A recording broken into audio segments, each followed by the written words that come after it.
Hi, welcome back guys. This is your friend, Parallel Deku. Back with another fanfiction. This is the series of What if Deku became the master of quirk weaknesses? Now before starting, please give this video a like. And subscribe to the channel if you want more videos like this. Now let's get into the fanfic. The wind gently brushed against Izuku's face as he heard loud explosions in the distance. Normally, he would have rushed to see what was happening, likely a battle between heroes and villains. But not today. He couldn't, not at this moment, when everything he had fought for seemed to vanish with a few words from his idol. Suddenly, a drop of water landed on his face, followed by another and another. Before he knew it, it started to rain. Great, just what he needed now. He was soaked. He had known today wouldn't be the best when his teacher mentioned wanting to apply to UA, igniting Kaken's fury. By the end of the day, Kaken and his friends had ruined one of his analysis notebooks, and he had nearly been attacked by a mud villain who wanted to steal his body. Even though he was ultimately rescued by the #1 hero, he had hoped for at least a word of encouragement about his dream, despite lacking a quirk. Instead, he received the answer he dreaded justified, but not what he wanted to hear. The rain forced him to leave the rooftop and head home. He muttered to himself that at least he had gotten an autograph from All Migth, trying to immerse himself in his thoughts. The rest of the afternoon passed quietly.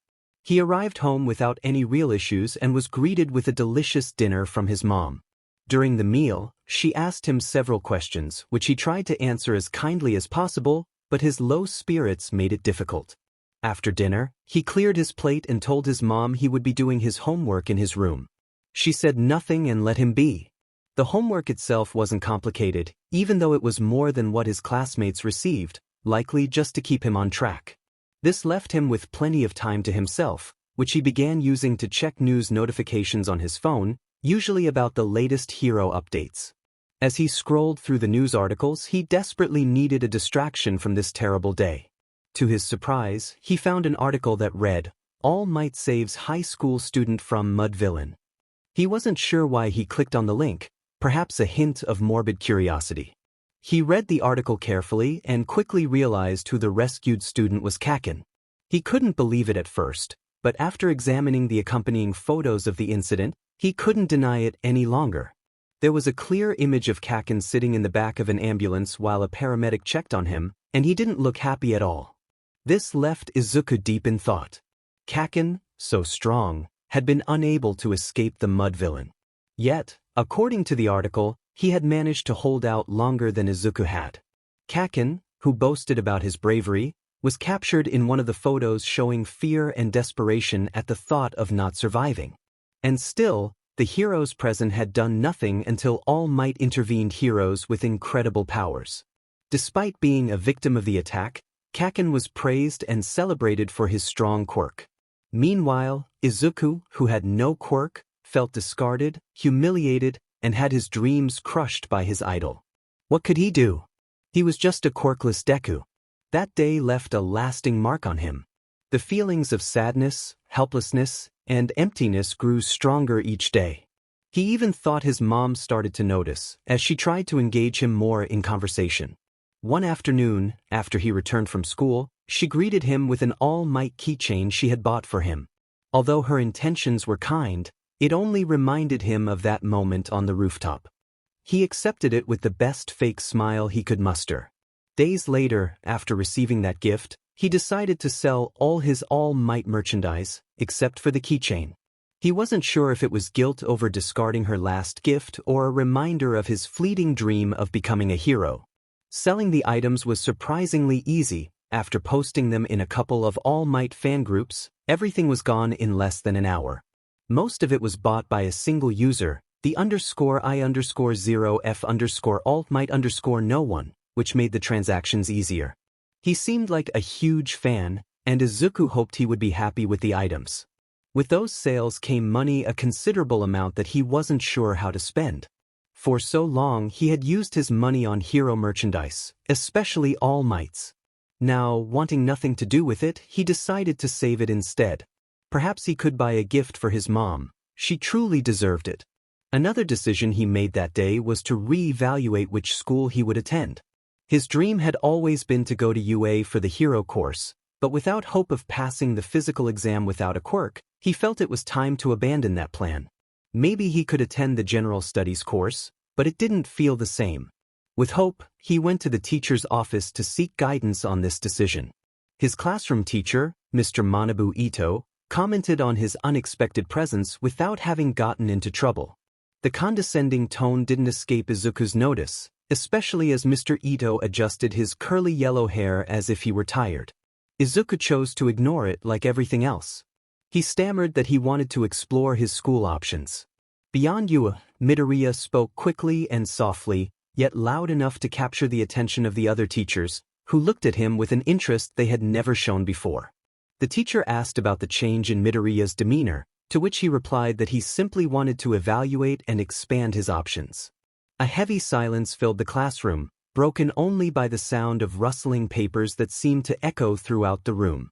To Midoriya, that moment of evaluation felt like an eternity, but as he glanced at the wall clock, he realized it had only been a few seconds. The teacher then expressed his doubts about Midoriya's ability to gain admission to a prestigious school like UA, suggesting instead that he consider lower-tier schools with more flexible admission systems. He handed Midoriya a stack of papers, which contained the names of schools he barely recognized, and concluded that he could leave. Feeling disheartened, Midoriya thanked the teacher quietly while bowing slightly in respect. As he exited the teacher's lounge, he overheard the murmurs of the other professors. They expressed pity for him, noting that it was good he had come to terms with his situation.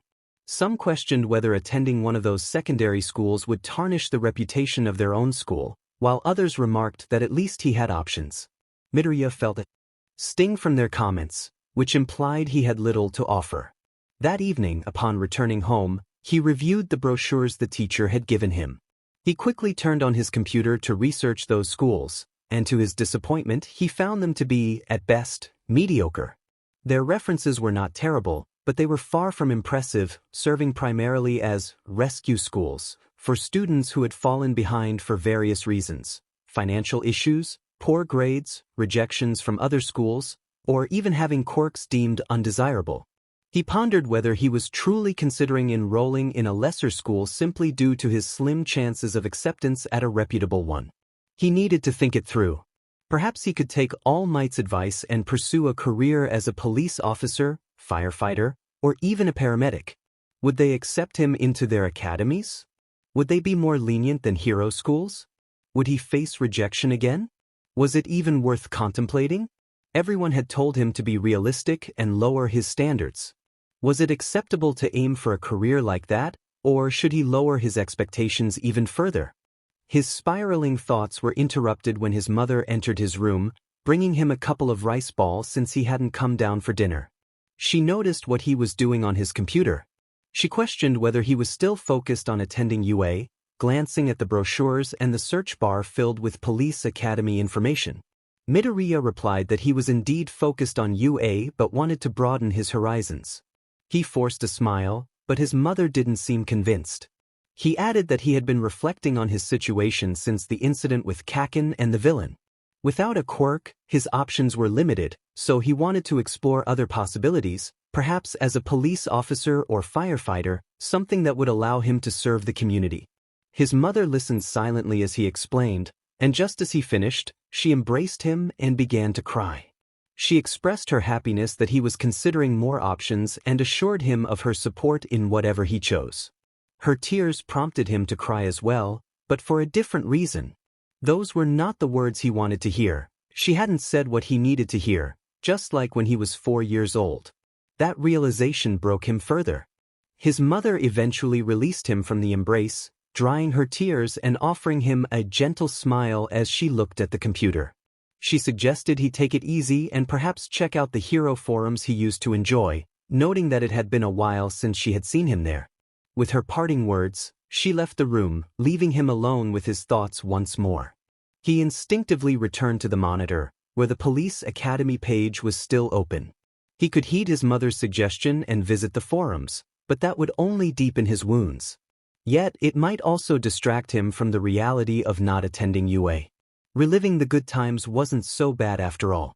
After an internal debate, he decided to enter the first forum that appeared in his search history, one focused on quirks and hero battle strategies. As he entered, memories flooded back of when he used to share discoveries, debate, and theorize with other users, taking notes on their comments in his journals. Reading the comments, watching the poorly recorded videos, and analyzing public interviews with various heroes reignited his passion. He grabbed his analysis notebook to add new data and correct some old notes, though he knew there wasn't much to update. But just as he was getting back into the zone, a comment caught his attention. Someone was seeking help to improve their quirk. They had been trying on their own for a while without seeing any progress and noticed that many were discussing the quirks of heroes, which fascinated them.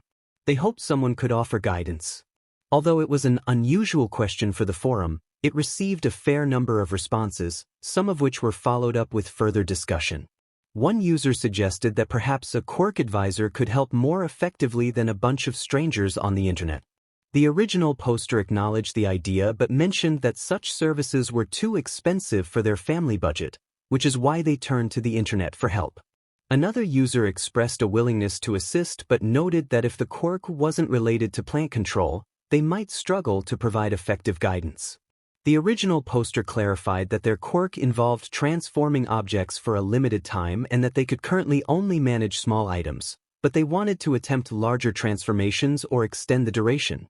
Someone else asked how long they had been trying to improve, suggesting that if it had been a short time, they might need to be patient.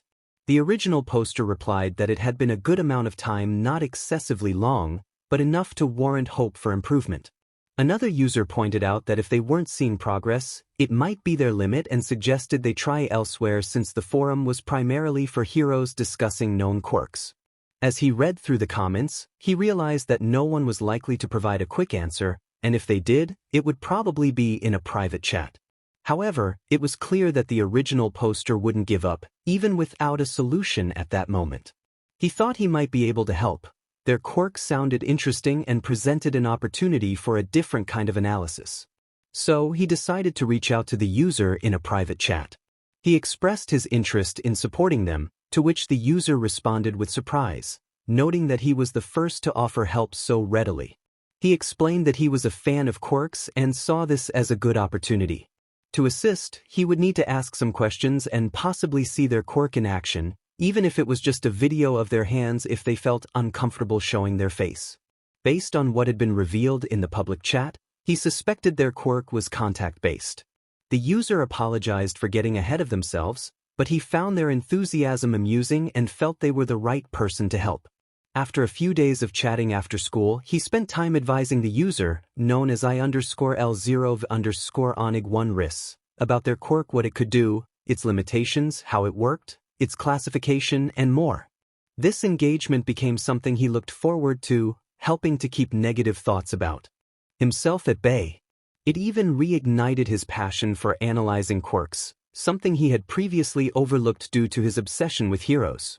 Inspired, he started a new field journal titled Analysis of Quirks No. 1, which allowed him to view quirks in a new light. He discovered that they were even more fascinating than he had imagined, with a wide variety of potential uses. He began making notes not just on heroes but also on villains and civilians he found interesting. He even identified patterns, variations, evolutions, combinations, and possible classifications or subclassifications beyond the three main categories of emitter, mutant, and transformation.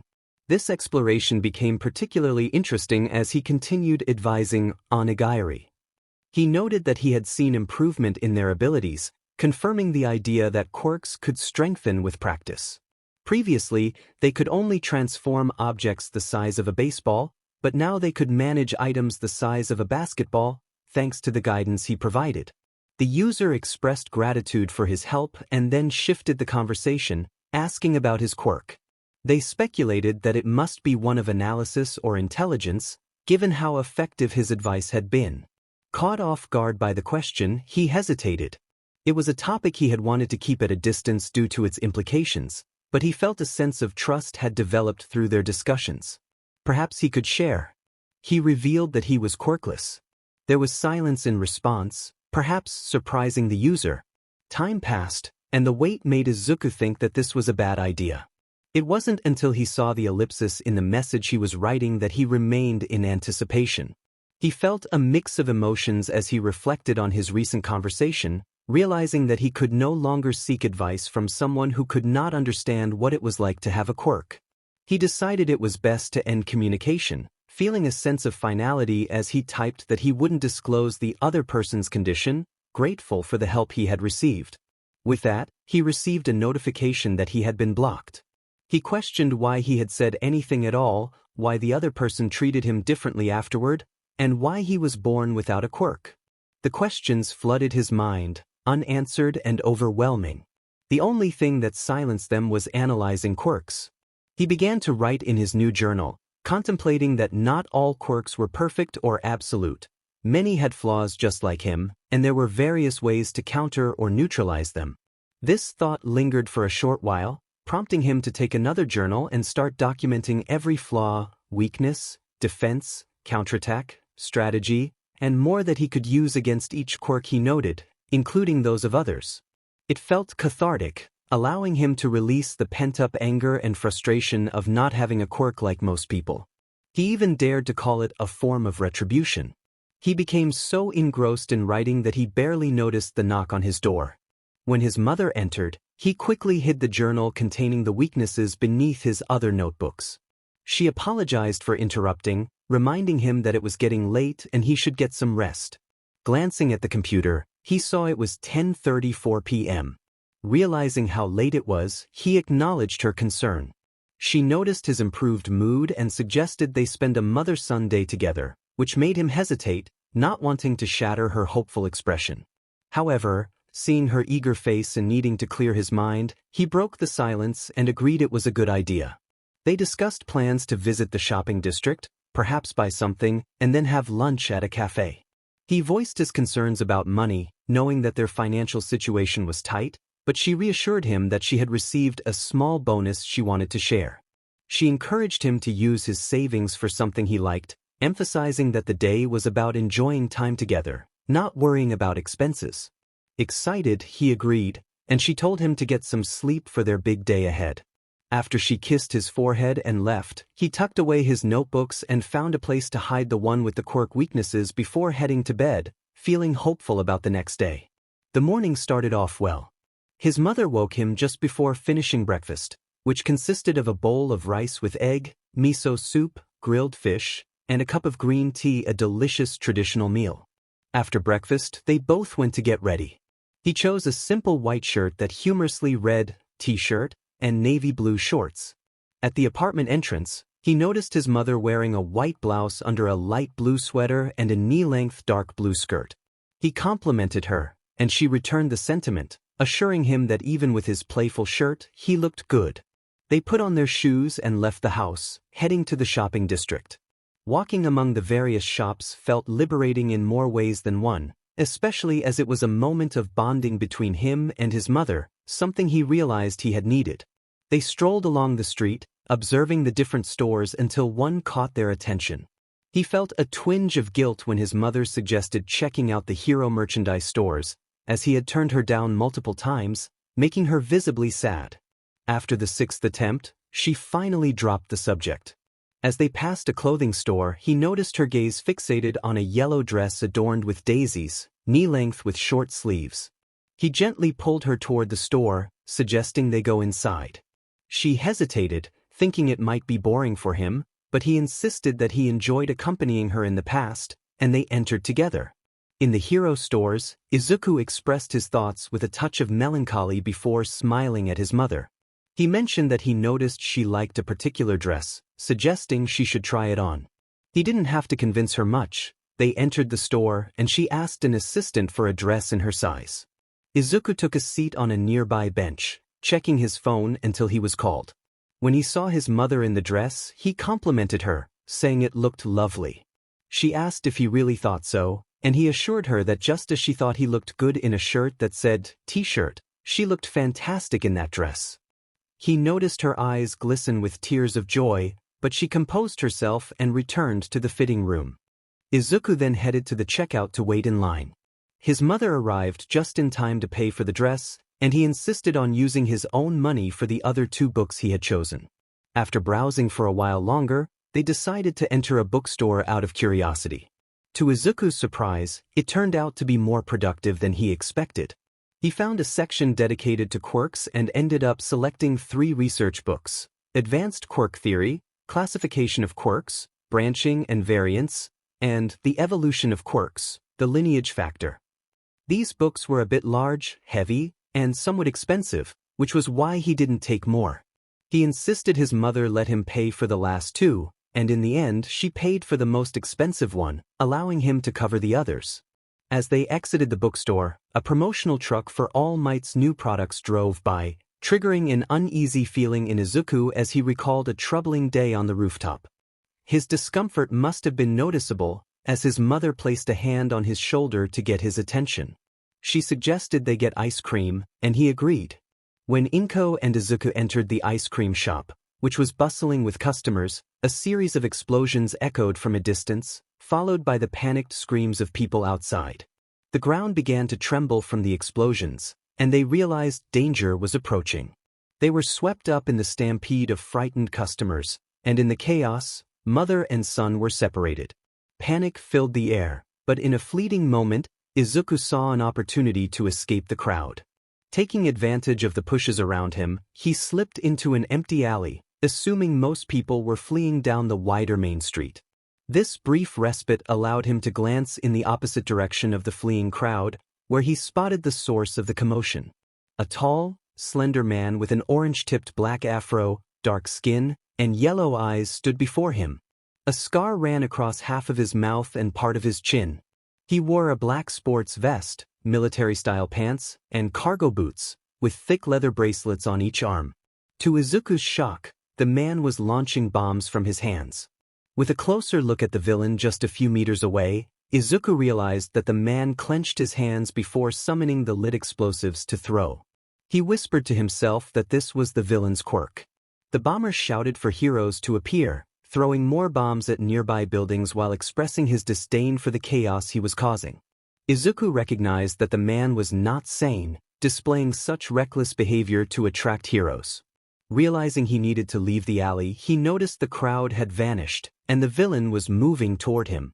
Just as he contemplated running in the opposite direction, a silver blur rushed past him, signaling that the heroes had finally arrived.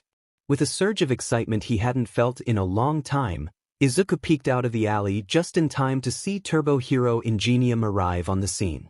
Ingenium declared that they cared and would stop the villain right then and there. The villain questioned the notion of being stopped, just as 3 of Ingenium's allies, along with Kamui Woods and Backdraft, appeared. The initial surprise on the villain's face quickly morphed into a crazed smile. He had successfully drawn the hero's attention, and he felt exhilarated, hoping his boss would be pleased with the spectacle he was creating. He swiftly conjured 6 bombs in each hand and hurled them at everyone present. Ingenium and his companions skillfully dodged the attack, while Kamui blocked it with a shield of branches and Backdraft redirected the projectiles with one of his hoses. The villain, realizing that his attack had no effect on the heroes, grew furious. He quickly summoned more bombs, launching them in all directions, targeting not only the pro-heroes but also the surrounding buildings. Izuku, still hidden in the alley, recognized the danger to his own safety. However, he couldn't tear his eyes away from the battle unfolding before him.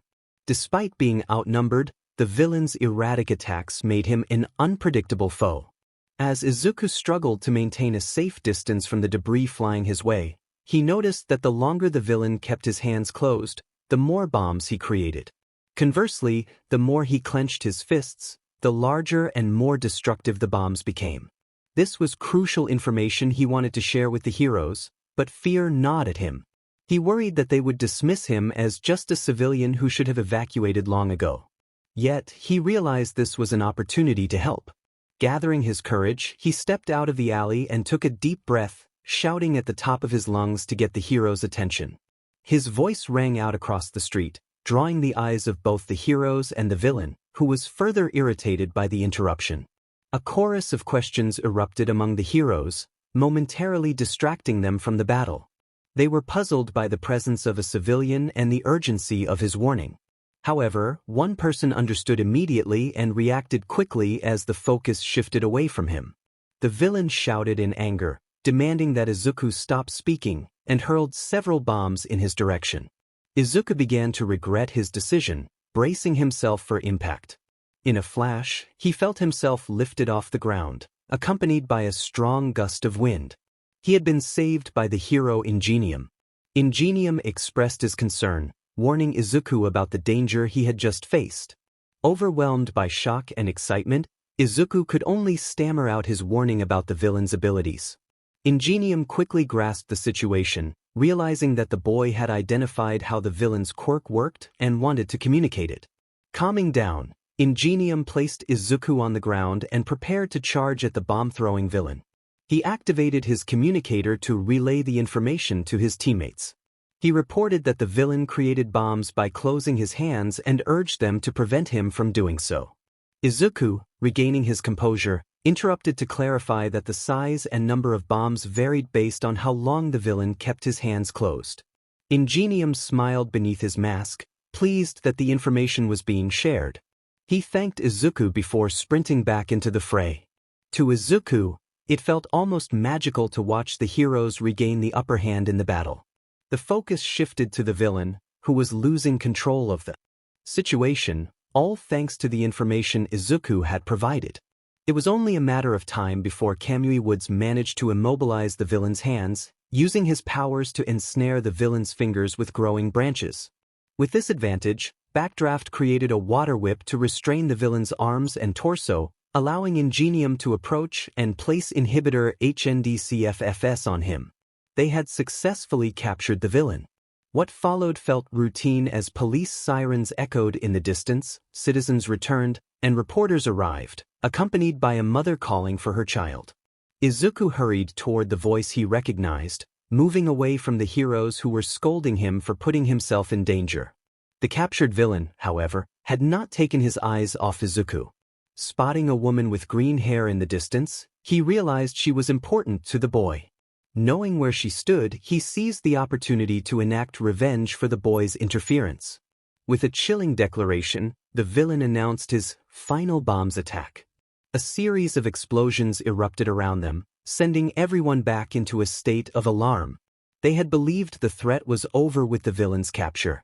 Laughter echoed maniacally as the explosions continued. A senior police officer ordered his team to locate the activation device. Moments later, one of the officers escorting the villain found it hidden in the villain's thick hair. The villain's taunt echoed, "That's the price of the information." The villain's words echoed in the air as he entered the patrol, ensuring he had no more explosive devices on him. The damage was already done. The screams of panic quickly transformed into cries of horror from those who had been near the explosions and debris. But none compared to the anguished cry of a son who witnessed his mother being buried beneath the rubble of a building. Izuku felt the sound of sirens flooding his ears as he watched paramedics do everything they could to keep his mother alive, who was slipping into crisis. It was the only thing he could focus on, so he barely noticed when they arrived at the hospital and rushed into the emergency room. A nurse informed him that a 39-year-old woman had been trapped under debris during the final attack of the bombing villain and had suffered from crush syndrome by the time emergency services arrived. They had administered treatment. The nurse stopped him as he tried to enter the room where his mother was being treated, telling him he couldn't go in and needed to follow her to tend to his own injuries. Before he could protest, he was led to another part of the hospital, where he witnessed more medical staff attending to others affected by the bombing villain's explosion. It was astonishing to see how they moved, but the sobs and cries of those as injured as his mother were shocking, especially knowing they were in the same situation. Lost in thought, he barely noticed the nurse treating his wounds, responding automatically to her questions while his mind was consumed with thoughts of his mother. Eventually, he found himself in the waiting room with other family members and less severely injured patients. The hours felt eternal as he waited for news about his mother's condition. After several hours, a middle-aged man with 3 eyes and reddish hair streaked with platinum entered the waiting room, calling out for Izuku Midoriya's family. Izuku immediately stepped forward, asking how his mother was doing. The initial silence that followed his question only deepened his worry, but it didn't last long before the doctor spoke. his mother had undergone major emergency surgery, losing a lot of blood in the process. She had to be placed in an induced coma for better recovery and would need to be monitored for potential complications, especially concerning her head, as she had suffered a significant blow from the debris. Izuku's heart sank as he asked if she would be okay and if she would recover soon. The doctor explained that it was complicated, her condition was fragile, and she would need to stay hospitalized for a long time. The prognosis was not very favorable. Hearing this, tears he had been holding back finally fell, and the doctor quickly continued, saying that with proper care, she could recover well. Despite the doctor's attempts to comfort him, Izuku's tears flowed for a long time. Through his tears, he noticed the doctor's discomfort and the nurse who had treated his wounds speaking to him quietly. Once he managed to regain some control over his emotions, the doctor informed him that they could see his mother since she was stable and there were some things they needed to discuss. Upon entering the room, Izuku was struck by the sight of all the tubes, monitors, and wires surrounding his mother, who lay with a serene and impassive expression. He spoke softly to her, trying to convey his presence and reassurance, even as new tears threatened to spill. The doctor noted that while his mother might not be able to hear him in her current state, it was good for him to speak to her in such a gentle manner. He expressed concern that Izuku was the only one there with her, which was troubling since he was still a minor. The doctor asked if there was anyone he could contact to handle the medical paperwork and stay with him. Izuku hesitated, feeling a wave of panic at the thought of being alone. He mentioned that his father was abroad. The doctor explained that they needed an adult to take responsibility for the medical documentation, including insurance and operation costs. As thoughts raced through Izuku's mind about contacting his father for financial support, he felt a sense of alarm when the doctor added that they would also need to check if he would have to enter the system while his mother recovered. Panic flooded Izuku's mind. He couldn't enter the system, especially being quirkless. He had read about what often happened to quirkless kids in the system, and he was grateful to his mother for loving and caring for him despite his lack of a quirk. He couldn't say he had no one, but who could take care of him or handle the paperwork? Izuku. The doctor interrupted Izuku's train of thought, and from his expression, it was clear he wasn't murmuring. Izuku had simply been silent for too long. The doctor asked if his name was Izuku, to which he confirmed. Then, the doctor inquired if Izuku had someone who could take care of him and handle his mother's documentation. Izuku quickly thought about who could help and automatically mentioned his aunt. He was asked if he could contact her, and as he searched through his phone for Aunt Mitsuki's number, he hoped she would answer at this late hour. After a few rings, she picked up, and he felt a wave of relief wash over him upon hearing her voice. She sounded a bit tired, likely having been woken up, but he pressed on, explaining that he needed her to come to the hospital. Upon hearing the word hospital, she became alarmed and demanded to know what was happening. Izuku couldn't divulge everything over the phone but told her that he and his mother had been caught in an attack by a villain and that his mother was in bad shape and needed her support. There was a long silence on the other end before she agreed to come, asking which hospital they were at. He quickly asked the doctor for the name, which was the General Hospital of Hosu, and sent it to her. It wasn't long before Aunt Mitsuki arrived, her unmistakable voice echoing down the hallway as she demanded to see them. As soon as she entered the room, a flood of questions poured out, first directed at Izuku. When she realized he wasn't responding, she turned her attention to the doctor, who struggled to keep up with her inquiries. She snatched the papers from him to review and sign them as soon as she finished reading. After signing, she handed the documents back to the doctor, who informed her that he needed to know her relationship with the Midoriyas, as the paperwork only mentioned Izuku's mother and father. Aunt Mitsuki explained that she and Inko had been friends since middle school and were practically sisters, making her Izuku's aunt. The doctor seemed satisfied with her response and didn't ask further questions. He then mentioned needing one more form filled out in case the police needed to contact her or Izuku regarding the attack, which Aunt Mitsuki completed without hesitation. Once the paperwork was done, she asked Izuku if he wanted to leave or stay a little longer with his mother. However, he noticed the doctor's apprehension about extending visiting hours, likely due to Aunt Mitsuki's presence, so he decided it was best to leave. The car ride started off quietly, but as they reached a red light, Aunt Mitsuki broke the silence, asking why he had requested she come alone. Izuku knew she was perceptive, but he hadn't expected her to address it so soon. She pressed him for an answer, expressing her concern for both him and Inko, insisting that she couldn't help if he didn't explain everything. He hesitated, but she offered to discuss it over a calming cup of tea at her house. Suddenly, he shouted, "No," causing her to slam on the brakes and pull over to the side of an empty street. She demanded to know why he was so resistant and what was happening. Izuku shouted Katsuki's name, overwhelmed by emotions he had struggled to express. Aunt Mitsuki's calm demeanor shifted as she asked what Katsuki had to do with the situation. It was difficult for Izuku to articulate, but her worried gaze prompted him to share his feelings, even if it was painful. Through tears, he explained that he and Katsuki had grown distant over the years, and it was complicated to maintain a friendship. He felt like a failure without a quirk, believing everyone thought he was useless. He blamed himself for not being able to prevent his mother's condition while he had only sustained minor injuries, feeling like a burden to Aunt Mitsuki for needing her support.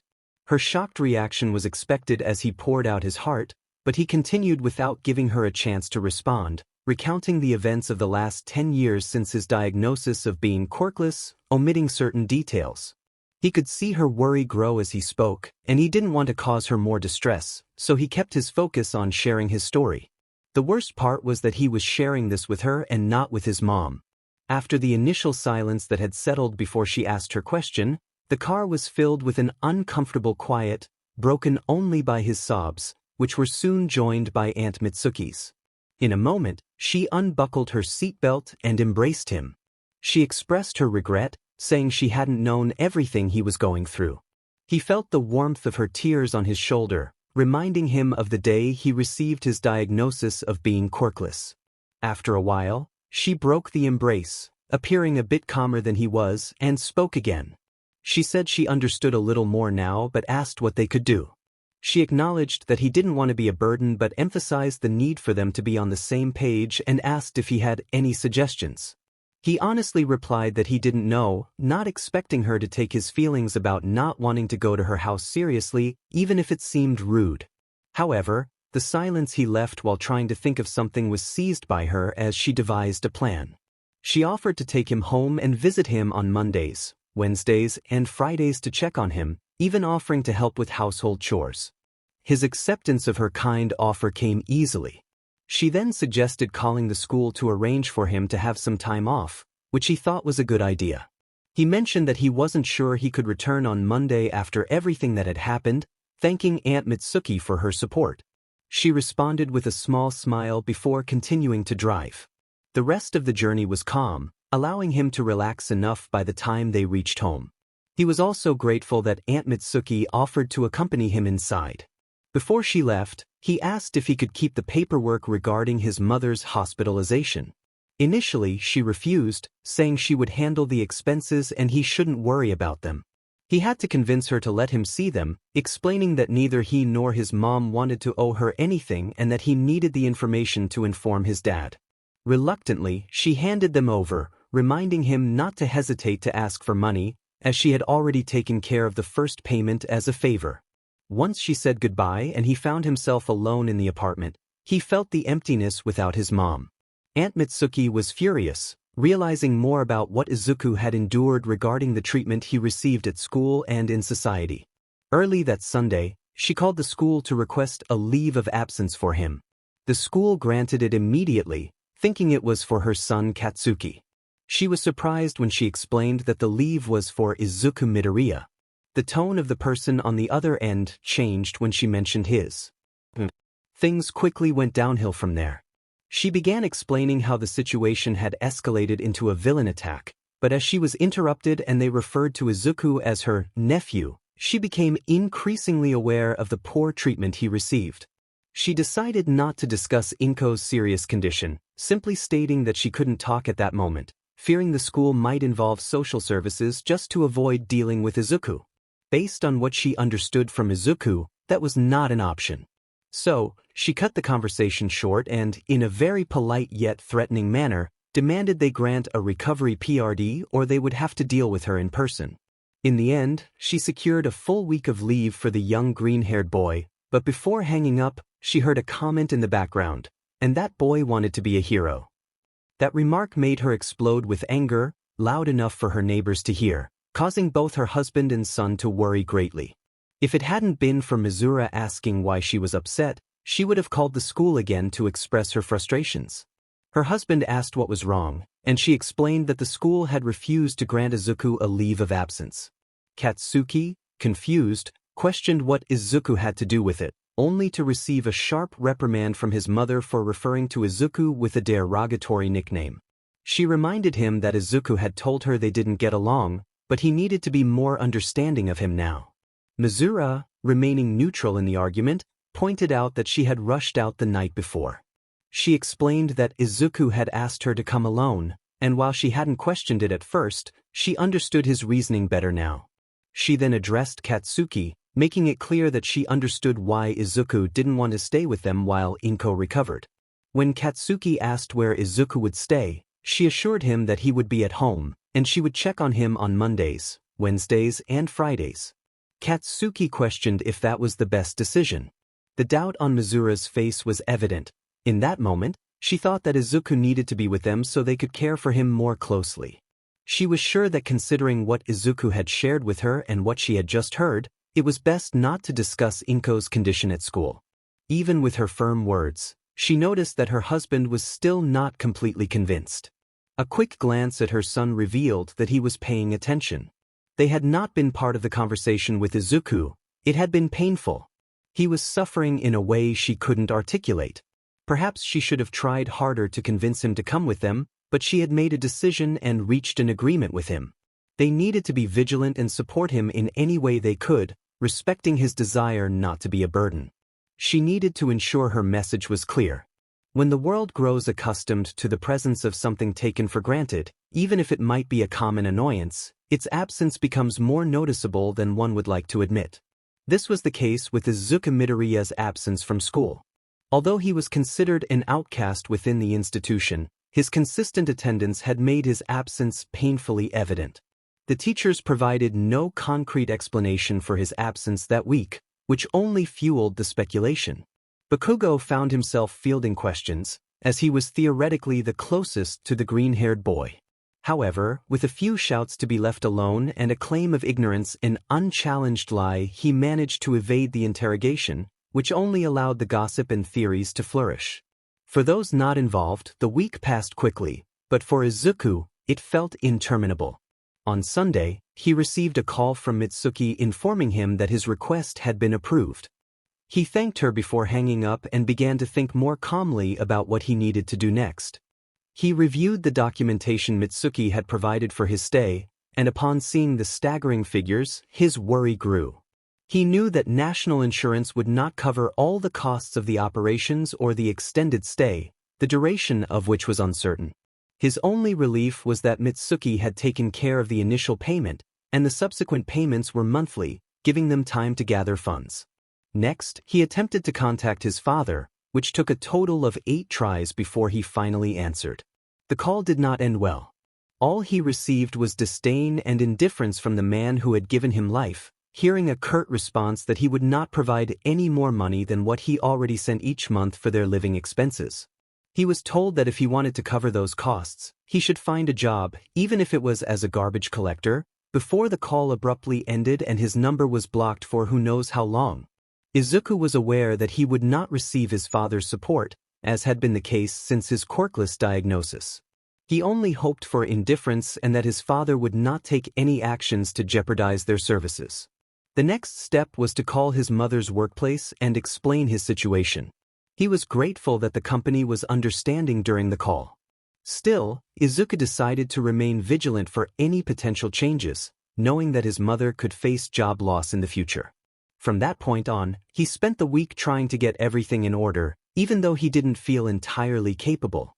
The help and presence of Mitsuki were a breath of fresh air amid his insecurities. He reviewed receipts, payments, and account statements, including the emergency fund.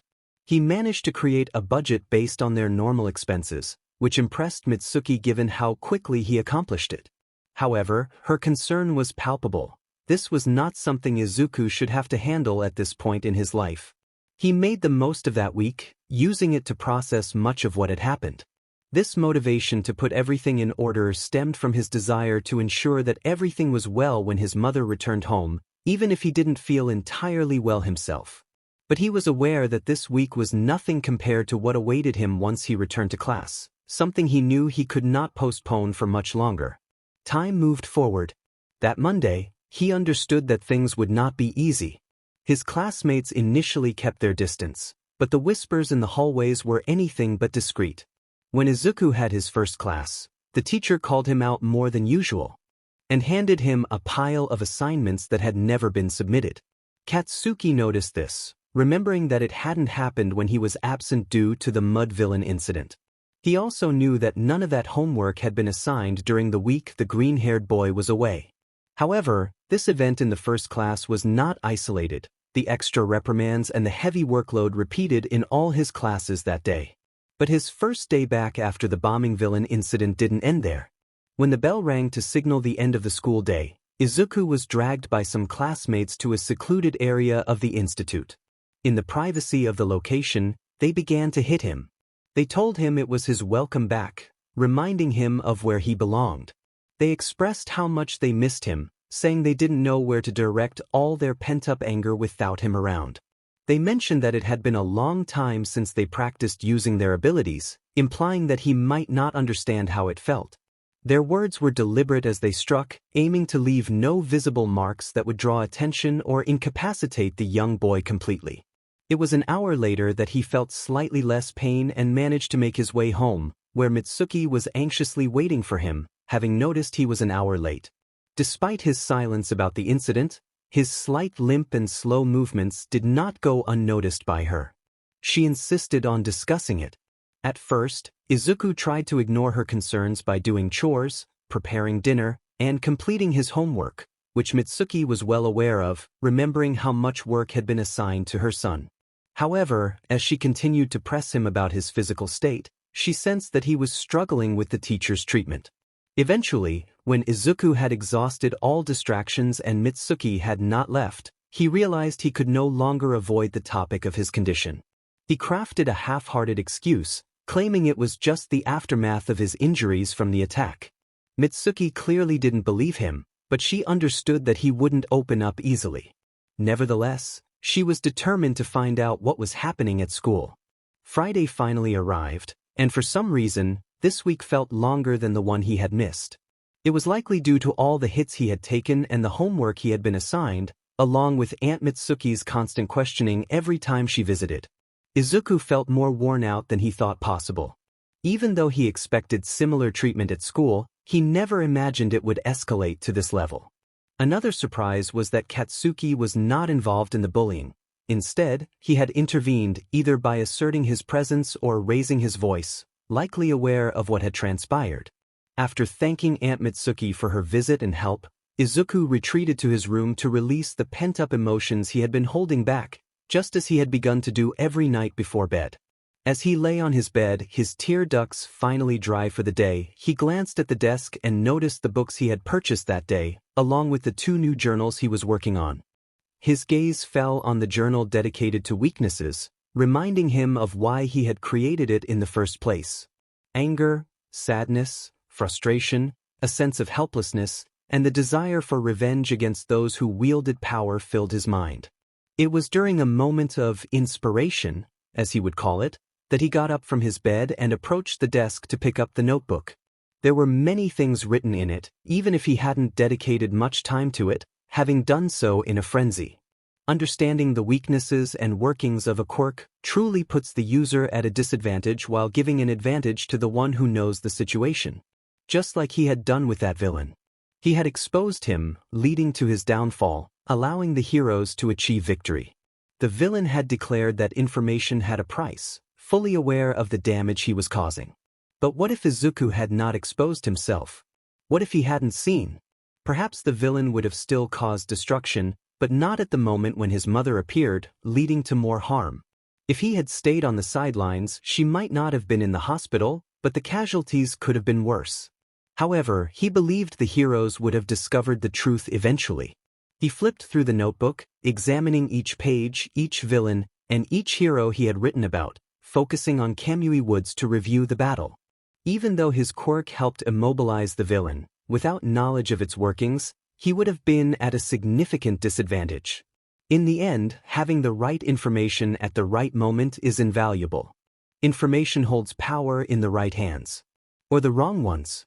It is power that he could give or take away by choosing to share it or not. But who should he share it with? Should he care about what they do with it, especially when he felt he didn't matter to those he had shared it with, like with Onigiri? Just then, the sound of his phone ringing on the nightstand broke his thoughts. He picked it up to check who was calling, and upon seeing the screen, curiosity piqued his interest. It was Aunt Mitsuki. She exclaimed how glad she was that he answered, and then she told him that it was about his mother. Her words sent a chill down his spine. He had just received a call from the hospital informing him that his mother had suffered an attack and needed to undergo another procedure. He was on his way to the hospital, filled with regret for not being there for her. He reassured her that there was no need to apologize, understanding her concern for his mother. He asked her to keep him updated on what the doctors said. She promised to take care of everything and ensure that no mistakes were made, expressing her willingness to do anything for them. With that, she ended the call, leaving him with the troubling thought of his mother's condition. He didn't know how serious it was, but he realized that it would likely come with medical expenses he couldn't afford. However, he knew he could find a way to earn the money he needed by using his skills. As he made his decision, he understood the importance of staying vigilant as he began his plan. He spent the night organizing everything, making notes on paper to avoid leaving a digital trail. He considered how to make deliveries without being seen or tracked, setting aside thoughts of potential expenses for later. He needed to assess what he had before deciding on his next steps. He realized he had accumulated a significant amount of information, but keeping it all on paper wouldn't be beneficial in the long run. He would eventually need to digitize it. He sighed at the mess of papers, notebooks, and pens scattered across his room, acknowledging that it would be a long night. And it was. He stayed up all night and woke up late the next day.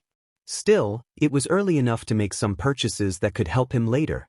He dressed in jeans and a loose dark hoodie, making sure to carry enough cash from selling his merchandise, which he was grateful for at that moment. Once ready, he took the first train to Kyoto, putting some distance between himself and home, making it a bit harder to track him. The train ride felt both long and short, stretching on endlessly. Upon arriving, he immediately searched for the nearest convenience store to buy a prepaid phone, paying in cash, along with the activation balance. He then headed to an internet cafe, keeping his hood up the entire time. He ordered one of the cheapest items on the menu to create a new email account, which he started modifying, deleting the old one. After finishing his snack, he left the cafe. He repeated this process at 4 other internet cafes in the area until he settled on a username that suited his needs and the actions he was about to take. With the email ready, he stepped out of the cafe and wandered the streets, looking for costume shops, stationery stores, internet cafes, electronic stores, and other places that could be useful. He found several interesting locations and even entered a few to set a budget for what he could spend. During his exploration, something caught his attention. 2 stores that complemented each other aesthetically. One was a computer shop, while the other appeared to be a workshop for buying, selling, and repairing support and civil equipment. In between the entrances, there was a sign advertising classes in computing, programming, mechatronics, and robotics. It seemed like something that could be beneficial. As he examined the sign and the store, he noted that it was in a decent area, although a few nearby buildings were vacant. Just as he was about to inquire further, a loud explosion erupted from inside the computer store, bringing back unsettling memories. A loud voice echoed from within, resembling the shouts of his Aunt Mitsuki, followed by a tall woman in jeans and a leather jacket, with black-framed glasses and long bubblegum pink hair tied in a high ponytail, rushing out while continuing to shout at the ceiling. She exclaimed how many times she had told her daughter to be more cautious with her inventions. A voice from the roof responded, apologizing but insisting that progress couldn't be halted. The woman sighed, then turned her attention to him, her expression softening as she greeted him. She apologized for the commotion, explaining that her daughter was quite explosive when it came to her projects. She noticed the sign he had been looking at and asked if he was interested in taking classes, inviting him to her office to discuss it. After hesitating for a moment, he realized he couldn't afford to waste any more time, so he followed her into the store. Once in her office, which was filled with various complete and incomplete computers, she invited him to sit at a round metal table in the corner of the room. She apologized for the mess, explaining that there was always much to do with each task. She then asked what he was interested in learning. He expressed a desire to learn a bit of everything, feeling that those skills could help him start something new. She found his vague answer intriguing and jokingly asked if he was planning something illegal. Her serious tone caught him off guard, and he noticed her cold, calculating gaze, her violet eyes blinking several times. Just as he was contemplating how to leave, she burst into laughter, assuring him it was just a joke. Since he wasn't decided, she offered a complete program that would involve several hours a week if he wanted to learn quickly. He realized that while it might take time away from other things, being unprepared could lead to trouble. He acknowledged her offer but emphasized his desire to be as prepared as possible, willing to take enough classes while also needing to adjust his schedule accordingly. Remembering that the poster didn't list prices, he asked about the costs, explaining that he had a tight budget and would be taking 4 classes. If he couldn't afford it, he preferred to end the conversation to avoid wasting her time. She noted his meticulousness and consideration before checking some papers on another table. Returning, she explained that they didn't charge much since it was extra income for them. The fact that he wanted to take 4 courses in one program, which was uncommon, meant he would receive a special price. Additionally, since he was a student, she would give him a discount. If he attended at least 3 times a week, the monthly payment would allow him to maximize his learning at a good price.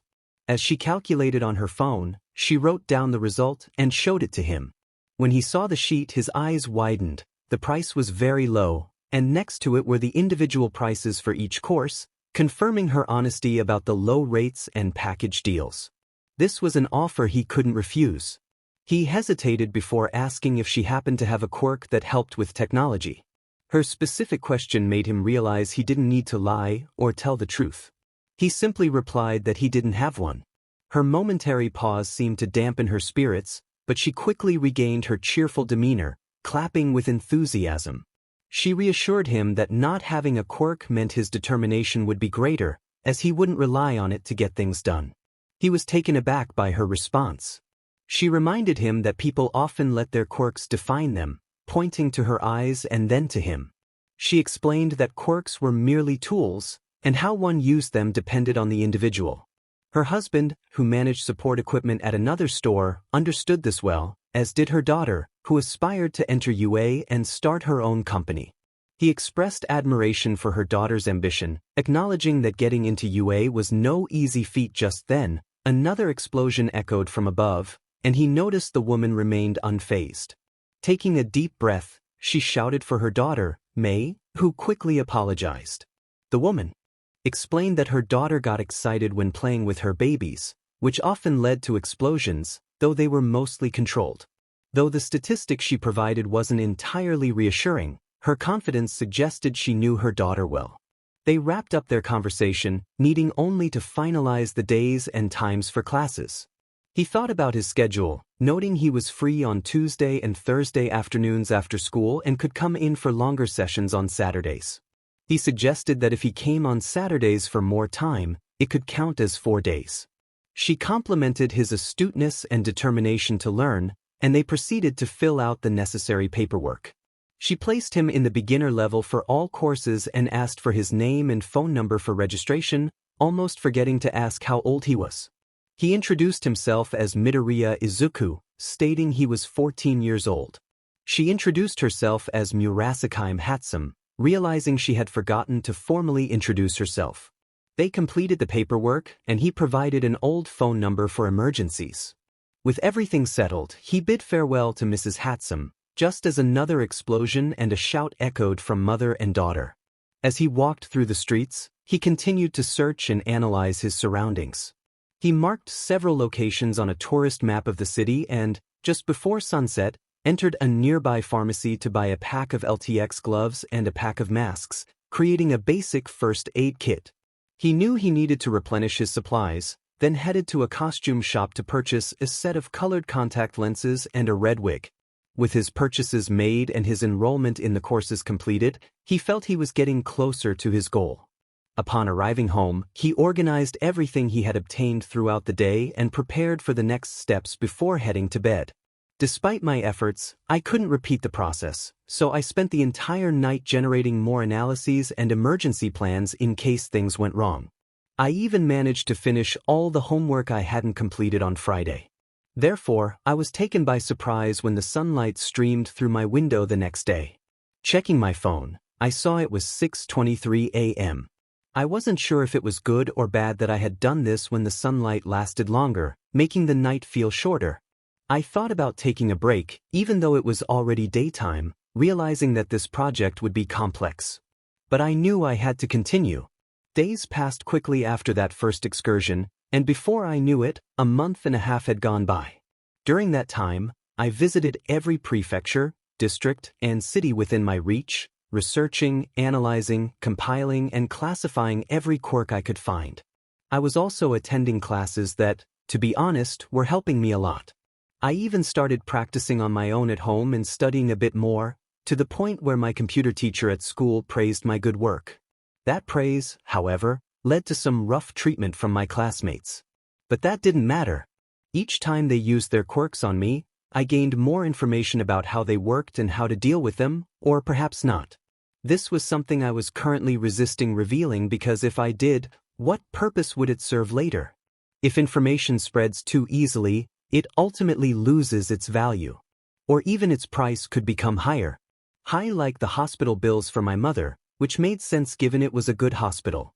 I realized this when I made the second payment I owed, which I ended up covering with my emergency fund savings. With the next bill approaching, I couldn't wait any longer to start this new project.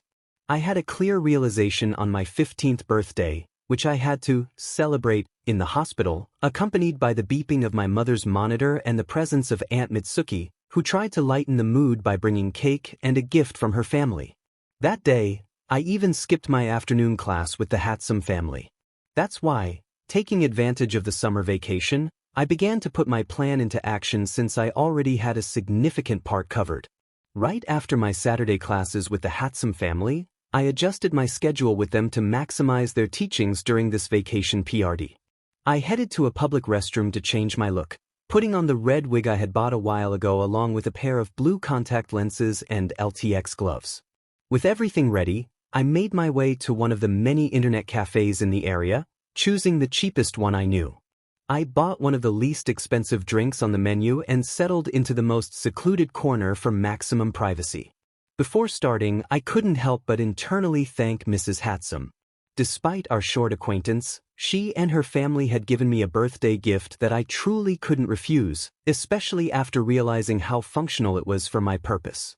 I wasn't sure if they were aware of my needs or if I had hinted at my goals through my work or questions, but they had been incredibly considerate without probing too much into my intentions, encouraging me to continue advancing in my new learning.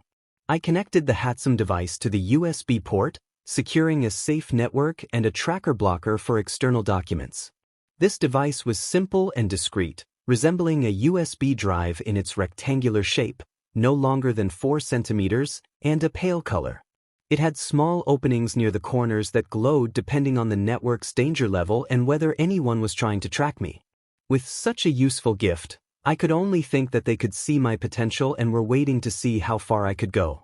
It was just a matter of inserting the extra memory I had brought with me into the device. It was time to start. I entered the memory folder and opened each file I had prepared, beginning to configure the website. I ensured it was easy to find, with a simple and intuitive design to avoid confusion.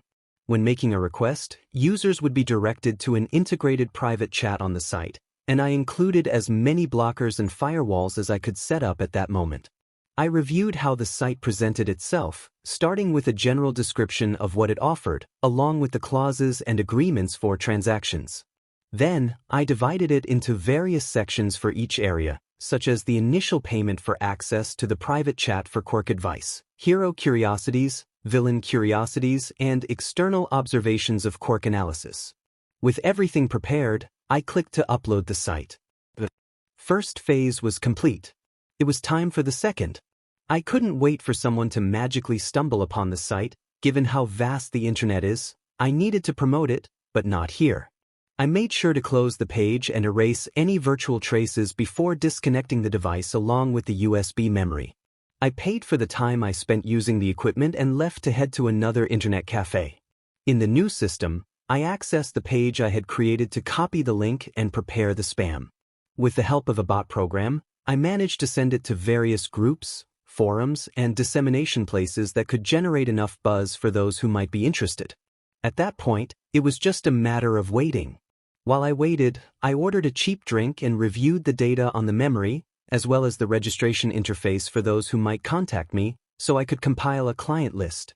It took almost 2 hours to get the first user connected, and I was just about to leave for another location when the first message arrived. The user asked what kind of hero curiosities I had. I replied that I had any that caught their attention and they could ask, and I would respond. They inquired about information on AirJet. I assured them that I could provide what they wanted.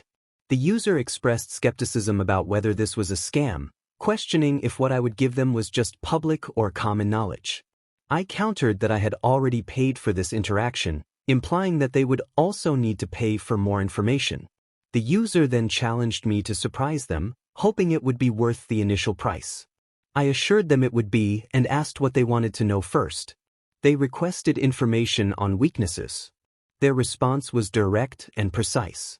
I knew the potential for business was high, and I didn't expect it to happen with my first deal, but business was business, especially when I needed the money. I explained that the information varied and, as stated in the initial clauses, I would offer them a fragment.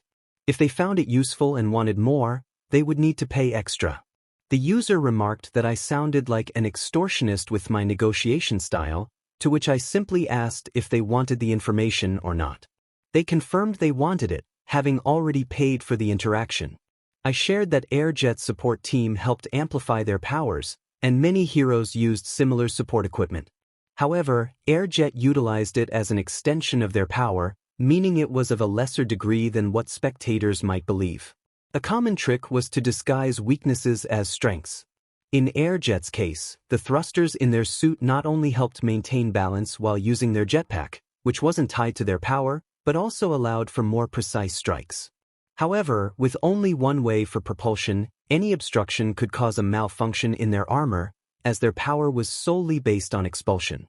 In short, if their thrusters were obstructed, it would lead to a significant failure. The user admitted I was good but implied that I must have more to offer, questioning if my claim of only providing a fragment was true. I confirmed it was, and offered deeper information if we could reach a fair agreement. They asked how much I wanted. That was the turning point. From there was no turning back. I set a price for each piece of information, delivering it each time I received a notification on the disposable phone linked to a masked credit card I had created for this purpose, ensuring anonymity with each new charge. Eventually, I stopped receiving messages and notifications from the user, which led me to deduce they were either satisfied with what they had received or no longer wanted to pay for more information, even though I could offer more. I refrained from insisting and exited the chat, having dedicated a good amount of time to the first user. I noticed at least 12 other requests waiting in different areas, which was actually quite promising. This was going better than I had expected. Izuku didn't know exactly how to feel. He struggled to find words or a way to explain the emotional whirlwind within him. On one hand, he was happy that his business had started positively, generating enough income to cover half of Inko's hospital expenses, using the emergency fund to complete the payment. On the other hand, he couldn't shake the worry of being caught and tracked for the information he had been sharing on his website. Not all of it was compromising, mainly the information designated for peculiar advice. It was the other areas that concerned him, as they had a greater impact on third parties. He realized this through the news. Initially, he had tried not to think about the potential consequences of the information he was disseminating, but news travels fast, especially when subscribed to various channels that broadcast hero-related information in real time. A couple of days after his first deal, notifications flooded his phone from the different sites he was registered on. He managed to resist checking them during class, but once he was back in his apartment, he couldn't hold back any longer. In the privacy of his room, sitting in front of his computer, he logged into his usual account on the websites to see what had happened, coming across various headlines. Hero air jet ambushed in the streets of Hokuto. Air jet hospitalized due to malfunctioning support equipment. Villain scores a victory against hero air jet. What happened in the battle between air jet and the stealthy villain? These were some of the headlines displayed on the pages, prompting Izuku to click on one at random and start reading. Earlier that day, a battle took place in Hokuto, Yamanashi Prefecture, surprising much of the population. Although occasional victories for the forces of villainy are not common in this era of light, the news was shocking. Today, one of those surprising events occurred, as the hero air jet found himself defeated by the villain's stealth. The attack happened while the hero destructor was in pursuit of a minor thief when an unexpected failure in his jetpack caused him to lose control.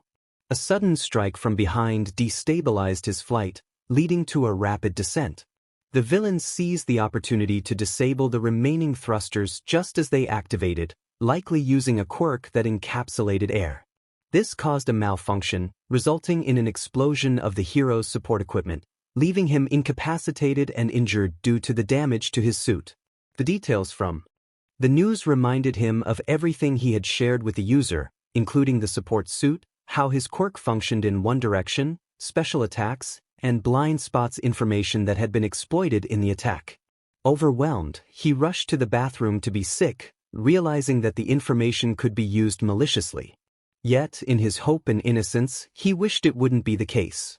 He had no time to dwell on his guilt, as soon after cleaning himself up, a message arrived on his new disposable phone from the user, thanking him for the information and mentioning that he would send more clients willing to pay for his services. His mind raced with thoughts of more clients, which translated to more income and, consequently, more money. He focused solely on that, ignoring the fact that a hero had been injured because of the information he provided. To clear his mind of that troubling thought before heading out, he checked other news articles that didn't mention the incident. He found reports that some of the villains he remembered providing information about had even been captured and defeated. With his mind a bit calmer, he took enough cash and headed to the train station, intending to visit an internet cafe in Nagano. On his way to the cafe he had seen before, he decided to stop by a costume shop along the way, where he purchased some props such as makeup, wigs, fake teeth, and a few prosthetics. With those purchases made, he headed straight to the cafe, not putting anything on yet to avoid being recognized inside. He greeted the cashier, ordered an inexpensive drink, and located the most secluded computer in the establishment. He inserted the Hatsum device alongside his USB memory, a routine he followed every time he prepared for business. Once he logged onto the page, he was surprised to see the number of notifications quadrupled from what he had been getting used to. He thought to himself that at this rate, he wouldn't need to spam anymore, as the clients would do enough advertising for him. Mrs. Hatsum watched with amusement as young Midoriya grew frustrated, receiving small electric shocks while working on the wiring of one of his many special projects under the guidance of her husband, Enki. He was a large man who enjoyed wearing work overalls, much like his daughter, who always wore her bubblegum blue dreadlocks in a ponytail, complementing her goatee. She thought of him as dedicated but noticed he struggled with self-confidence, often undervaluing his achievements in his courses and keeping his distance from other students. Despite this, he remained steadfast in his goals. She couldn't shake the feeling that he was using his courses for something beyond simple learning. Initially, she thought it was to gain better references and skills for entering a school, as he had mentioned they would be useful, though he never specified for what. When someone asked which school he planned to attend, he replied that he didn't know. This led her to believe his focus was becoming more personal. Noticing his increased attention to the protection and security of his projects against hacking, she reviewed his enrollment record and noticed his birthday, prompting her to give him one of her brand's devices. she could still see the look of excitement and gratitude on his face. After that, she observed a closer relationship forming between him and her family. He even asked them questions about their quirks, wanting to help them improve their control over them as a way of showing appreciation for their support. This made her realize that he had a talent for analyzing quirks. Consequently, after discussing it with her husband, they offered to help him improve his equipment, allowing him to enhance his analytical skills and technical work. Izuku accepted eagerly, refusing any payment as an intern or a discount on his classes, insisting that this type of learning was his greatest gain and investment. This brought her to the moment when she watched the young teenager working alongside her husband on one of the many assignments they needed to complete that day. Izuku was pulled from his thoughts when he heard the sound of the device powering up, followed by the enthusiastic cheers of Enki. He praised the young boy's talent, suggesting he could even compete with his daughter for the UA support course if he continued on this path. Izuku humbly acknowledged that it was Enki who had guided him through the process.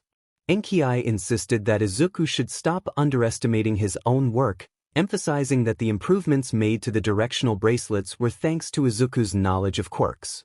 Just then, a bell rang from the support items store, and Enki suggested they deliver the bracelets to the customers.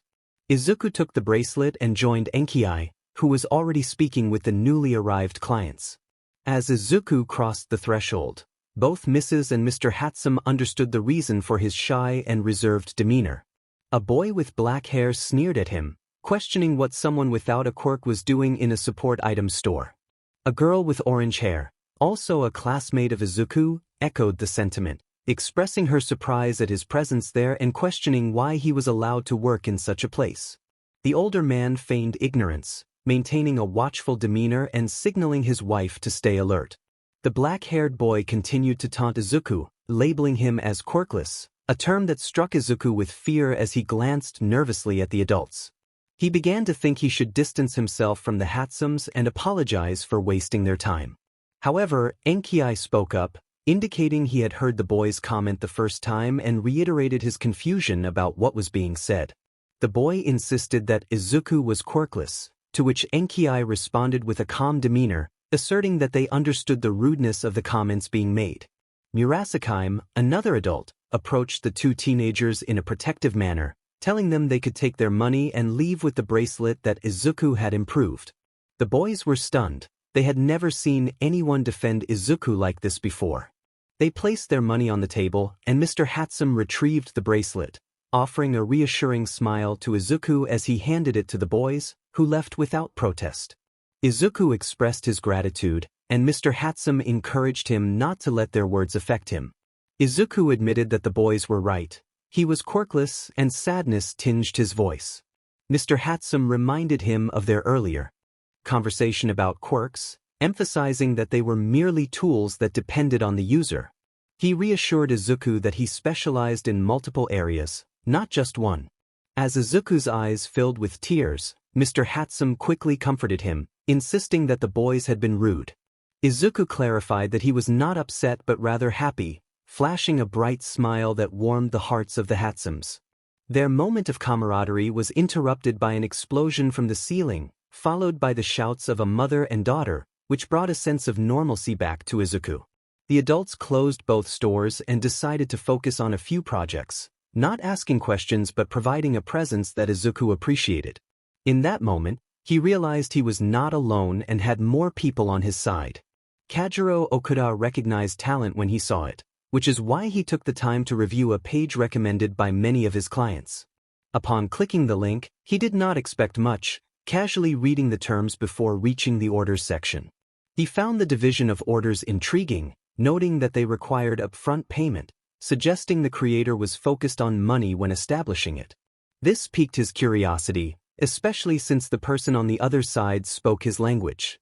He decided to enter one of the areas, not minding the initial cost, and entered the villains section, leading him to a private chat. He wanted to assess the quality of the service. After all, he fit into that category. The response was not immediate, prompting him to light a cigarette while pondering the delay. One would expect a quick response from a site like this.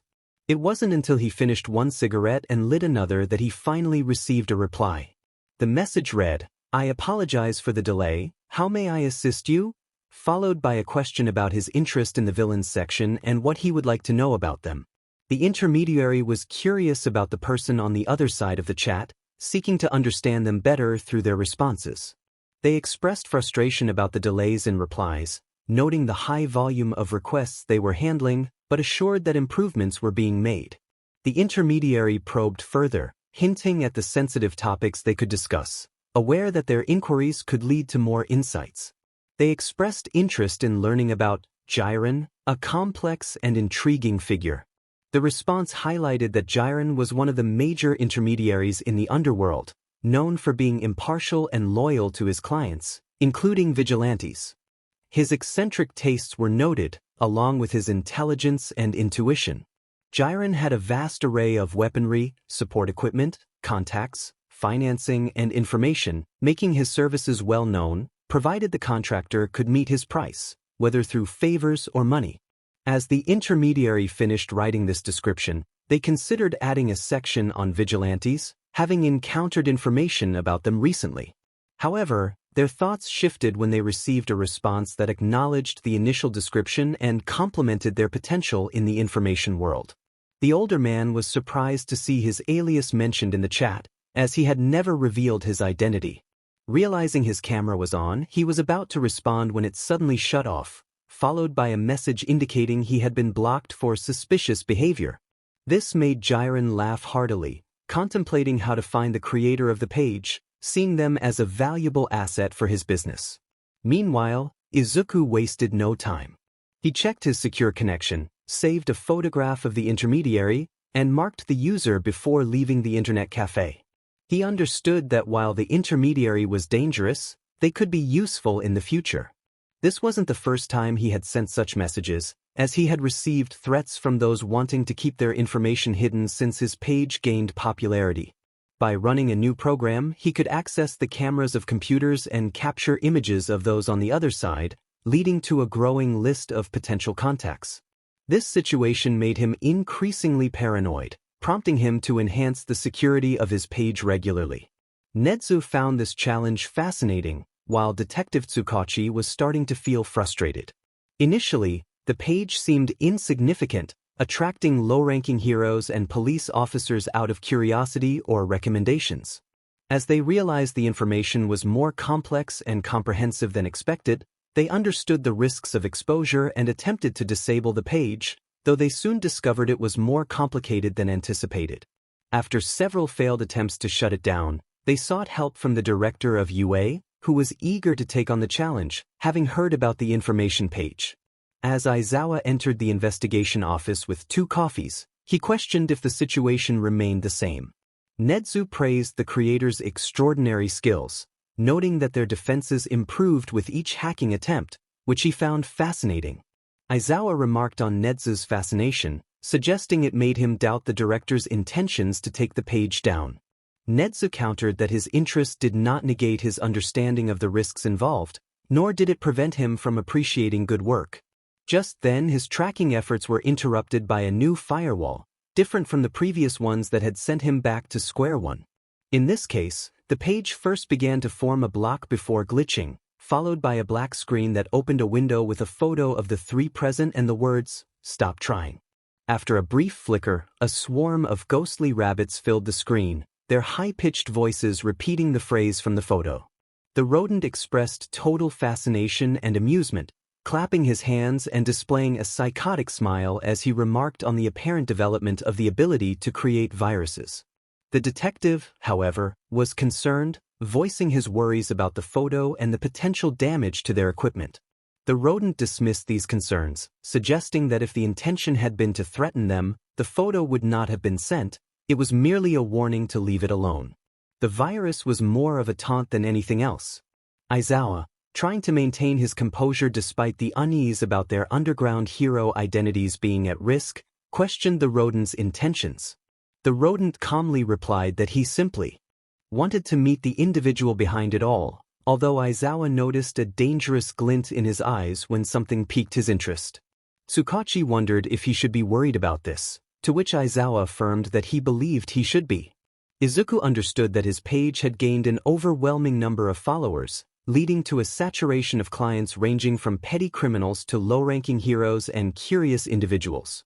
He realized that as the number of users climbed, he would soon encounter someone significant. He never expected two major figures from both the hero and villain sides, whom he sponsored equally, to show up on the same day. His surprise and panic were palpable, but the most overwhelming feeling was confusion about himself. He had hoped his page would gain enough popularity to cover hospital bills and more, but he did not foresee that this popularity would attract various individuals who posed a threat to his safety. He wanted to believe that was merely a possibility, which was why he had implemented firewalls and blockers to keep his page secure. However, when the threats began to surface, demanding that he refrain from disclosing information, he realized that his actions had escalated to an unmanageable level. Yet, something within him took those threats as a challenge, fueling a sense of power and control. He noticed how his information put others on constant alert, which activated his own defenses. This prompted him to improve his blockers while also creating viruses to trouble those attempting to breach his website's interface. He did not stop there. He devised an additional safeguard to avoid detection during his information-gathering expeditions. Hacking into the cameras of various devices became his best move. This not only allowed him to identify his clients but also made him aware that he could be recognized in return, prompting him to appreciate his disguises while increasing his security. Initially, this provided him with an extra layer of safety, but when he decided to block Jiren and one of his viruses activated, sending him a photo of the UA director alongside a detective and someone he assumed was an underappreciated hero, the reality hit him hard, intensifying his current state of confusion. He possessed a great power that had nothing to do with manifesting a quirk, a power that seemed to surpass even a real one. This power granted him control over those around him, a control he was reluctant to relinquish at this point in his career. He was aware that the influence he wielded had consequences for both villains and heroes, placing him in a precarious position between both sides, effectively making him an enemy to both. They were his clients, but not his allies, leaving him in a complicated situation. He could continue alone, testing how far his identity could be at risk while waiting for either side to contact him, or he could prolong his involvement until he saved enough to disappear as if nothing had happened. While these options seemed valid, they were not what Izuku truly wanted. Although they provided a semblance of control, they left too much to chance, so he was determined to create a third option. To do this, he needed information beyond what was observable. He needed access to hidden data within the files. Despite having deduced several things, his analytical eye could fail at any moment. He needed the files to create a more solid database for his new section dedicated to vigilantes, as well as something that could protect him in a way that mere common knowledge could not. Thus, he decided to take a new risk. He was going to start hacking into databases. It was challenging for him to find one with low enough defenses, like a cyber cafe with a secure network and sufficient capacity to work. He made a mental note to acquire his own equipment that would provide him with that confidence. The moment he connected the Hatsum device to the computer, he began his hacking process. His target was a data system from a private detective agency that had a close relationship with law enforcement but operated independently, leaving them vulnerable without complete government protection. It was a perfect opportunity. The process took most of the day as he had to breach the security protections in place, gathering as much information as possible while ensuring that none had external tracking signals. He remained vigilant, erasing his traces without triggering any alarms. Adrenaline surrounded him with every keystroke, and by the time the last file was copied and saved to his USB drive, he took a final sip of his sugary drink and immediately disconnected from the system. He paid for his expenses and left like a ghost that had never been there.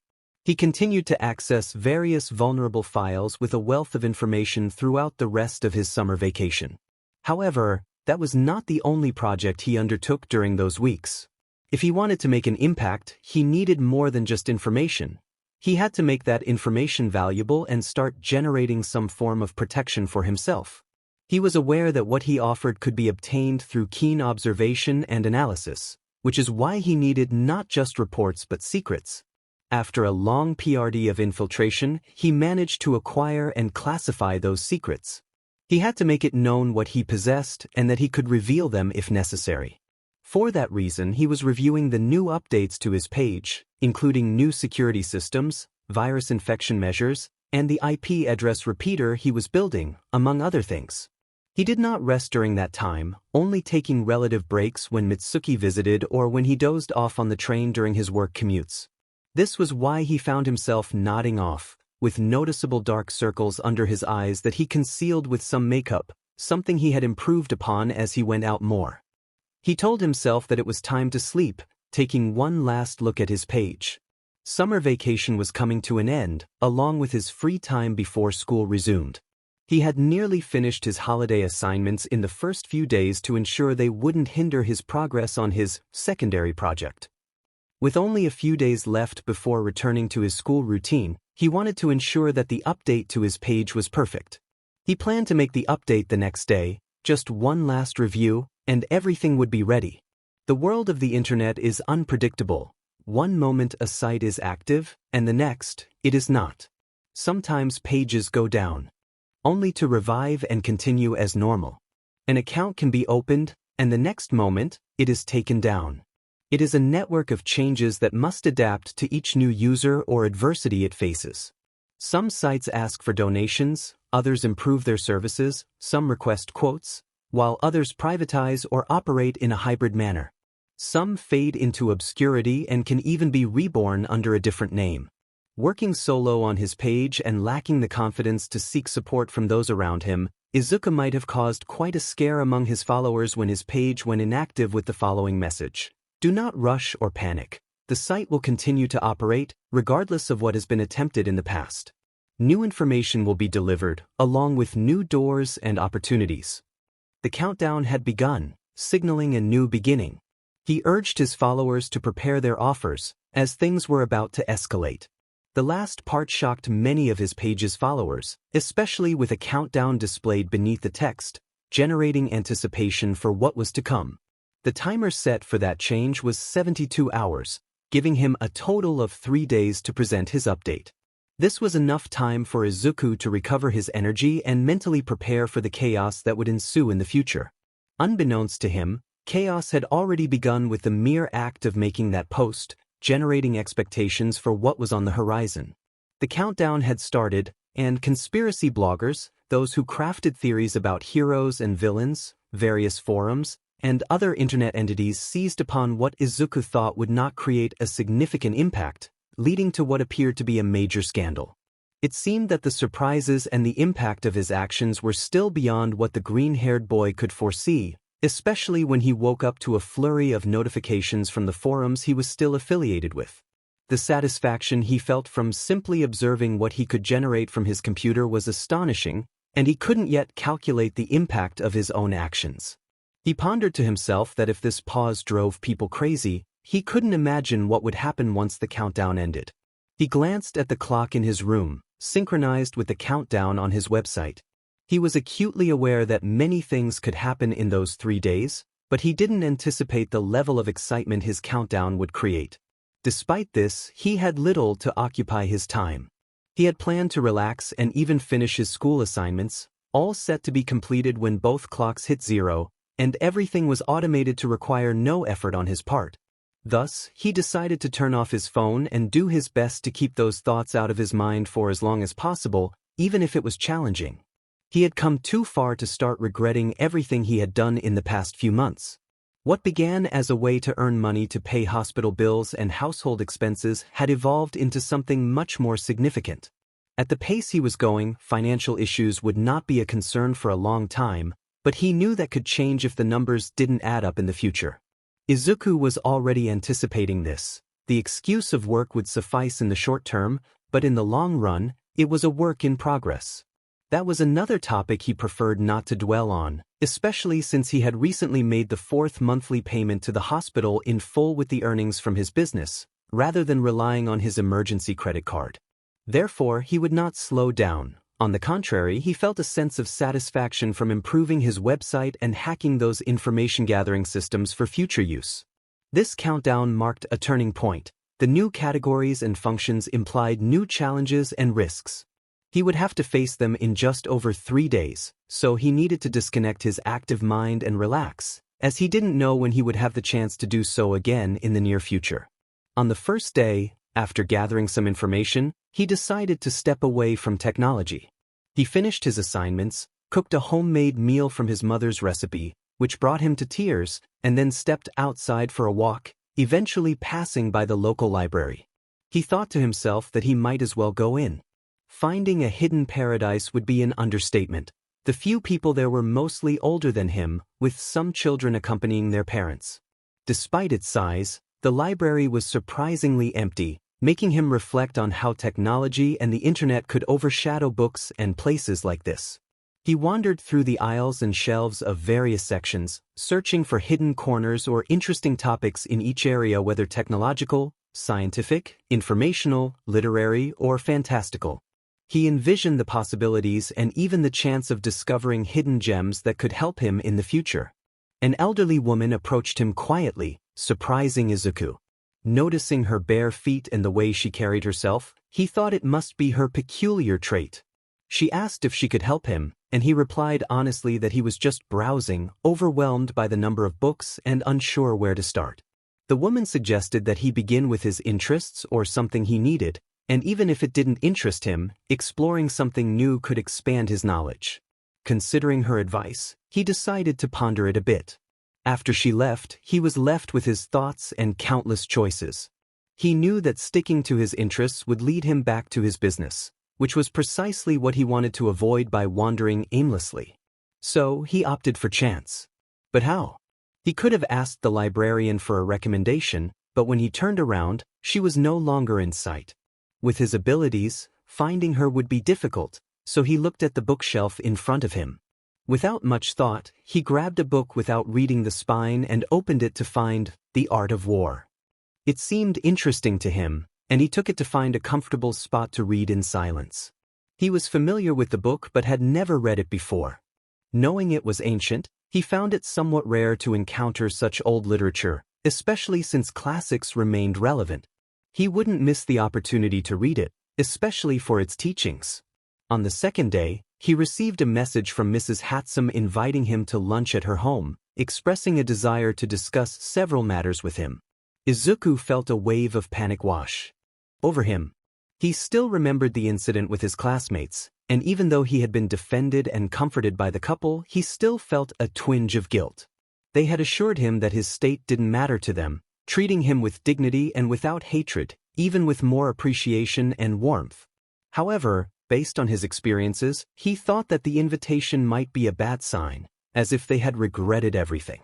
He spent the entire morning planning and visualizing all the catastrophic scenarios that could unfold. He could only find some comfort and push away those troubling thoughts by reading more wild theories unrelated to the upcoming update on his page. When he arrived for dinner, he was surprised that nothing had gone as he had prepared or imagined. Among the unexpected events was the enthusiastic welcome from the daughter of the Hatsum family, a girl he had only seen a few times, who barely acknowledged him unless she was deeply engrossed in her constant experiments and projects. She introduced herself, saying her name was Hatsum Mei, a future entrepreneur of the Hatsum companies, and that he must be the famous Midoriya Izuku. She extended her hand with a bright smile. Izuku, feeling nervous, took her hand only to be pulled closer, standing face to face with her. Mei then asked if it was true that he had no quirks, which made Izuku even more anxious. He thought about how the Hatsum family seemed fine with that fact, wondering if that was why she had been sent to greet him instead of her parents, since he hardly knew her. She exclaimed that it was fantastic and that he had a world of opportunities ahead of him. Excitedly, she asked if she could try some of her inventions with him. This brought Izuku back to the present, as he recalled that Murasakime had mentioned her calling her inventions babies. Just then, Mei's mother called from the other side of the door, reminding her to set the table since dinner was almost ready. With that, the interaction between the two teens seemed to end for the moment. The older woman returned to speak with Izuku, apologizing for her daughter's enthusiasm and explaining that once Mei started talking, it was hard to stop her. She added that Mei was a good girl but full of energy, as he could see. Izuku agreed, and the mother invited him inside, suggesting they discuss a proposal since the holidays were coming to an end. As he stepped into the house, he felt welcomed by the aroma of freshly cooked food and the lively atmosphere of a happy family. The room was filled with machines and inventions, making it feel like he had entered a time machine to the future. He marveled at the number of inventions, and May proudly referred to them as her babies. Her mother reminded her that now was not the time to show off, as they should eat first. With that, everyone moved to the table, which was already set. May's mother explained that this gathering was not just social, they wanted to extend an invitation to Izuku.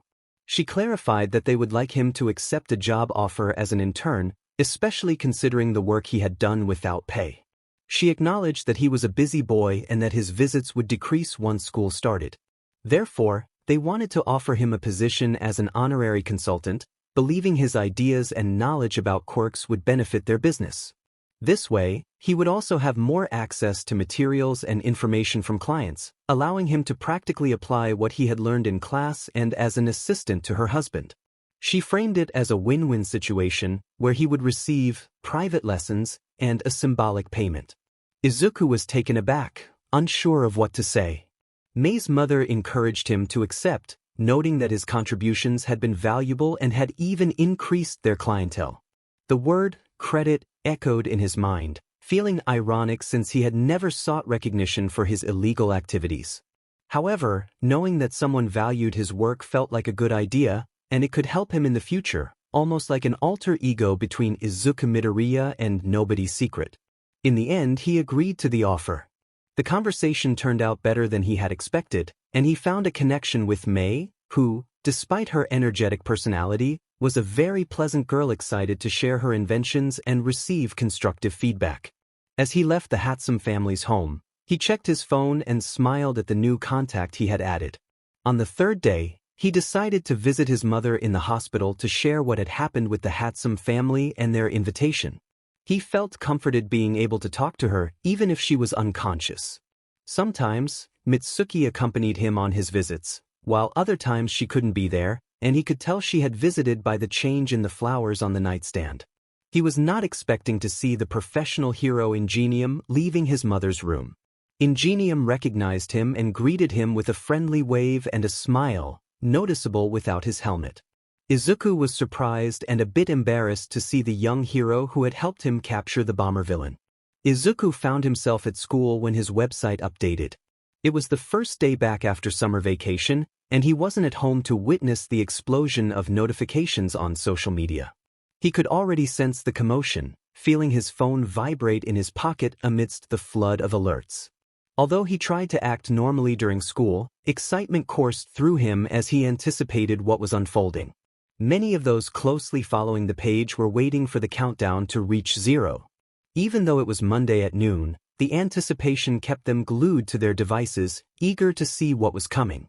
It was these individuals who witnessed the website update firsthand. They hadn't expected that once the countdown hit 0, the site would spring back to life. The numbers disappeared, replaced by a black screen that suddenly flashed, revealing a video class interface. In the video, a person sat in an empty classroom, shrouded by a long piece of black fabric that concealed any identifiable features of the space. The individual was dressed entirely in black, wearing a long-sleeved turtleneck under a hoodie, long gloves, and a full-face LED cosplay mask. The mask, which resembled a balaclava, allowed only the changing expressions illuminated by the lights to convey emotions through various colors and symbols. The figure began speaking, their voice distorted by a voice modulator, making it clear that their identity was concealed. They offered a sincere apology for the wait, acknowledging that the game plan was about to change, though the overall format would remain similar. They introduced a new section dedicated to vigilantes, responding to numerous requests for information. This was one of the minor changes, along with an improved interface. The speaker then teased 2 new sections that they believed would be exciting for the audience. With a distorted laugh, they explained that these changes would depend on the viewers, emphasizing that money drives the world. The first new feature would introduce a trading system, where information could be exchanged for equivalent data. They expressed enthusiasm for the idea, spinning in their chair before continuing, stating that everyone has secrets of value, and they were living proof of that. However, he knew that everyone was willing to pay anything to obtain first-hand information. He also believed that more than one of them would keep their data villains, heroes, and vigilantes secret. He paused for a moment, wanting to dramatize his words, emphasizing them with a series of ellipses on his mask. That was why he would open an auction box once a week, featuring a secret from one of them, a secret that could affect them. Secret identities, family, locations, dangerous weaknesses, hidden scandals, anything could be on the table. But they should not worry, it was an auction for a reason. They would have the opportunity to protect their information, but they had to reach the highest bid before time ran out. After that, the highest offer would win, and he would not reveal that information even in private messages. It was simple, wasn't it? They just needed to stay alert and have enough money. As he had said before, money moves the world, and now it would move them. With that final statement, the video ended, and the screens returned to black before the page began to reload. The new sections mentioned in the video appeared, prominently featuring the auction section, with the date 0409-2252, marking the day of the first auction. Tsukachi exclaimed in disbelief, having been present when the page updated with a different account, one that was more secure, along with a protective tape covering the front camera. Nizu commented that it seemed the individual was beginning to utilize the power of information, not just for monetary gain. The detective expressed concern, noting that they did not know what information could be in that person's possession, which could be very harmful to many heroes. He briefly thought about All Might's secret but reassured himself that it was well guarded and accessible to very few. The rodent added that villains would also be at risk. Some would not want their enemies or even the law to discover certain things. Eraserhead wondered if the individual realized they were putting themselves in greater danger with this method. He found it intriguing and thought it erratic and illogical to target such a wide audience. Nizu pointed out that the individual likely wanted to prove a point. Tsukachi, feeling anxious about the situation, asked what that point could be. The rodent calmly explained that the individual was demonstrating power over them all. They were being offered a chance to safeguard their secrets while also gathering information on criminals. At the same time, the individual sought to make deals with anyone interested who could not meet the price or did not want to use money, thus collecting more information through those exchanges. The long-haired hero remarked that the individual was building a network and pondered how vast that network could become. The detective inquired if there was any way to stop this. Given the rapid developments, he could not predict how things would end or how powerful the person or people behind the website could become. Nizu stated that they needed to go to the source, meaning they had to find the individuals responsible for the website. He acknowledged that it was obvious but complicated, as the individual did not let their guard down, continually protecting their interface and blocking any suspicious users. It seemed they even had signal repeaters, making it difficult to trace their IP address. The detective noted that the video was pre-recorded, not live, and ensured that no distinguishing features were visible.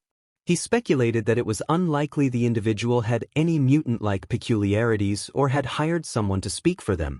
He suspected that it was likely a single person in charge of everything, someone who did not easily trust others. Eraserhead expressed his curiosity about whether the situation still entertained the rodent. He noticed something odd about the figure, as it seemed too small to be an adult, but he wanted to be logical, considering it could be a side effect of their quirk.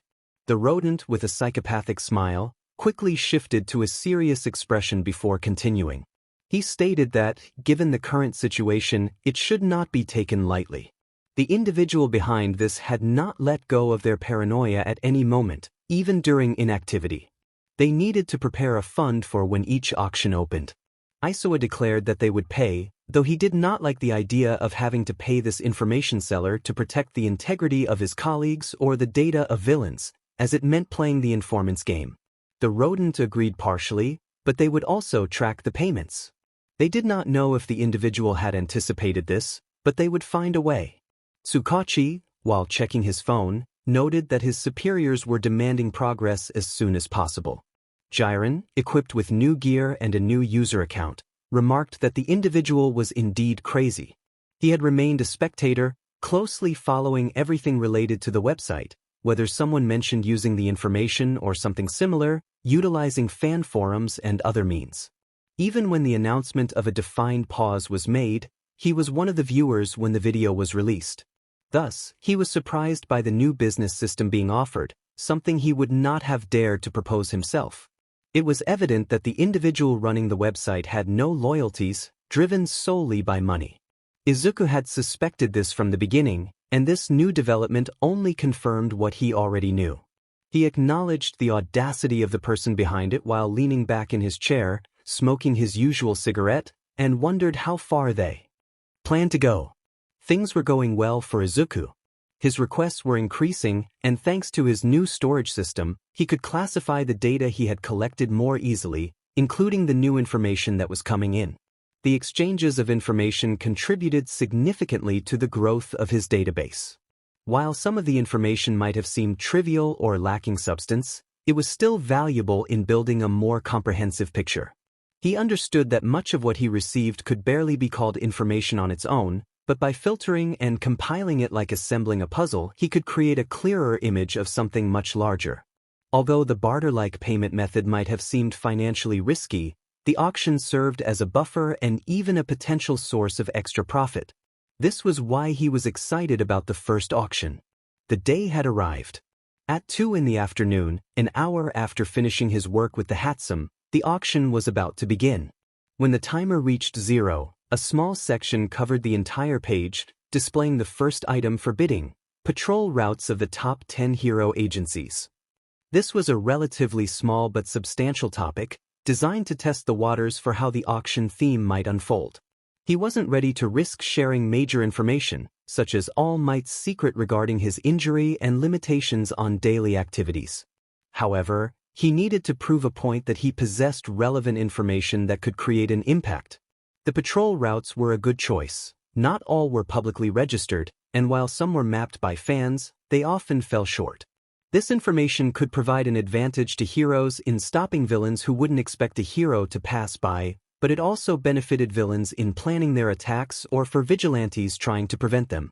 Even journalists or fans interested in speaking with heroes would find this information useful.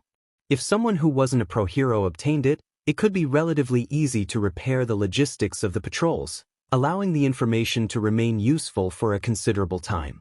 He remained true to his word by not sharing the same information with others, as it would change in the future. He stared at the screen, waiting for the first bid to come in. He hadn't set an initial price, but he had the bidding format to increase the price if it started with low and insignificant offers, hoping to outsmart any attempts to undermine his good faith. Ultimately, what mattered most to him was the money he would earn. His eyes lit up at the appearance of the first bid bubble, which added dynamism to the auction system instead of a simple bar graph. However, that excitement quickly faded when he saw the bid amount, 5,000 yen. It was disappointing. He decided to wait a bit longer before using the inflation program, hoping things would become more dynamic soon, as the auction was time-limited 2 hours before the page would lock. 2 minutes passed, then 5, then 10, and just as he was about to type a number, a new bid appeared, 10,000 yen, double the previous offer. While it wasn't much to his liking, it did bring him some satisfaction to see the real bidding starting without his intervention. For now, the two apparent users began a bidding war. 10 yen, 10 yen, 10 yen, 10 yen, 10 yen, 10 yen. It seemed they had agreed to increase their bids by 100 yen each, which bored Izuku. However, as long as the price was rising, he chose not to intervene just yet. It wasn't until the bids surpassed 20,000 yen that a new user entered the fray, offering 100,000 yen in one go, breaking the rhythm of the other two users. This caused a pause in the bidding. Izuku thought to himself that this was something he had anticipated. He considered making some popcorn since there were still 42 minutes left, and he wanted to stay alert for any anomalies. But just before he could get up from his seat, a fourth bid bubble appeared, and he was surprised by how quickly things were escalating. The new bid was not a small increase. It was 125,000 yen. Then a fifth bubble appeared, offering 150,000 yen, quickly followed by the third user with 180,000 yen, and the fourth countered with a bid of 200,000 yen. The bids escalated, with offers becoming larger and smaller as participants tried to outguess each other, creating new bubbles. 10 minutes before the time was up, the auction narrowed down to 3 contenders: User 17, User 34, and User 3, who had initiated the bidding frenzy. At that point, the bids had surpassed 1 million yen. As the bids began to slow, it was clear that the participants were considering their next moves, whether they were running low on funds, reluctant to spend more, or debating if the information was worth the expense. When the timer hit 0, one number stood out: 1,570 yen. The bubble displaying that amount grew to fill the screen before bursting to reveal a large sold sign, prompting a chat window to open on the side of the page. The message congratulated the winner on securing the first auction. The conversation quickly turned to the method of payment, with one party expressing concern about leaving a digital trace and suggesting a face-to-face meeting instead. However, User 3 was not open to that idea, indicating that a direct meeting posed a dilemma for both parties, as neither would gain anything without a proper exchange. Izuku had a feeling that the winner was not a hero, and he couldn't shake the thought that it might be a trap designed to lure him into danger. The auction's new format had introduced a conflict, as the large sums of money attracted unwanted attention. He realized he needed to find a way to complete the deal without putting himself or his identity at risk. His mind raced as he considered the stakes. The money was a significant motivator for him to take these risks. It was a gamble, and he had to play his cards right. This interaction presented a new opportunity, but he wasn't sure if it was worth the risk. He needed to test his luck. He proposed a meeting point, suggesting a plan that involved half payment in cash at the location of the information with minimal contact. If the first half went smoothly, he would provide another location for the remainder of the transaction electronically. The other party questioned the safety of the arrangement, but Izuku assured them of his reliability and the mutual benefit of the plan. After some back and forth, they reached an agreement, and User 3 accepted the deal. With that settled, Izuku decided to review the auction program. For any unidentified anomalies during the bidding, aware of the attention his first participation had garnered. His paranoia had proven useful, allowing him to identify several attempts to breach the subprogram, but his firewalls held strong. Still, he knew he needed to reinforce and repair them. With his mind occupied, he prepared for the upcoming deal, noting the time was 6:37 p.m. and dusk was approaching. I believe my best option now is to use the city's security cameras to identify blind spots and finally put the spy infiltration program I've been working on to use. Since I decided to infiltrate various databases to extract information, I connected the Hatsum device to my computer to activate the IP signal repeater. This allowed me to start the infiltration program and map the different routes I could take between cameras, marking key points based on my memory of the various streets I frequented during my visits to different internet cafes. I compared these with the patrol routes of the heroes I had recorded in my list of potential locations, ensuring there would be no interference during the transaction when it was executed. In this way, I managed to generate a solid list of locations, including emergency exits and some passages to lose someone if they happened to follow me. I also planned for discreet surveillance from a reliable internet cafe or another local establishment. All of this was in anticipation of needing to carry out such tasks in the near or even better, distant future. So far, luck had been on my side, largely because I had been careful to leave as little trace of myself as possible. While my lack of a distinctive quirk could work to my advantage, it was not a guarantee and could also be a weakness that someone might exploit. I could not let my guard down for even a moment. It was Sunday morning, so I prepared simply, wearing dark jeans, my red sneakers, and a shirt with a sweatshirt print, which I covered with a reversible jacket. My backpack contained various items I would need for this expedition: a couple of wigs, colored contact lenses of different iris designs and pupil shapes, fake glasses, some makeup, a hoodie, several notebooks for writing material if the opportunity arose, a box of LTX gloves, a pair of leather gloves, and a bag of mini spy cameras I had assembled for security in my home. Once ready, I took the first train to Tachijai Prefecture to put some distance between myself and my home. On the train, I reminisced about when I first started this whole web venture, selling information for my safety, almost repeating a familiar pattern. I chuckled to myself for having chosen Kyoto as my first option, just like last time. Upon arriving at the station, I got off feeling more relaxed and headed to the nearest convenience store, knowing I could buy a new prepaid phone, which I paid for in cash, along with the balance to activate it. After that, I went to a public restroom to change my appearance. I put on an orange wig, covered my freckles with makeup, and donned the fake glasses, flipping my reversible jacket inside out and putting on the leather gloves. With my new disguise, I left the restroom and headed to a stationery store to print some copies of the order, paying and then moving on to the next stationery store with a slight variation in my disguise. I repeated this process sequentially until I had printed half of the work as I promised. The purpose of this was to avoid leaving an identifiable ink trace from the printer, as there could be a distinctive quirk involved. When I printed the last page, I asked for a plastic folder to store the prints. Remembering what was inside made me smile to myself, as despite being only half of the information, it contained a small trap. I had only told the client I would deliver half, not that it would be half of the information. It would have been easy to just give them at least the routes of 5 agencies and then deliver the other 5, but I decided it was better to provide half of the routes from all 10 agencies, which represented half of the routes for each hero from each agency. Yes, it was more labor-intensive, but it ensured I would get my money for the other half, making the incomplete information somewhat obsolete. Incomplete information is just as bad, if not worse, than having none at all. Once I was confident in this part, I headed to an alley I had identified in my mapping the day before. It was in a somewhat busy area, with an internet cafe that provided a good view of the inside.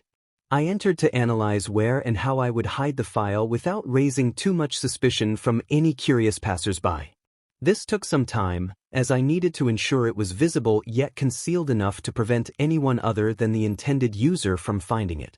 After careful consideration, I found a gap in the debris, likely from a past hero battle. I hid the papers in the hole, covering them with stones from the rubble.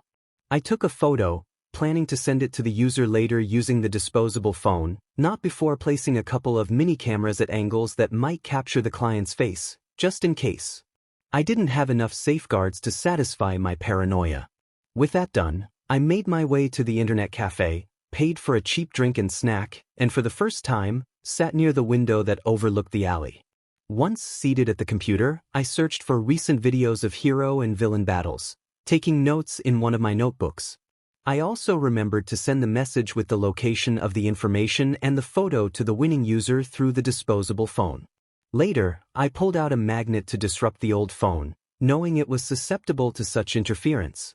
I planned to break it later and dispose of it completely. Saying the wait was long would be an understatement, but in the end, it was worth it. Just as he finished the last rice cracker, he noticed a figure entering the alley. From his distance, he could only make out that it was a tall man with a muscular build, possibly blonde, dressed surprisingly formally for someone who was likely a criminal. After a few minutes, the man exited the alley with the plastic folder he had placed there, confirming to him that this was the person on the other side of the transaction.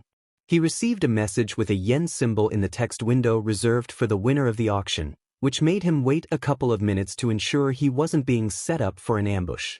Once he felt enough time had passed, he paid his bill for the service and food, then put on a new pair of LTX gloves and headed to the alley where he had hidden the information to verify that the money was still there. To his pleasant surprise, he found a black plastic bag. Upon opening it, he discovered a substantial amount of cash and pulled out a random bill to ensure it was real, which brought him great relief. However, he didn't stop there. He checked for anything unusual, like a tracker, and was fortunate that there was nothing of the sort. He stored the bag of money in his backpack, collected the cameras in hopes that they had recorded the client, and left the place at a slow pace to avoid raising any suspicions. He remarked to himself that it hadn't been a bad deal as he looked up at the clear blue sky, feeling reassured that everything would be fine.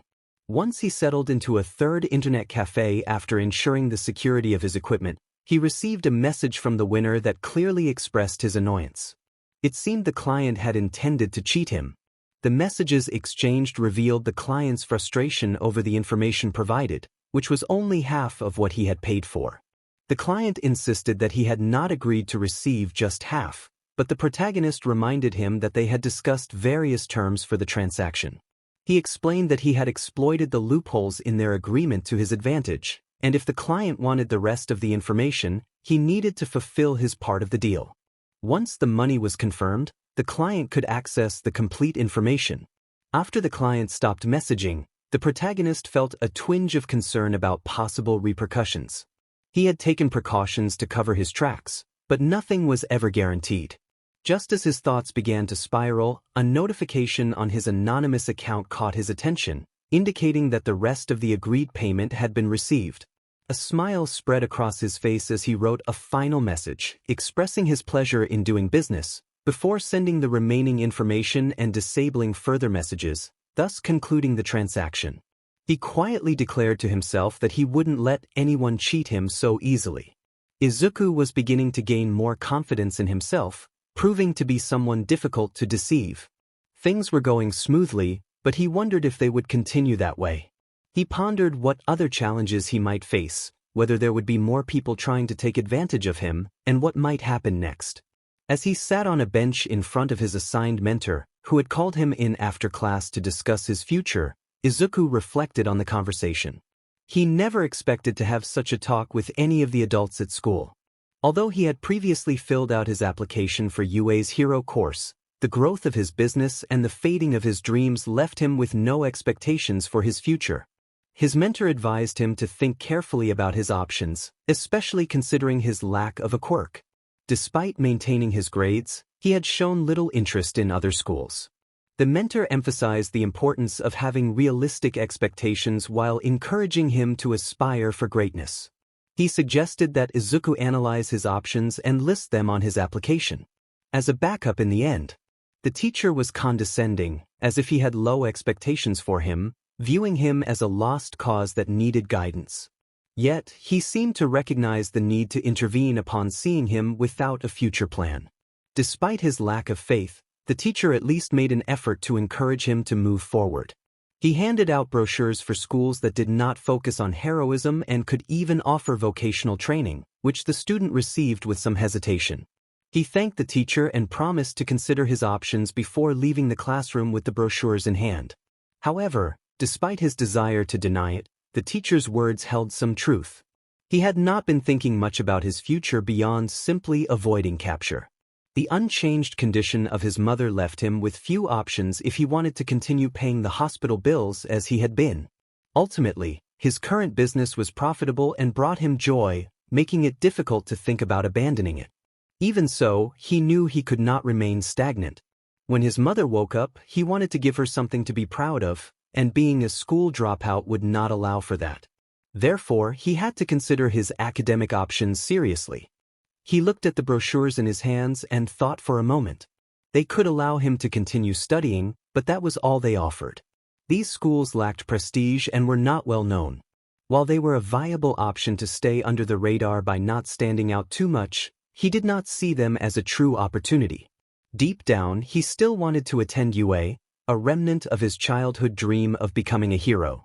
However, given his current situation, he did not believe it was feasible. He could enroll as a general education student or even in the support class alongside May. The thought of at least having a real friend at school made him happy, and it would also provide him with first-hand information from many professionals and aspiring heroes. Yet, that would also put him in a precarious position, as he already had the attention of the UA principal, even if the principal did not know who he was. This fear applied to other schools that taught heroism as well, where someone might discover him simply for being there. He weighed the pros and cons carefully, knowing that his choices could significantly impact his future in various ways. He still had time to submit his applications and prepare for entrance exams since it was only September. While that was not a lot of time if he took it seriously, it was enough to plan his next move. He could try that day. He had managed to get ahead on much of his work, giving him some free time. So immersed was he in his thoughts about schools that he did not notice a group of boys turning the corner, leading to an inevitable collision. One of the students shouted for him to be careful. Unlike Izuku, this student managed to stay on his feet and smirked maliciously upon seeing the brochures scattered on the ground. He approached Izuku, grabbing his hair while laughter echoed in the hallway, taunting him about someone feeling sorry for him and giving him a chance, but doubted that even those schools would accept him. Just then, a voice called out from behind them, telling them to stop wasting time and get out of the way. They were about to respond to the interruption of their fun when they quickly dismissed the idea upon recognizing the voice belonged to Katsuki Bakugo. Izuku could only think of Katsuki as part of a habit he had not yet managed to break. Katsuki repeated his demand for them to stop obstructing the path, sparks beginning to form in his hands as a final warning. Without saying more, the other boys quickly vacated the hallway, leaving the blonde and the green-haired boy alone. Izuku expressed his gratitude, surprised to be saved once again by Katsuki.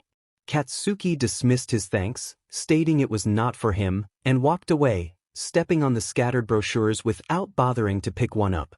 He glanced back at Izuku, telling him he should listen to the teacher before tossing the brochure he had picked up and leaving. Mitsuki expressed her frustration upon seeing the brochures, noting that very few even had a basic website for further information, and none offered anything different from what was printed on the paper. She acknowledged that things had been tough for him lately but urged him not to lower his expectations. She reminded him that he had worked hard to move forward and that he should not give up on a good education, like the one UA could provide. If he was worried about running into Katsuki in the hallways, she assured him that her son would not do anything inappropriate. If he still wanted to consider other schools, he could, but not those. He could only respond that he would think about it. The conversation had arisen after lunch, as Izuku placed the papers on the coffee table, which Mitsuki quickly examined. Upon seeing them and asking for an explanation, it sparked an uncomfortable discussion about how Izuku had considered enrolling in one of those schools as a plausible option. Mitsuki clearly disapproved, as her reaction indicated. After promising to bring him mildly spicy curry on her next visit, Izuku found himself alone in his house once more.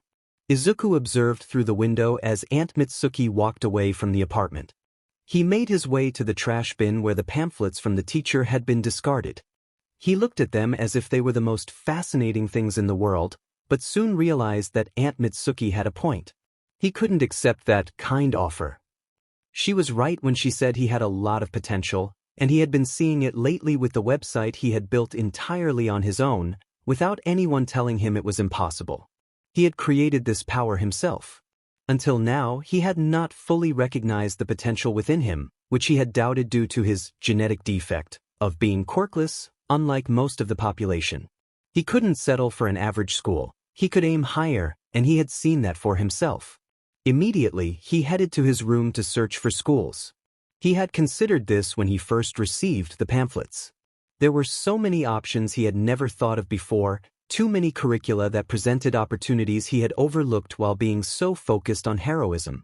He couldn't deny that hero academies, despite their focus on that area, offered great opportunities in other fields as well. Their programs were among the most recognized, even for those who didn't focus on becoming heroes, such as business, support, general studies, politics, social sciences, and even arts. Any extra qualifications beyond the hero track were well received in the job market, ensuring a secure future. He envisioned the world around him. But did he really want the world to see him? To know him for who he was, even without a quirk? Many would know, and despite any achievements, it could bring him more trouble than benefits. He had seen it before. If he became recognized and acclaimed, there would always be someone who resented his success because he didn't deserve it for being quirkless. His potential was vast, but there would always be those who wanted to undermine it. Other schools could provide him with good opportunities while keeping him in the average realm. He would still face challenges from those who might not like him, but he wouldn't be as exposed, which could benefit his unique business. Even if he wasn't very visible, there was a chance he could be discovered eventually. Attending a hero school could give him first-hand information, but it felt like stepping into the lion's den, where he could be caught at any moment. Yet, he would also have privileges that no other informant could obtain unless they had a spy within those academies. It would be ironic and amusing, as he would be the least conspicuous, suspected due to his lack of a quirk. For a moment, he paused his search for schools while glancing at the UA window. May planned to apply there for the support department, And having a friend in the same place wouldn't be bad, especially since her parents also saw his potential to join the same department. But Kaken would be there too. Although he no longer bullied him and even defended him at school in a strange way, Izuku was unsure how Kaken would react if he applied there, even if he didn't enter the hero department. There were too many pros and cons to each decision, where he could take great risks for great rewards or play it safe and continue with a normal life. However, being a kind of informant with a well-known website that both heroes and villains visited for advice, along with a growing network of information, couldn't be classified as normal in any way. He realized that having a secret life wasn't typical either. Regardless, there was too much to gain or lose depending on his choice. High risks could lead to great rewards, while low risks meant fewer rewards but guaranteed safety. It was amusing, as he had been taking several risks lately without any consequences, but he wondered how much longer he could tempt fate. These thoughts could go on indefinitely without reaching a conclusion, especially since time was not on his side. The admission exams were approaching, and he still had no defined decision. What should he do? Which option offered the greatest benefits? What would make his mother proud when she woke up? She had once been worried when he wanted to be a hero, feeling relieved when he set that idea aside. Normal studies or lower-risk options would make her feel better, and he wished for her to have no worries when she woke up. Still, he was already taking risks with the website. How many more could he take? Could he partially fulfill his broken dream? What other challenges could he overcome? Should he take another challenge, or would it be better to take the safe route? What did he want for his future? So many questions, all tied to a decision that could significantly impact his future. Choosing a school could shape his path, and he had only just begun to think about it. Perhaps the teacher's intention wasn't to motivate him too much, but he felt grateful for the time taken to consider his future. He realized he wouldn't reach a conclusion today. Time might be short, but he needed to think carefully about his decision. He decided to pause for now, saving the information and making a note to schedule time for further research later. He turned off the computer and moved to a corner of his room to gather materials from a box to continue working on his secure computer project. It was too late to go out and handle business requests, and he wished he had someone to help him. However, he didn't think he could trust anyone with this. He would leave the clients for now, but if he woke up early tomorrow, he might get some work done before school. It was time to focus on something else. It was a Saturday, the 5th Saturday since the auctions began on the website. There was one auction per week, where the information provided was a box of surprises. No one could predict what would be offered next. Plans for the new Quirk-inhibiting HNDCFFS. A list, ranks, and information about secret members of small villain gangs. The plans for the next heist on one of the 3 national banks, without specifying which one until the purchase. This time, the location of 9 safe houses was being auctioned, 3 belonging to villains, 3 to heroes, and 3 to vigilantes. The bubbles inflated and grew larger as time passed, clearly indicating the reason for multiple participants, involving all 3 sides of the conflict. As time was running out, the bids exceeded the expectations of the green-haired participant, revealing the desperation of some and the resignation of others as they ceased their frantic bidding. No one was safe. The outcome could affect everyone and change too many things. It was evident that the items being auctioned were obtained through the exchange of information as a form of currency. What had started as a currency without apparent monetary contribution was becoming a weapon against one another, generating distrust among the groups. Questions swirled in the minds of the users as the next auction opened. Who revealed the information? Who offered more? Why did they have to disclose that? Who betrayed them? Was it just one person or more? Could it be that everyone was unaware? Would there be enough money? Who else was participating? Would plans need to change if they lost? What if what was revealed last time affected them in the next auction? Was it really wise to take risks now and hold back opportunities? What would be the next offer? Would there be danger the following week? These were just a few of the many questions swirling in the minds of the users as the next auction opened. They could not predict what the next product would be. Heroes, villains, vigilantes, journalists, fans, and civilians were all attentive and waiting for the next Saturday, watching as the bubbles burst and declared a winner, the one who had placed the highest bid that week.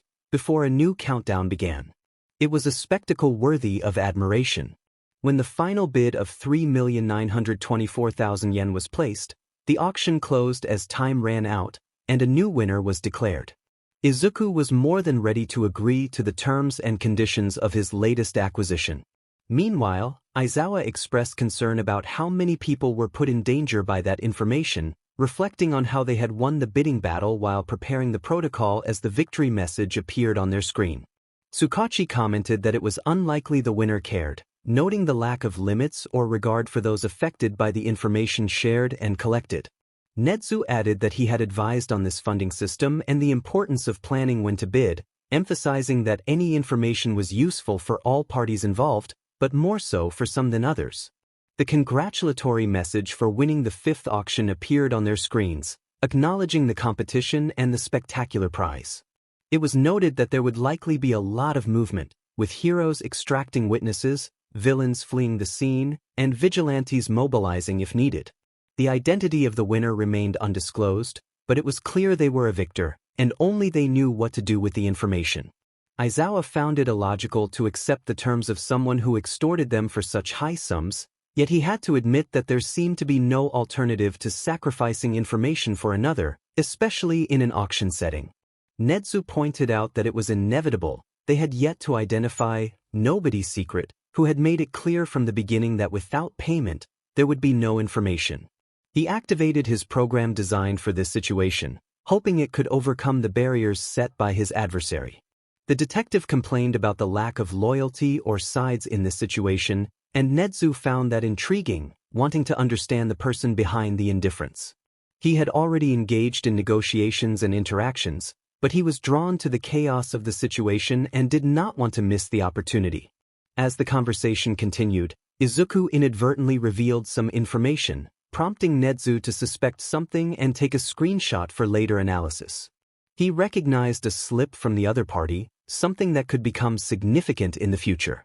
The exchange highlighted a preference for anonymity and the control that digital currency provided, allowing for a level of safety that cash did not offer. Netsu noted that the individual seemed more aware of their actions, prompting a discussion about whether that was good or bad for them. The conversation could have continued with more questions about the informant's identity, values, loyalties, motivations, and judgments, but they knew they would not reach any conclusions until they met in person. As the auction progressed, the tension and excitement built, with each participant aware that the stakes were high and the consequences could be far-reaching. The adhesive tape was pretty, but it didn't protect them from all the cameras. With those writings taking them back to a moment in the past, they once again observed a photo of the three of them. From a high angle in a corner of the room, clearly taken from a security camera. Still, he was a businessman, an offer had been made, and he accepted it. As he had told his colleagues, money equated to information. They could pay, or he would give it to the second bidder. Their time was running out faster than his, and he expected payment in less than an hour. If not, they knew they would lose this time. He reassured them that he did not plan to exclude them from future auctions yet. Everyone deserved opportunities, as he had said before, and removing players was detrimental to his business. A timer was set in the room, marking their deadline, while Netsu's program halted due to an interruption in its tracking, leaving behind only a partial address that revealed little. It was time to pay up, they couldn't afford to lose those still unknown locations. The rodent clapped as he made this declaration, preparing the payment as stipulated in their agreement, while also setting up digital tracking, hoping it would yield results and not be purged upon reaching the destination account. Had they located him? The detective knew it wasn't a certainty, but he wanted to keep hope alive. That was the issue, he wouldn't be there when they arrived, no matter how close they got. He had to commend the adhesive tape, as they didn't even know his face. They could have him right in front of them and not recognize him, which was one of their biggest concerns. How was the schedule coming along? Aizawa shifted the topic slightly, trying to revisit a path they had previously followed. Better, it seemed he had a fixed schedule related to work or educational hours. He pointed to a chart on the screen that marked activity hours, indicating that this was a secondary pursuit and not a full-time commitment, or perhaps he was trying to maintain a civilian life as much as possible. That didn't leave them much room to maneuver. It seemed they were still at a standstill. He didn't think so, because today he had made a mistake, declared the rodent, capturing the full attention of the two humans in the room who were more than astonished by this statement. What was that? Izawa asked, searching the monitor for the mentioned error without finding it. He had gone out at one point and was willing to make external transactions, he stated, requesting to cover the screen to show the text where this declaration was made. That was indeed a surprise, said the underground hero. A very pleasant one, the detective added. Izuku felt a mix of emotions as he watched the money arrive in the account without any issues he couldn't resolve while cleaning it. He had to fulfill his end, and since it was a complete payment, he wouldn't resort to half-truths or semi-encrypted information. Although he felt like a winner for having avoided any external transactions this time, he was acutely aware that this situation wouldn't last long. More and more people were demanding face-to-face transactions, sending him money locations, or leaving cards with payment money, anything to pull him out of his own hole. He could still remember the thrill and panic of that first external transaction and all the things that could have gone wrong, which kept him hesitant despite the successful outcome. He could only think of the possibilities of a bad result. He could still keep up the pace, he told himself as he turned off the new monitor at the internet cafe where he was, feeling unsafe after giving his terms of 1 hour due to the threat of tracking. He just needed to improve. He couldn't quite understand what had possessed him to accept the negotiations. He knew that being behind a screen gave him a sense of security and courage, but he was aware that this side of him could lead to trouble. He had almost faced the new tracking program of Nedzu while negotiating and trying to intimidate him. No, he hadn't been in his best judgment. But the thrill of having control over the situation was intoxicating, which was why he had been rejecting requests for external meetings. Unfortunately for him, word had spread like wildfire in a certain group after his first external transaction, where they demanded the same system, which he had been trying to navigate for the past month. Even with that, he could see that it couldn't last too long, despite how much he had initially enjoyed it. He understood that he needed to find a new system, one different from the first idea he had, considering all the possibilities that could go wrong. Villains, heroes, vigilantes. Many could exploit the hybrid system to ambush him when he least expected it. He had been lucky last time, and he knew it. He couldn't deny that cash was advantageous, allowing him to make moves he hadn't been able to due to the limitations of his secret savings account. At one moment, he stopped in front of a shop window, catching a glimpse of his reflection in his latest disguise. He noticed that the makeup didn't fully cover the dark circles under his eyes from sleepless nights, the blonde wig was poorly placed from his last escape, and the reptilian contact lenses gave him an unusual vibe, much like the silicone fong he wore. He chuckled at the thought that those last details might make others think he had some kind of animal trait. Dressing up allowed him to explore possibilities beyond Izuku Midoriya, and that was something he loved about his venture. His collection of small costumes grew with each outing, as did his skills in disguise, whether through makeup or quick prosthetics, and even the shaping of his clothing, which, although casual, could change with small details. He expressed to himself how incredible his power was while chewing on a candy, contemplating how many more things could be done with just skill. It was clear that there were many possibilities. He considered that there might be a quirk that surpassed his own or improved upon certain traits, but hard work was valid, and it could even undermine a quirk if done correctly. He realized he needed to find ways to surpass others as much as possible based on what he had already achieved. His intelligence was already a weapon, as his analyses kept many under his influence. However, in physical confrontations, he still felt far below average, especially considering the altercations he faced at school. He couldn't resort to cheating to reverse the situation without drawing attention to himself, especially now that they were on the verge of attending other schools. He observed his slender arms despite the turtleneck sweater he wore, thinking about the bruises and hidden marks beneath it. He shook his head and proceeded to pay for his transport upon arriving at the station. He acknowledged that he needed to improve that aspect of himself. What else could he enhance? He paused in his stride, missing the train and deciding to wait for the next one, not caring much about it as a resolution formed within him. In the end, he had to keep evolving. He couldn't remain stuck where he was. He needed to train to improve. Izuku was aware that his athletic abilities were among his greatest weaknesses at the moment. While he took pride in being cautious in his secret life, he was an easy target in his civilian life. He took advantage of maintaining a low profile at school to avoid as many conflicts as possible, but that didn't mean he didn't end up in occasional trouble. Even if his main bully no longer targeted him, it left room for other students, who stayed in line to avoid provoking the explosive blonde, who, although no longer involved in the intimidation, still put an end to it.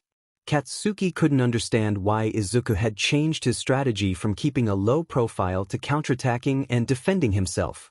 It was subtle, just a comment here or there that irritated other students as they saw him return insults or creative remarks with even more creativity.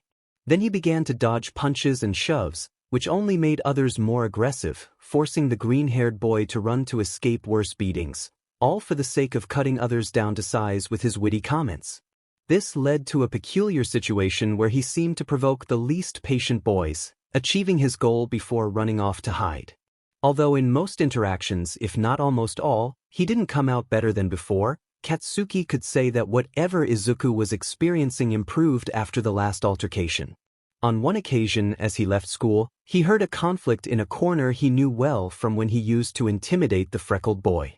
He peeked around the corner to find Izuku dodging punches from a student left and right.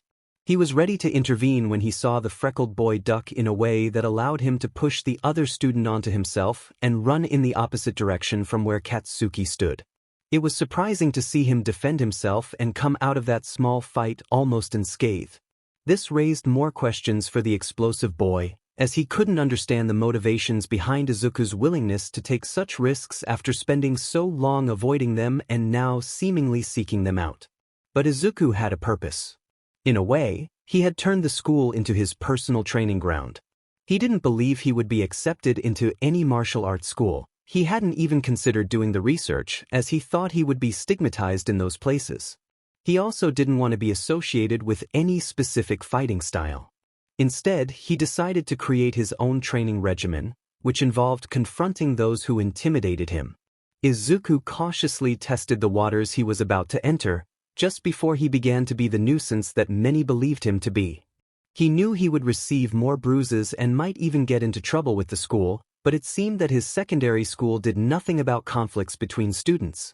The last glances from teachers in the distance, as they turned away when they saw him being bullied, spoke volumes. He had not been called to the principal's office or even to see his homeroom teacher. Despite this, it didn't mean he wouldn't get into trouble with Mitsuki, who was more than ready to file a complaint against the school or even take matters into her own hands after seeing his first bruises. Convincing her not to act was difficult, and even Katsuki intervened, revealing that he was the one seeking out those confrontations after defending himself against hurtful words. This left Mitsuki in an internal conflict. She wanted Izuku to defend himself but was frustrated that he ended up hurt.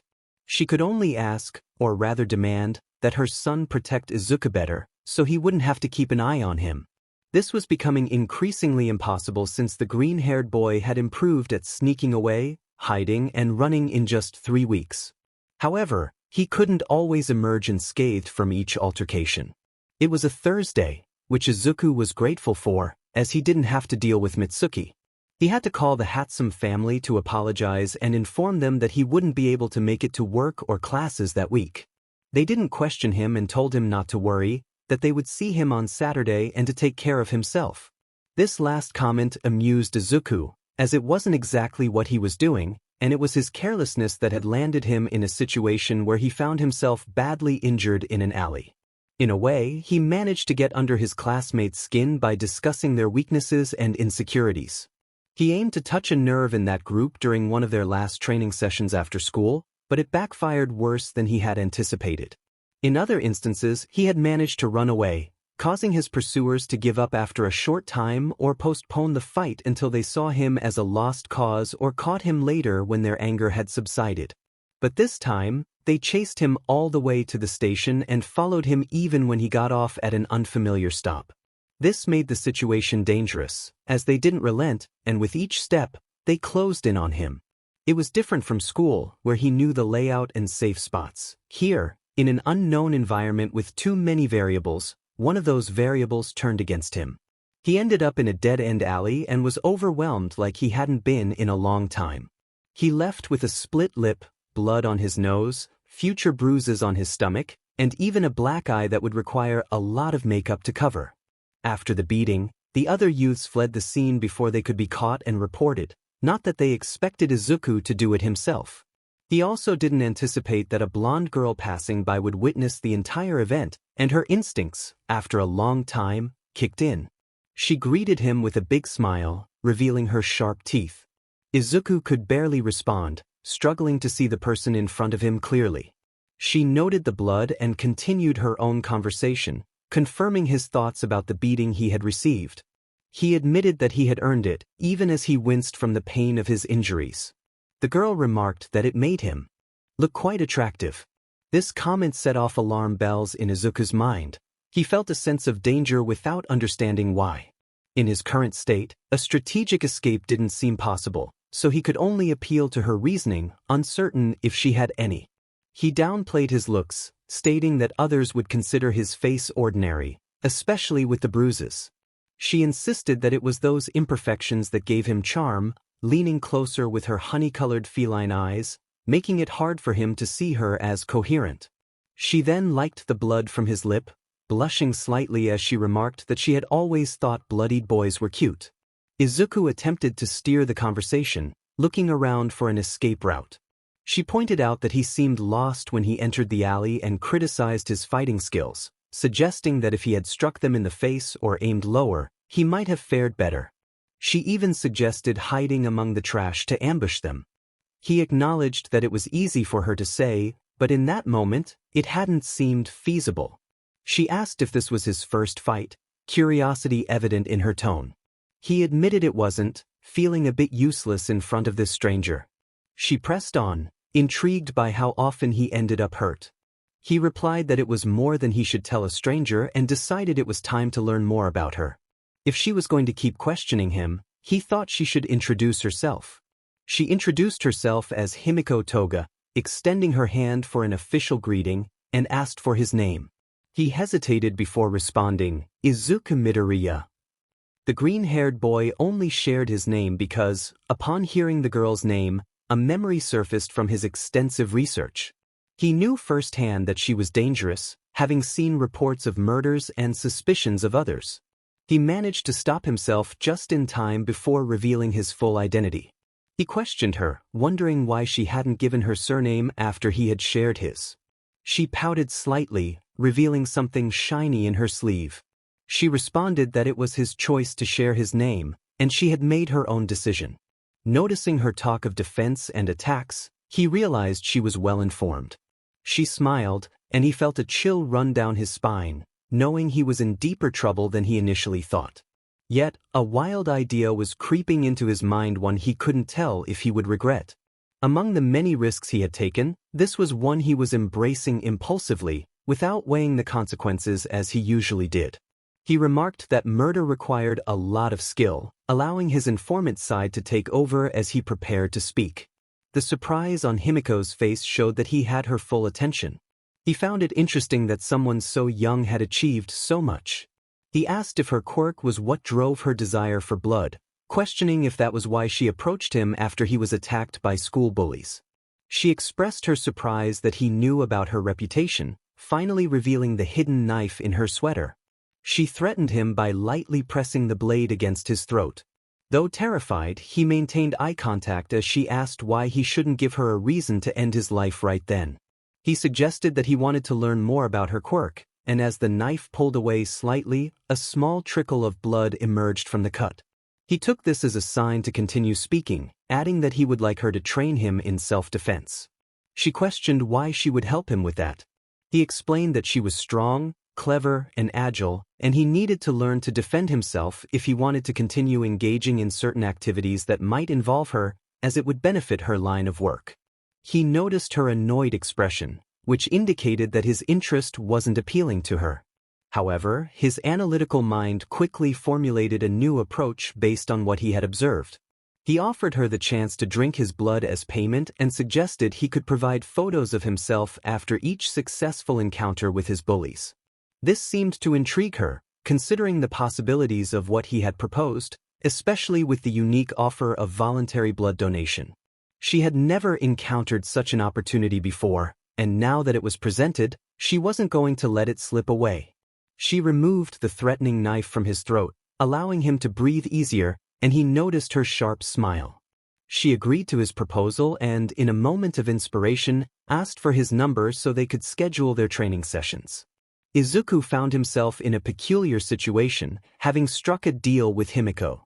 He reflected on his decision, realizing that after all the craziness he had experienced that year, proposing to a serial killer to be his self-defense teacher was the most outrageous yet. He sarcastically acknowledged his own genius. Despite the madness stemming from his actions, he recognized that this proposal might be what kept him alive, something that could have been challenging under different circumstances. He regretted not identifying her sooner or considering his alias more carefully. However, he realized that he had made his choice and had to live with it, just like many other decisions he had made. After a sleepless night spent on his project, conducting more research, finishing schoolwork, and checking his weekly auction after helping the Hatsum, he found himself in an abandoned warehouse. He should have anticipated this risk when he made the deal and checked the address on his phone, yet he was willing to embrace this new challenge. Affiliating with a somewhat known villain makes the idea of entering UA feel less terrifying than the challenge I am about to face. I take a deep breath and release it in a sigh of total resignation. After all, I am already here. What I didn't expect was that upon opening the large door, I would be greeted by a knife that embedded itself in the wall beside me. Toga's voice reached my ears as she emerged from the shadows, the direction from which the knife had been thrown. She remarked that I needed to improve my reflexes, suggesting that if it had been her intention, I would already be dead. She then cheerfully stated that this was why I had chosen her as my mentor. I could barely respond, realizing the implications of her attack. Toga continued, expressing her desire to help my scrawny body take shape so I could execute the evil plans I had mentioned to her. Her expression shifted to one of realization as she recalled her own words, and she questioned why I had never shared the details of my wicked plans in exchange for her training. I had hoped she wouldn't remember, wanting only the training without further inquiries about my motives. I attempted to divert the conversation by reminding her of our initial agreement. Toga playfully scolded me for not wanting to share my tricks while she was eager to reveal hers. However, she quickly brightened again, noting that we had plenty of time to get to know each other, even if it seemed I had the advantage since I had known her beforehand. I admitted that my knowledge of her came only from news and internet rumors, which was a part of the truth. Toga seemed pleased to learn that she had gained some fame in the underworld. Suddenly, she pulled out another knife and charged at me, attempting to stab me. This time, I managed to see her intent and clumsily dodged her attack, ending up on the floor in the process. She commented that my reflexes weren't as bad as she had thought. I questioned her in a near-exasperated tone if she wanted to kill me, regretting my decision to train with her more with each passing second. Toga, unbothered, toyed with the tip of her weapon and adopted a sharp, calculating gaze. She explained that if my survival instincts were poor, whatever I planned to achieve through this training would be futile if I couldn't foresee the dangers around me. She pointed out that this had been my mistake in the alley. I acknowledged her comment, as it highlighted an obvious truth. Until now, my ability to remain undetected had relied on distance and anonymity. However, I wanted to venture out more and expand my horizons. If I couldn't keep pace with the challenges that might arise, this new step could lead to my downfall. If my sense of danger dulled, if my caution proved insufficient, if I lacked the physical condition and endurance to keep up. Game over. Toga broke the silence, clapping her hands and jumping with excitement, pulling my attention back to her. She announced that my evaluation was over and that we had much work to do. She instructed me to get up and follow her, as she already had an idea of where to start. With that, she ventured deeper into the warehouse without looking back. I stood up and followed her without protest, despite this being our second encounter. I could confirm that Toga was eccentric, but her unconventional training methods were effective in a way that made it hard to question her decisions, no matter how extravagant they seemed. I began to understand why she had chosen a warehouse for training, filled with various items. The giant abandoned boxes resembling alleyways, the high beams to practice climbing and balance, loose boards for hiding and open spaces for direct combat practice against her. The discretion and privacy of this location, being away from the public eye, also contributed to its suitability. As for results, my improved endurance spoke volumes. I had experienced fewer altercations with my classmates, even while defending myself against their provocations, which we both instigated. This meant I provided Toga with fewer photos, which annoyed her and pushed her to intensify the training. Yet, her eerie compliments indicated her satisfaction with my progress. In a way, I felt compelled to thank her differently, as I knew that blood donations alone wouldn't suffice to make up for the lack of photos. I had been contemplating this for a while since we began training, and I wanted to contribute to her support in some manner. I resolved to express my gratitude in the way I knew best. After completing the training circuit she had planned this time, without being caught by her, and even managing to disarm her and apply a hold while taking the risk of ambushing her despite her advantage on the prepared terrain, the session came to an end. She smiled brightly, seemingly unfazed by being immobilized, knowing full well that she could easily escape from this situation. Although he hated to admit it, he acknowledged her skills as a teacher. Once he finally released her, she stretched out, her energy palpable. She proposed once again that they could be partners in crime, suggesting the idea of two small teenage assassins. He politely declined, reiterating that he already had his own business that didn't require him to intervene for or against anyone, only for the money that benefited him. She pointed out that associating with villains wouldn't keep him in the gray area he wanted to maintain, especially given how thin that line was. He understood her point and admitted that what he was about to do wouldn't help either, but he wanted to contribute to her for everything she had done for him over the past month. As he reached for his backpack, he noticed her following closely behind. Once he retrieved it, he pulled out a small box, his field journal of external observations, where he noted everything that crossed his mind, avoiding any ties to heroes or villains. He even had notes on civilians and random thoughts. The journal contained information about her, gathered from what little he could collect without asking directly and from what she had chosen to reveal, showcasing her experience in this game. Curious, she leaned over his shoulder to get a better look at what he had. He explained that it was a gift for her support, handing her the small box. As she opened it with curiosity, he shared that he liked to learn about the quirks of others. He couldn't always interview them, so he often inferred and theorized about their abilities. While he might not fully understand her quirk, he was sure that the blood of others was an important factor. Therefore, he was giving her this small support tool that might help her be a bit more discreet. He watched as her eyes sparkled at the contents of the box. Inside was a type of robotic mosquito, slightly larger than an average insect, equipped with a 1 milliliter threaded vial. It was designed to store blood in small doses, with several spare vials and caps for recycling. The mosquito's proboscis was an intravenous needle, and it had flight sensors and micro-infrared cameras for better target identification. It was a clever little gadget, and although it didn't have a large storage capacity, he hoped it would serve its purpose for her. When he looked up at her face, he saw her honey-colored eyes shining with excitement.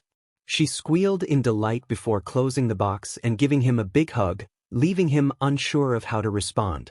She thanked him for the incredible gift, though she playfully mentioned she would have preferred a vampire, finding the little mosquito adorable instead. He defended his choice, explaining that he designed it to be discreet, while a vampire would have been more conspicuous. She brushed off his comment, thanking him again and squeezing him tighter, almost as if she intended to suffocate him before finally letting go and stepping back. In return for his thoughtful gift, she offered to show him her quirk. He hesitated, insisting it wasn't necessary, explaining that he had made the gift because he couldn't send her photos when he was injured due to her intense training. However, she seemed to ignore his protest, and before he knew it, he was staring at himself. She explained that she could transform into others by drinking their blood, and the duration of the transformation depended on how much blood she had consumed. She winked at him before her skin seemed to melt back into her original form. As his mind raced with possibilities, a new idea took root within him. Perhaps, just perhaps, there was a chance to not continue doing this completely alone. Izuku felt a shift in the atmosphere as he addressed Himiko by name, noticing her excitement and intrigue.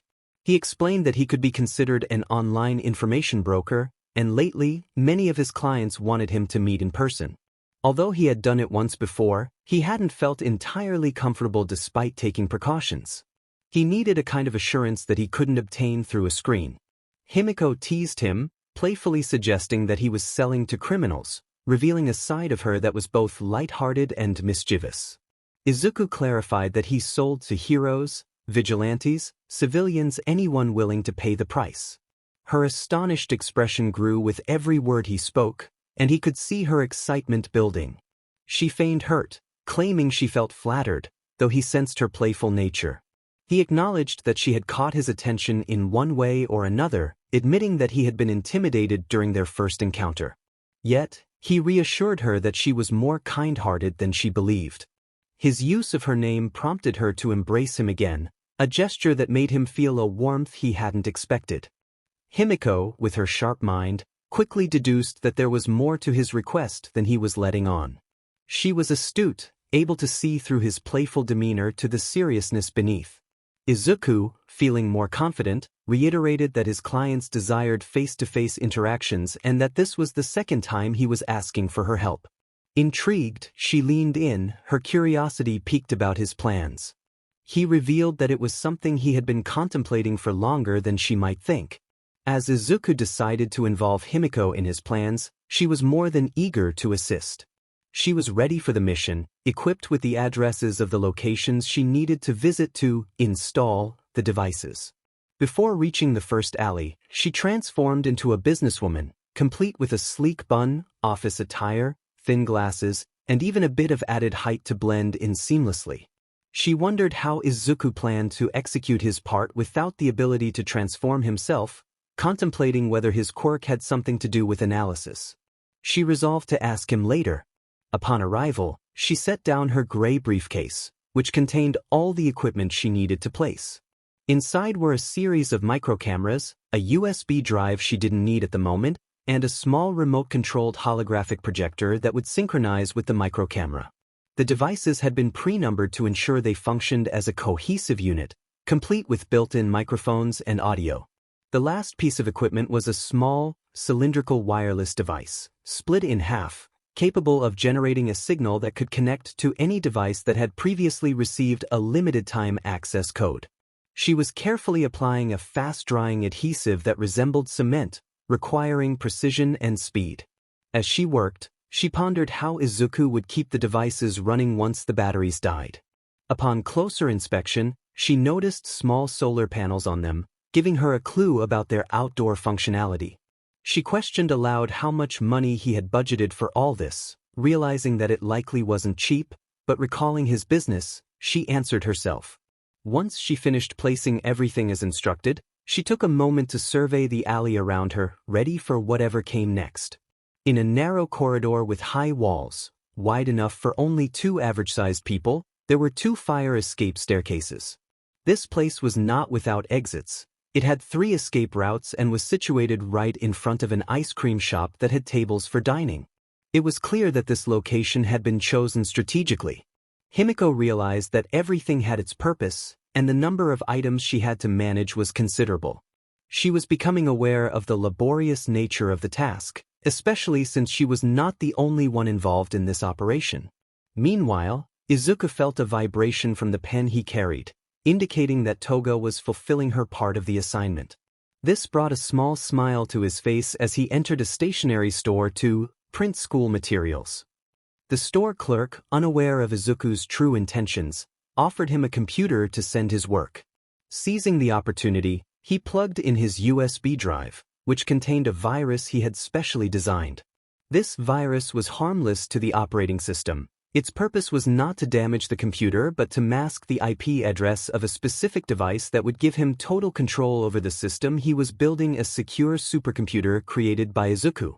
To prevent any tracking through reverse engineering if the virus was discovered, it was programmed to disconnect from the main computer and self-destruct at the slightest detection. This was one of the many precautions Izuku had taken when developing it. After paying for his printout of some math equations, he left the stationery store as if nothing had happened and headed to the next location, a computer alley or a restroom, to change his disguise, even if just a little, to continue on his path. Thus, they spent the rest of that Saturday afternoon and most of the following Sunday installing equipment and infecting various computers along the way. Their teamwork made it easier to cover more territory as they traveled between different prefectures. The long day, they found themselves in a semi-empty park, sitting in the shade of a tree on the grass, sipping bubble tea that Izuku had bought. He had his secure computer in front of him, reviewing the new system he had installed and managing his website. He noted that everything was ready, with the equipment connected and functioning. Soon, he would have control over the meeting points during exchanges and be able to cover his back from a distance by marking the play area on a map of Japan. Curious, Himiko asked how long he had been working as an informant. Izuku replied that it had been a little less than 6 months. Impressed by the number of clients he had, she commented on his success. He admitted that he had received some support, in addition to hers, and that his paranoia had kept him alert, though he refrained from revealing his connection to the Hatsum family or his past experiences. Himiko joked about how his paranoia hadn't saved him from encountering her. He defended himself, explaining that he couldn't separate his secret life from his civilian life at that moment. She suggested that it would be simpler for him to have just one life, trying to subtly encourage him to join her in a more unified existence. Izuku responded that he was fine as he was for now, appreciating a bit of normality. She pondered his words for a moment before taking a sip of her drink, reflecting that she could no longer aspire to that kind of life. However, she expressed that she felt freer now than she had before, when she had to suppress herself. Izuku questioned her about her sense of repression, noting that despite everything he was doing, he was still holding back and had yet to show her his quirk, even after she had revealed hers. Taking a deep breath, he finally admitted that he was quirkless, bracing himself for her reaction. Instead of the expected shock, she burst into laughter, rolling on the ground in amusement. Her laughter was loud enough to attract attention, but they were in a semi-secluded area. Once she calmed down, she looked into his eyes and reassured him not to feel bad about it. The only words that escaped the bewildered boy were a reflection of his strange reaction to the revelation that he lacked a quirk. Despite working on his complex for some time, the achievements he had made and the encouragement from the Hatsum family helped him move forward, proving that his lack of a quirk would not be a real obstacle. However, he still carried the stigma from years past, which continued to affect his current life. The thought of confiding in someone who was actively dangerous, despite the tangled trust they had built, left him with many questions. He pondered how many others did not care about quirks. Izuku found it strange to hear her words of encouragement. She expressed that knowing about a lack of something that many took for granted made him more dangerous. He understood what it was like to be underestimated, which meant he did not underestimate anyone else. This ability allowed him to speak with her without too much fear, even knowing what she was capable of. He sought any opportunity to survive, which explained why his survival instincts were stronger than he initially expected. He knew what it was like to be at the bottom, and that was his weapon. He thanked her, earning a smile in return. She then shifted the topic, suggesting that aiming for low-profile targets would not benefit him if he planned to continue his business. She advised him to choose a side, sarcastically commenting on how he even sold to the good guys, referring to the police, vigilantes, and heroes. She assured him that it would be better to have a filter and a single line of clients rather than playing multiple sides. He attempted to explain that he had no intention of centralizing his efforts. They had entered a back and forth on the topic again, and he could not understand her insistence on him choosing a side. At least he appreciated that she was not trying to force him into extremes. He acknowledged that heroes were not perfect, which seemed to bring her joy, but he did not want to give her too much hope. He reiterated that his goal was money, and cutting off a source of income would not benefit him. He needed to gather as many funds as possible, especially to cover his mother's hospitalization and treatment. He continued the conversation, revealing that he was considering selling support items after his recent installation work. She teased him about being greedy, to which he replied that he had to be to keep things afloat. She noted that despite his criminal side, he still had a good side, perhaps explaining why he wanted to maintain some semblance of normalcy. He admitted that it could be true, though his business complicated his life choices. Curious, she asked how it complicated things. He shared one of his biggest concerns. He had not yet decided which high school to attend after graduation. He had been contemplating his options for a long time, but the thought of dropping out was not on the table. She noticed his hesitation and asked about his choices without any malice or ulterior motives. He took a moment to think about his increasingly long list of options, which always seemed to lead him back to the beginning after much deliberation. He revealed that he had once wanted to attend UA for the hero course. The weight of that confession was evident in his expression, and her surprise was anything but discreet, bringing a smile to his face. He admitted that he had wanted to be a hero, but that was no longer an option. She noticed the hint of sadness in his tone and tried to lighten the mood with her comment. Then, an idea crossed her mind that she felt compelled to share. Perhaps he should apply, as it could provide him with much more information and expand his catalog. He acknowledged that he had considered it, but the risks were high. It felt like stepping into the wolf's den. The idea was tempting, especially since two different people had suggested it to him in different contexts. However, he thought about the absurdity of being an informant revealing secrets, including those of heroes, while infiltrating the country's most prestigious hero school. It seemed like a joke, even if he did not enroll in the hero course. She pointed out that he had already stepped into the wolf's den by training with an assassin. Himiko pointed at herself, making it clear that she was referring to her own ambitions. Izuku attempted to protest, but he struggled to articulate his thoughts against her bold statement. She grinned mischievously, her sharp teeth visible, and continued speaking despite the silence. She suggested that he should take the risk, as if applying to a hero school wasn't a wild idea coming from a villain. She reminded him that it wasn't the smallest risk he had ever taken, nor would it be the largest he would face in the future. She had seen and heard enough about him to know he would undertake even crazier challenges than he might believe he was capable of at that moment. If he wanted to stay in that gray area he cherished, associating with heroes could be beneficial for him. With a playful glint in her eyes, she added that it might even benefit her in the future. Izuku, taken aback, wondered if she was asking for a discount or insider information, her tone teasing and slightly sarcastic. She dismissed the notion, pretending to be oblivious to the accusation, even though there was truth in her words. She encouraged him to aim high and seek every possible advantage. Later, while working at the Hatsum store, Izuku found the day to be quiet. He decided to use the downtime to fill out his application for UA, knowing he still had time to do so. Suddenly, he heard Mei's voice behind him, expressing her surprise at his decision to apply. She assumed he wanted to join the support course, confident that her family had convinced him. She playfully warned him that she wouldn't make the entrance exam easy, but even if he didn't secure the top spot, she would be honored to be his classmate. Izuku felt a bit embarrassed by her enthusiasm and revealed that he didn't plan to apply for that course. He had his reasons. If his next phase of his website worked as well as the previous ones, especially with his plans for external transactions, he didn't want to be associated with the support team. Mei was taken aback and asked where he intended to apply instead. She guessed he wouldn't choose the general education course, as the hero course was out of the question. He quickly denied that idea as well, acknowledging that while it was suitable for a low profile, it meant little interaction with heroes, who would be his daily teachers. Mei gasped in surprise, realizing he must be considering the business course. Izuku confirmed her assumption and showed her how he selected that area on his application, a sly smile on his face as he pressed the submit button. The support course would have provided him with tools and materials for his inventions, but it could also expose his programming skills through his creations, something he wanted to avoid at all costs. Despite his decision, he felt guilty about leaving his friend behind in the course.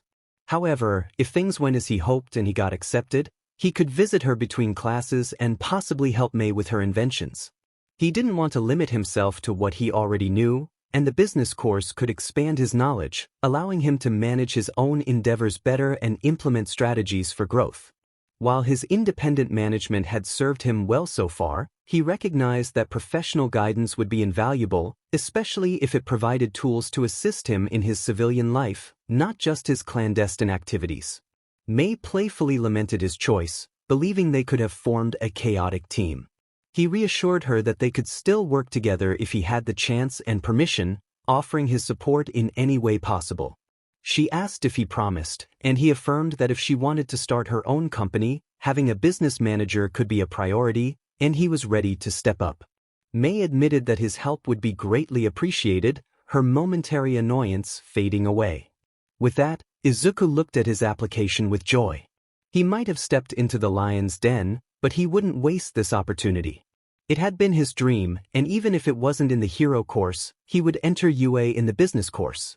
He would improve his own future, secure a promising path, go undercover, and seek the greatest benefits possible.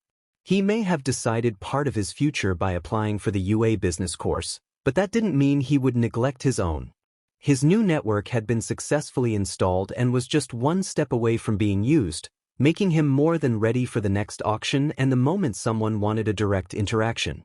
He would give them the opportunity to draw him out of his den, but he wouldn't grant them the benefit of truly knowing him. He still didn't have that level of trust, and his training was more of a precaution in case someone tried to trap or ambush him during exchanges. He understood that his network and methods were not infallible, but they provided a safety net that allowed him to probe and work with less danger. Primarily, he had chosen meeting points he had studied beforehand, giving him a sense of security when planning the territory for the meetings. Yes, they might mark him at some point or put him under surveillance later, but that was why he had set up multiple meeting points in different locations. They wouldn't be able to track all of them or locate them completely, and he could even add more in other areas, deactivate the ones already set up, and so on. Although it might seem wasteful to discard the devices, with the profits he had been accumulating, it wouldn't hurt his finances to reinvest in making more, and he could even use it to his advantage at a certain moment. In addition to aiding him in forming his client plan, he would start filtering who would receive that benefit and who wouldn't, based on the security and reliability he had of them to fulfill their deals. His only problem, like last time, was when they left the money without trying to ambush or deceive him. That was why he found himself at his computer applying the first filters to the client list he had identified, completely discarding those on his blacklist. His work seemed endless, but there was a satisfaction in completing it that was intoxicating, so when he started another part of his project, he didn't want to stop until he perfected it enough to ensure all factors were covered. And if he could improve it, even better. When a new message to meet face-to-face popped up in a window thanks to an algorithm he had set for such cases, he noted the user as part of his plan to identify those interested in live transactions, which was not a short list. However, by cross-referencing it with his blacklist, he made a considerable cut. His concentration was so intense that he barely noticed the faint buzz of his phone. Glancing at it, he saw it was a message inquiring about his decision. He reminded himself aloud that he hadn't yet informed the sender. He then took his phone and replied to the previous message, stating he had decided to try for the business course. The response was surprised, as they had expected him to choose the general studies course for his low profile. He playfully remarked that he was a box of surprises. The conversation flowed, touching on their training and the fun they had shared outside of it, like going to cafes and enjoying fresh air in the parks. With that, the conversation came to a natural end. Everything that needed to be said through text had been communicated, and neither felt the need to continue. Izuku let it be, returning his attention to the next phase of his live interaction project. During a visit that week, Mitsuki expressed her happiness about his decision to apply to UA after they had eaten together. He acknowledged that he had been thinking about it a lot. While it might not be the hero course, it was still UA, wasn't it? As she expressed her thoughts, she took a sip of the tea in her hands while continuing the conversation in her dining room. She mentioned that the business course would open many doors for the young man, envisioning him as a successful entrepreneur or the sponsor of a great hero. Her happiness for him was evident, though he masked his true feelings behind a smile, as she was unaware of his secret business. She was confident that when Inko woke up, she would be thrilled to learn that her son was doing well.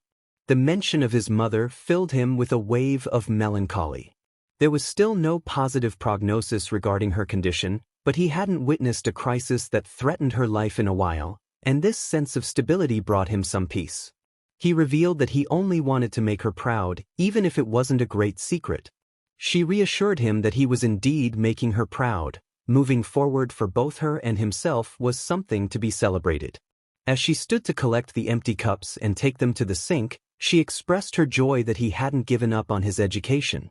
He thanked her, acknowledging her encouragement as a significant factor in his decision to take that risk. She reminded him that it was his conviction that allowed him to pursue his goals, emphasizing that he was an extraordinary young man. Even if the world didn't seem to notice, many did, and they were there to support him, including her. He expressed his gratitude once more, not wanting to diminish her role in his journey. She then asked if she should mention his new application to Katsuki, understanding that the news might surprise her son. He suggested it might be best to wait for the results, recalling how Katsuki reacted when the teacher mentioned him in class. Although he planned to attend another course, he wasn't sure how Katsuki would take the news. He didn't want to tempt fate with the explosive boy. She agreed not to mention it, thinking a little surprise in Katsuki's well-planned life wouldn't hurt. She was confident he would do wonderfully on the entrance exams. With that, she decided not to discuss the topic further, feeling proud that Izuku was thinking about his future rather than living day by day, as he had done in the past. It filled her with pride to see him aiming high to improve himself, which included his education. Izuku was once again setting goals for himself by deciding to apply for a specialized course rather than a general study program. She would support him in every way she could.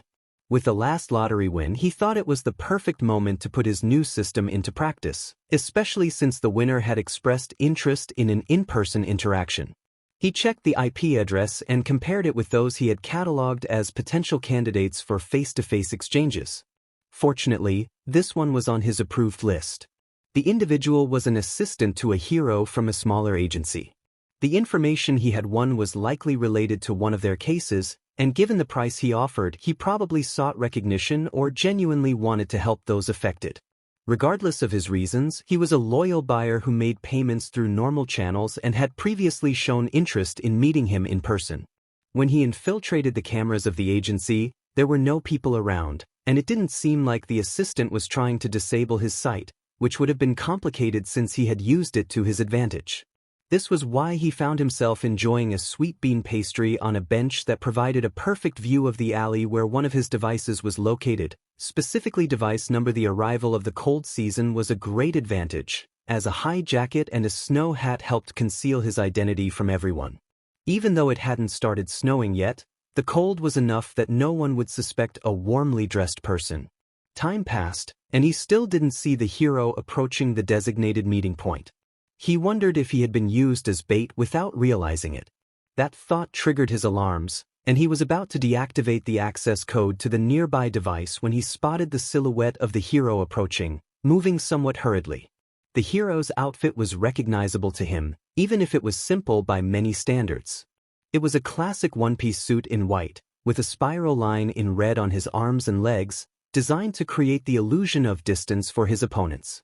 Complementing the suit was a black spring symbol on his chest and a utility belt with basic support equipment, including Quirk inhibitor HNDCFFS, although he notably carried a lunch bag in one hand. The hero's nervousness was apparent, and Izuku couldn't tell if it was due to what he was doing or if there was some kind of ambush. He had prepared for this moment. He took out a pen, knowing that using a computer would be too conspicuous, and connected it to his phone to create a secondary display.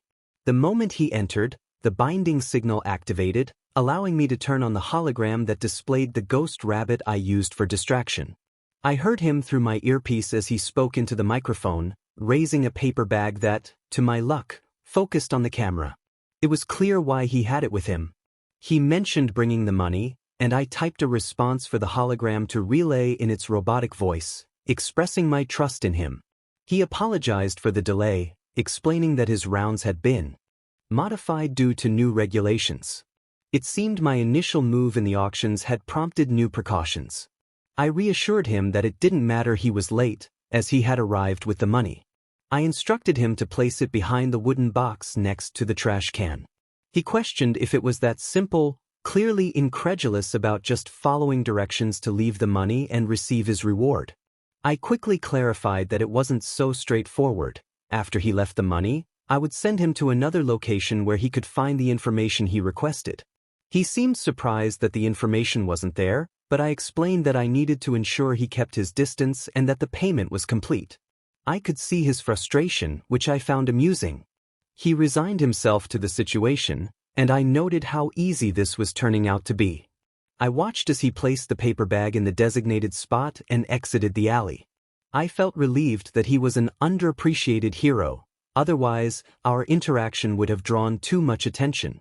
I deactivated his access code from the device and sent him a message with a second code that would unlock in about 15 minutes, with the instruction, "If you completed your part, I will too."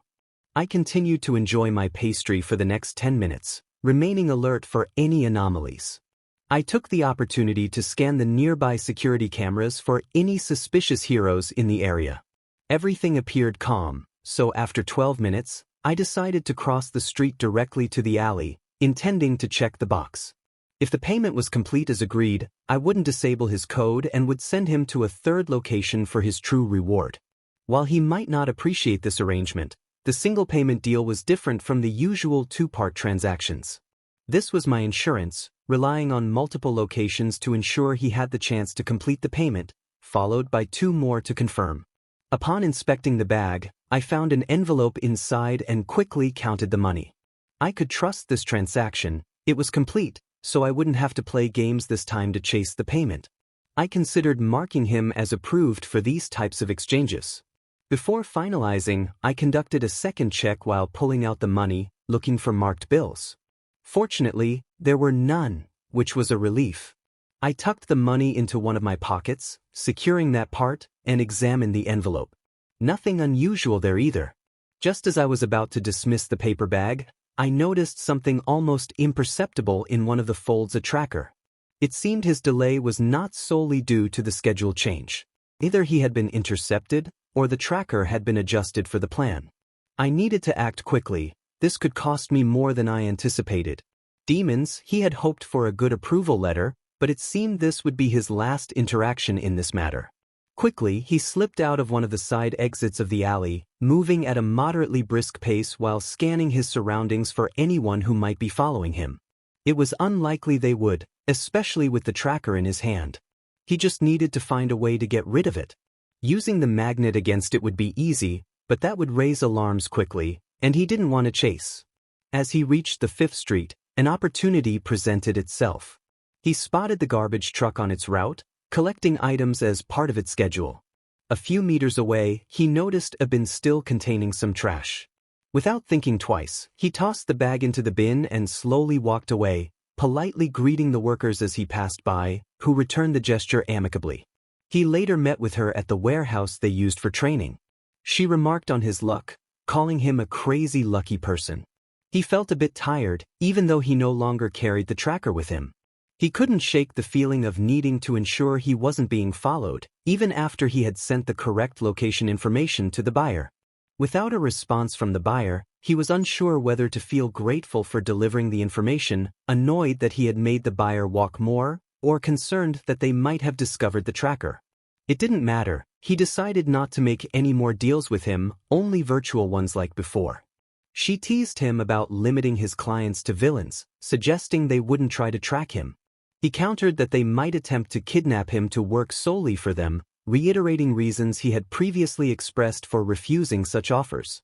She argued that he could have security measures in place, as many informants created barriers to protect themselves. He replied that he didn't feel entitled to that kind of protection, given everything he had already revealed. His anonymity, training with her, and the information he had compiled over time were his current safeguards. At least his clever planning and paranoia had led him to check the bag and find a way to dispose of it in record time, she pointed out.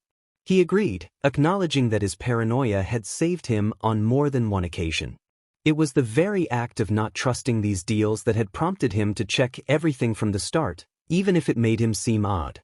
She warned him that he was tempting fate, and he admitted he was aware of it. However, he couldn't explain the feeling inside him every time he made a transaction. There was an adrenaline rush in it, and the power he felt from the information he possessed was somewhat addictive. He shared this part of his motivation for continuing his dealings, relishing the satisfaction that came with each completed transaction. She joked about their friendship, but he could sense a transformation of relief in her demeanor, feeling secure that she was not on his bad side and could even benefit from his business, just as he benefited from their friendship by asking for favors. It was a peculiar friendship, but he was genuinely glad to have it. She asked if he would continue trying to provide information in person to the heroes. He couldn't deny them, they paid well in the end, and he didn't believe everyone would resort to tricks. He just needed to be more cautious. She expressed concern that he would eventually fall into one of their traps, but he reassured her that he felt prepared for that possibility. The conversation ended there, as she decided not to press him further about only having villains as clients. Despite all their attempts to catch him, it was difficult to let go of the heroes. He felt grateful to have her by his side through it all. It was comforting to have someone to talk to about these events. Alone, he couldn't share his problems with anyone, but with her, he had that opportunity. His network of information was his support, but having people close by was immensely helpful. His social circle was limited, and expanding it was a challenge. The Hatsum family seemed to be an extraordinary case, and her life experiences had given her a perspective different from others. His social withdrawal, exacerbated by his work, didn't help either. How could he trust others to provide that support? For a moment, he watched her play with the mosquito he had given her. She seemed to realize he had submerged himself in thought, understanding that, in a way, he was a recluse like her and needed some space at times. Recluse? Perhaps that was the key other recluses. Tsukachi expressed his disappointment upon finding the tracker in the trash, realizing that they had no leads on the informant they had hoped to capture that day. Nedzu, on the other end of the phone, pointed out that a tracker would be ineffective against someone as paranoid as their target. The detective had followed the device's signal from a distance and had missed the moment it was discarded. He continued, frustrated, noting that Spring had never truly interacted with the informant. Their communication had only been through devices in the alleys. The surrounding cameras had failed to capture any identifiable features, and the only person who entered the alley to collect the money was heavily disguised, making it impossible to discern any distinctive traits. Despite the setbacks, he found the informant's method of using multiple meeting points to maintain distance intriguing. However, he couldn't help but think it was excessive, especially considering that Spring had to visit 3 locations. He shuddered to think how many more they would have sent if the money hadn't been delivered in full. The detective questioned whether there were more than just those 3 locations.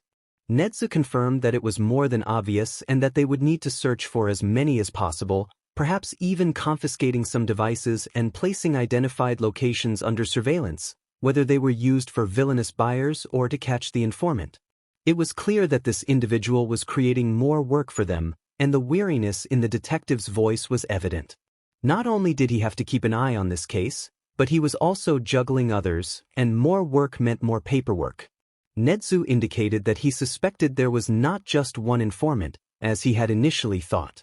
He explained that upon reviewing the security footage from at least 3 locations, it became apparent that devices were being installed simultaneously at 2 different sites. He sent the detective video clips from the cameras, pointing out that the individuals involved had completely different builds. The situation was becoming increasingly complicated. What had started as a simple website was evolving into a much larger network of information and exchanges, with more individuals getting involved. Soon, they would be facing an entire group. Tsukachi understood the gravity of Nedzu's statement. Capturing a single suspect was one thing, but apprehending an entire group would be a far more daunting task. The more the operation expanded, the harder it would be to reach the mastermind and dismantle what had once been organized by a single person. The detective could only think that he would need a lot of coffee in the near future. Izuku realized that in order to expand, he needed more people around him. Himiko had made that clear in her own way, and his past experiences taught him that he couldn't manage everything alone, especially not with just 2 people, one of whom had her own life to lead. He was also aware of his struggle to maintain a delicate balance in his world of informants, where he sought to keep a relative equilibrium between good and evil, dictated by money. He was fully conscious that he always leaned toward the highest bidder, regardless of whether they were a hero or a villain. As long as they paid, he had no issues except when they wanted to arrest him or threatened him over the information he revealed. He knew he wasn't making everyone happy. He had no apparent loyalties, only to those he considered close, like the Hatsum family. Although they were unaware of his illegal activities, he held them in high regard. If he sensed that any client posed a threat to them or that a deal could endanger them, he would immediately decline the offer without explanation. The Bakugos, particularly Mitsuki, would benefit from his actions, although he would be discreet to avoid worrying her. Katsuki would not have certain considerations due to the new dynamic that had formed between them, which Izuku still struggled to understand.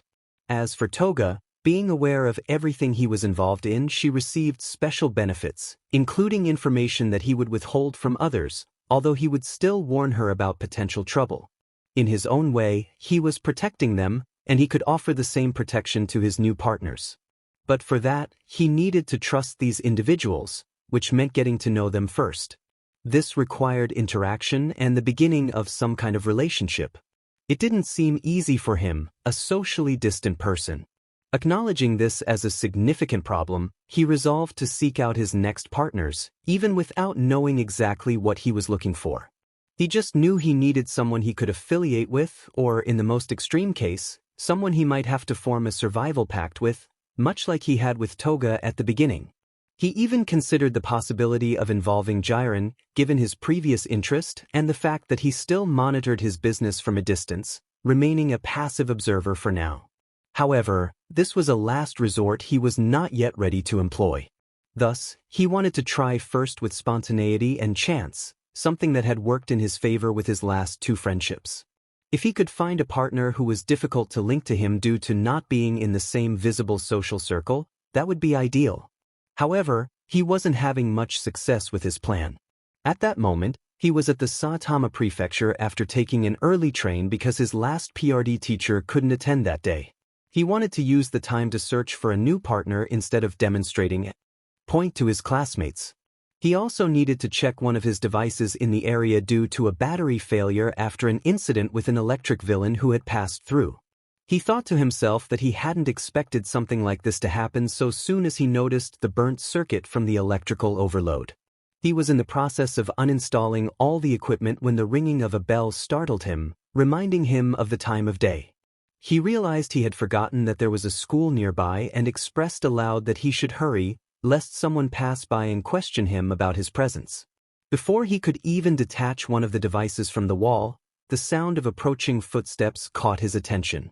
Reacting quickly, he relied on his new reflexes and recalled the escape routes in that alley, heading for a fire escape to hide above. He couldn't tell if it was sheer luck or the law of attraction he had been manifesting in recent days that allowed him to witness an interaction in that alley.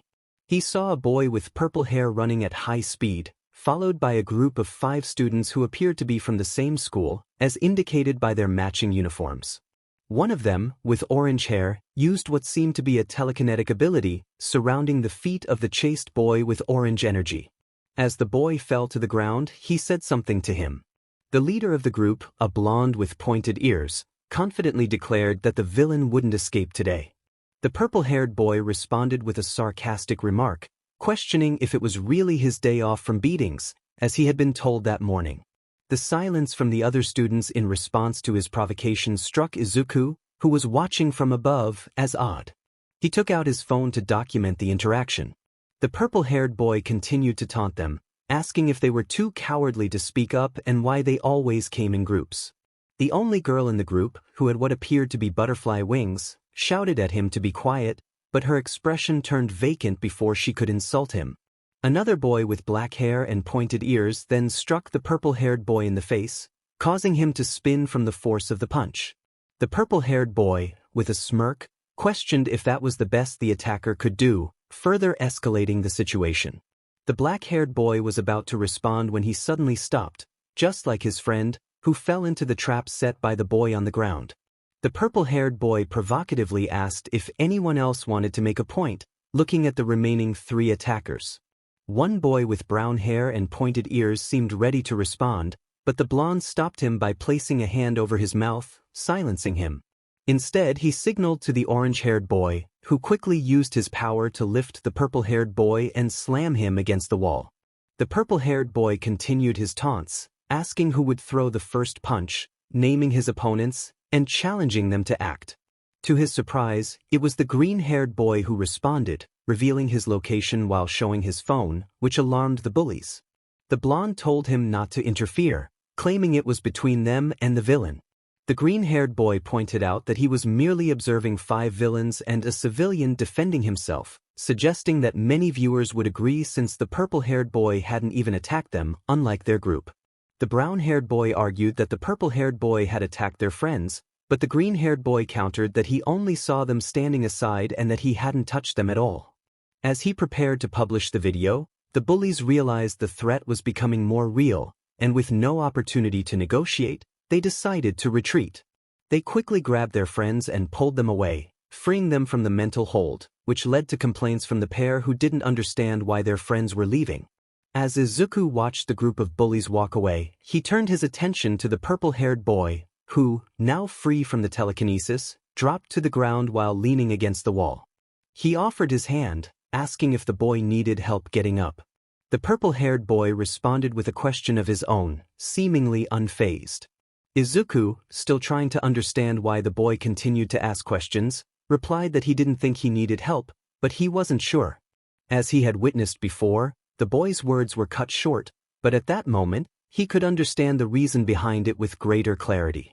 Brainwashing was the thought that crossed his mind before he fell into the void. Now, he would answer his questions, the first command made clear before continuing the conversation. The taller boy, with freckles, demanded to know why he had helped him. The response came in a robotic, emotionless voice, stating that the situation was escalating and it didn't seem fair or right what was being done to him. The taller boy pressed on, asking why he had been in that alley, as the first answer had not fully satisfied him. He didn't know the other boy and couldn't believe in his absolute goodwill. He revealed that he had been there to uninstall equipment that had been damaged previously.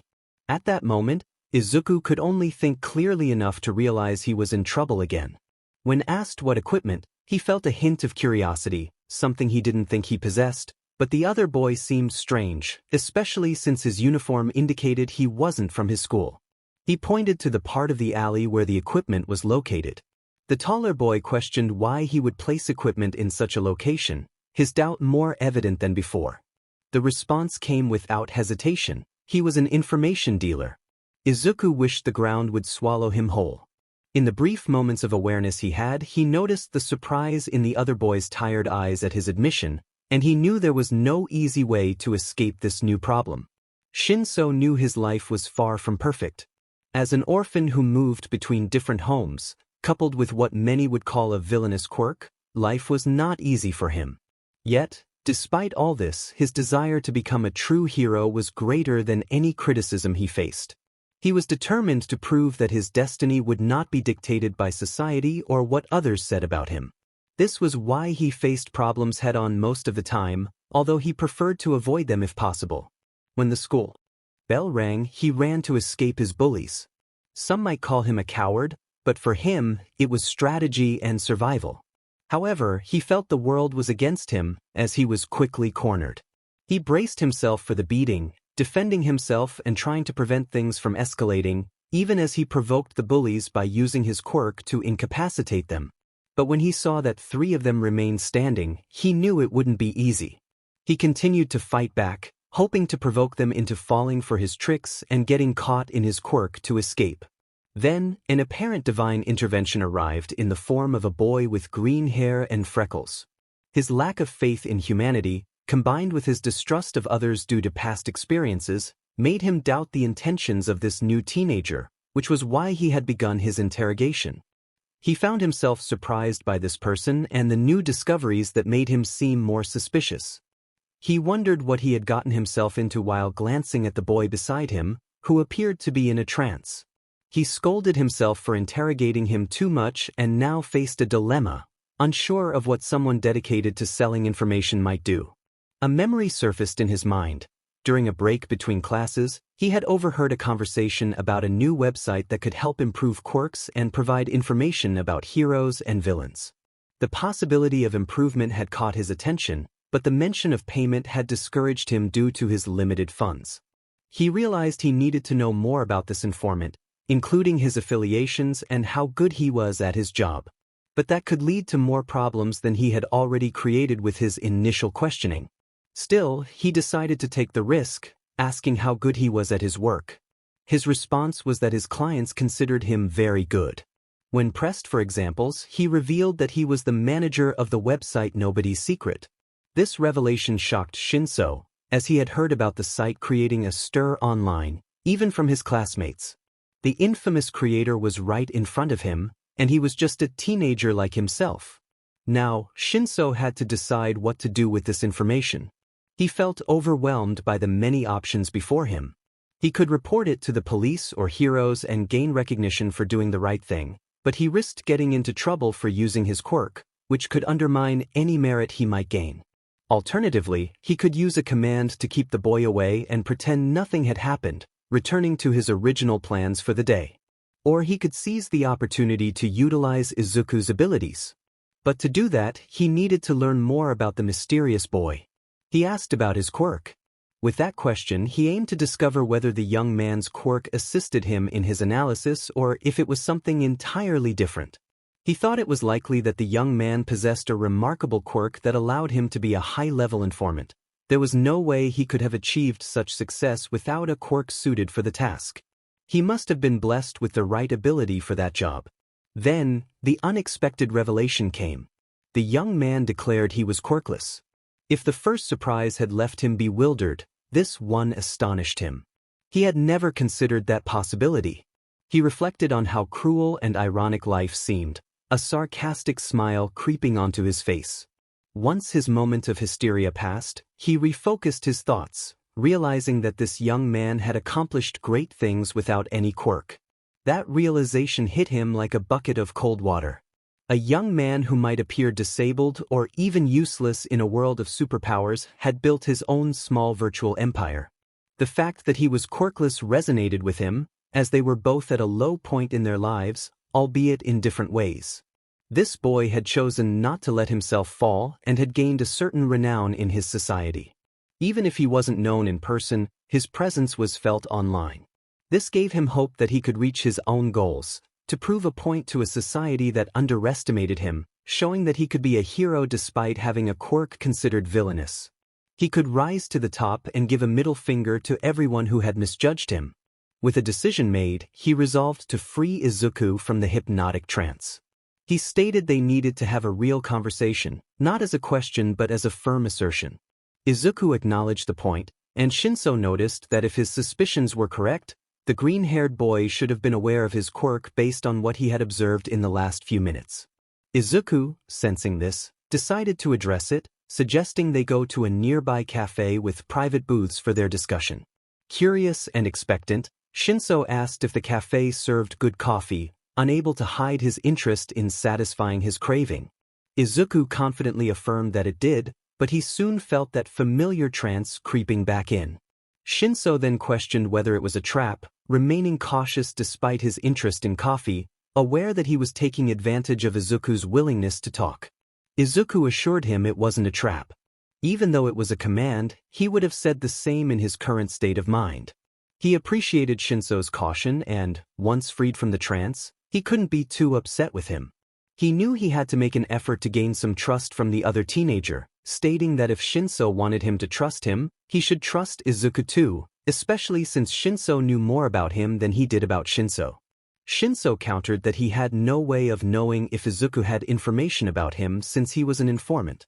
Izuku explained that he didn't have a file yet, meaning no one had targeted him, and he didn't fall into the categories of his website. He had only been nearby to uninstall equipment that had recently broken. Acknowledging what he had revealed, he felt honesty was the best policy, something Shinso validated by recognizing the logic in his words. Once they arrived at the cafe, Izuku reserved a private booth and paid for it.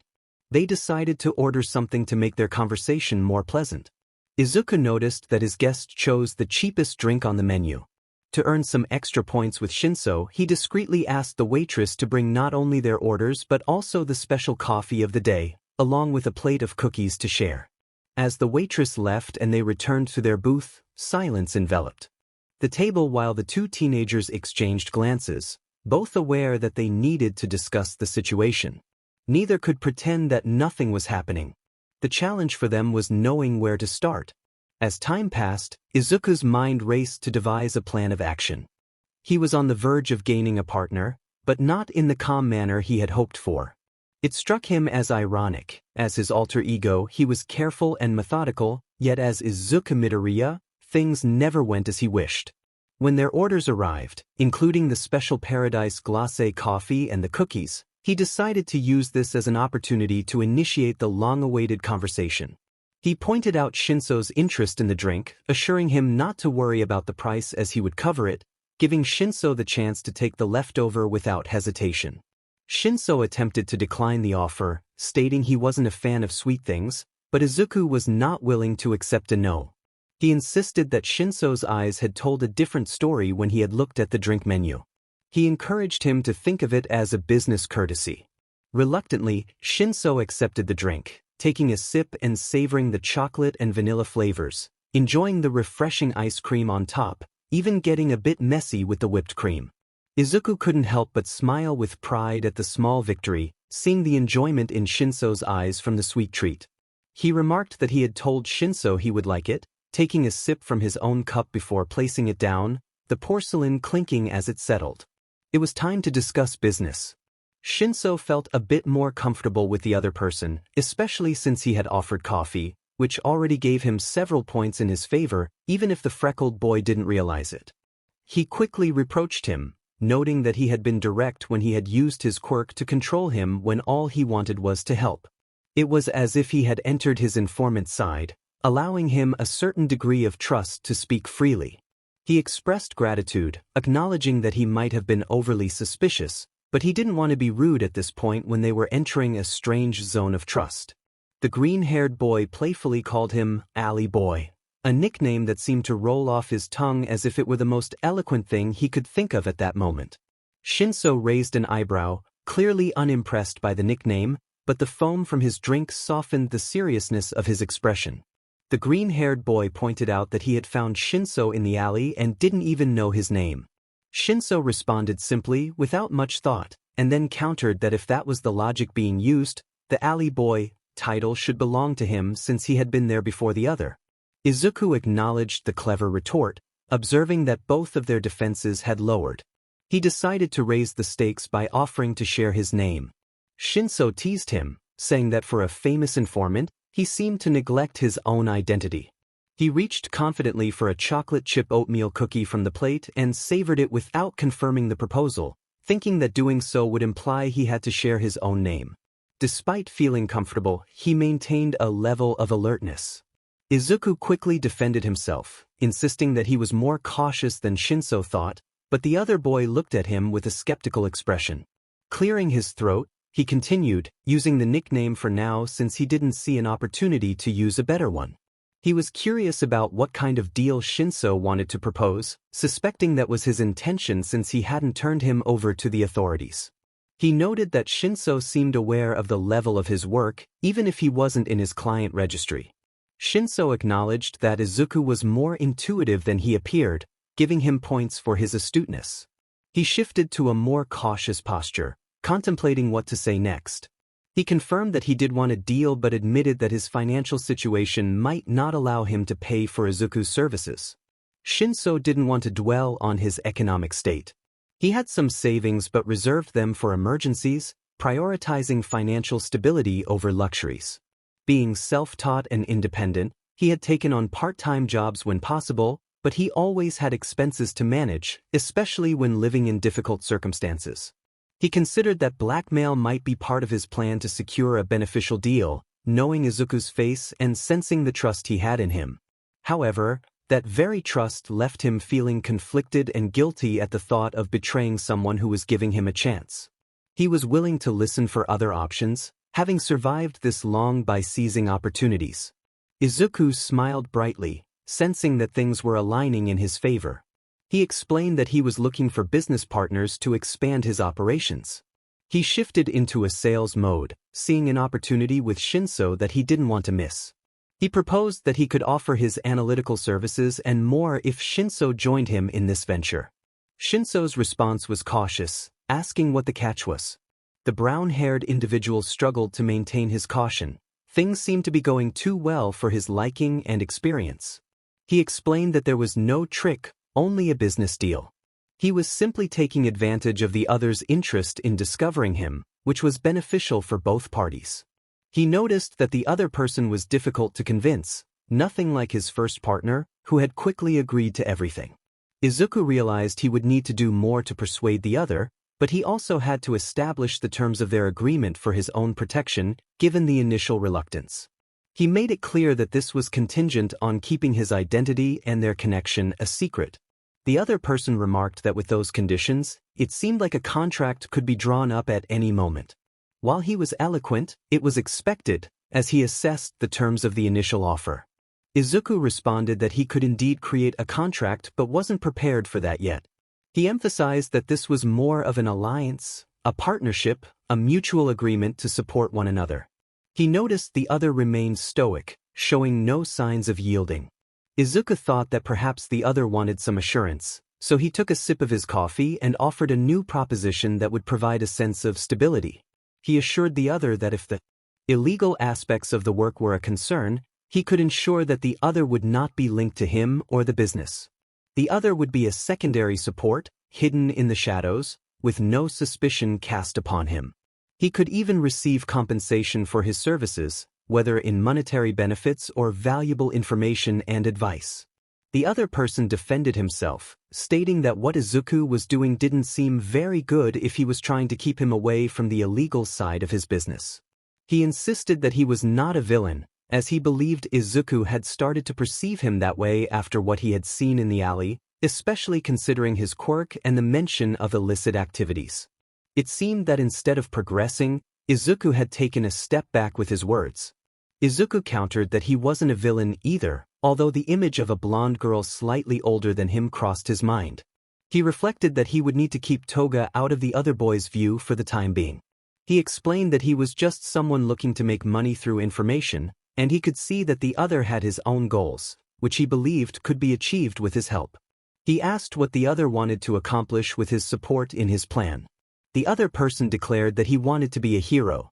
His statement was firm and serious. He knew he couldn't hide his motives, and the question had given him the opportunity to express them. He was tense after revealing his desire, to the point of not wanting to look the other in the eye. The silence that followed made Izuku think he was making a mistake and prepared himself for the other to try to convince him that he wouldn't succeed or that he wasn't fit for it. He even thought Izuku might try to persuade him to use his quirk in a way that wasn't aligned with heroism. However, the reminder that the other was quirkless provided a different perspective, a glimmer of hope that the other would understand his situation and support him in a way that no one else would. He believed the other should comprehend how the world pushed them toward things they didn't want simply because they didn't fit the mold they were expected to conform to.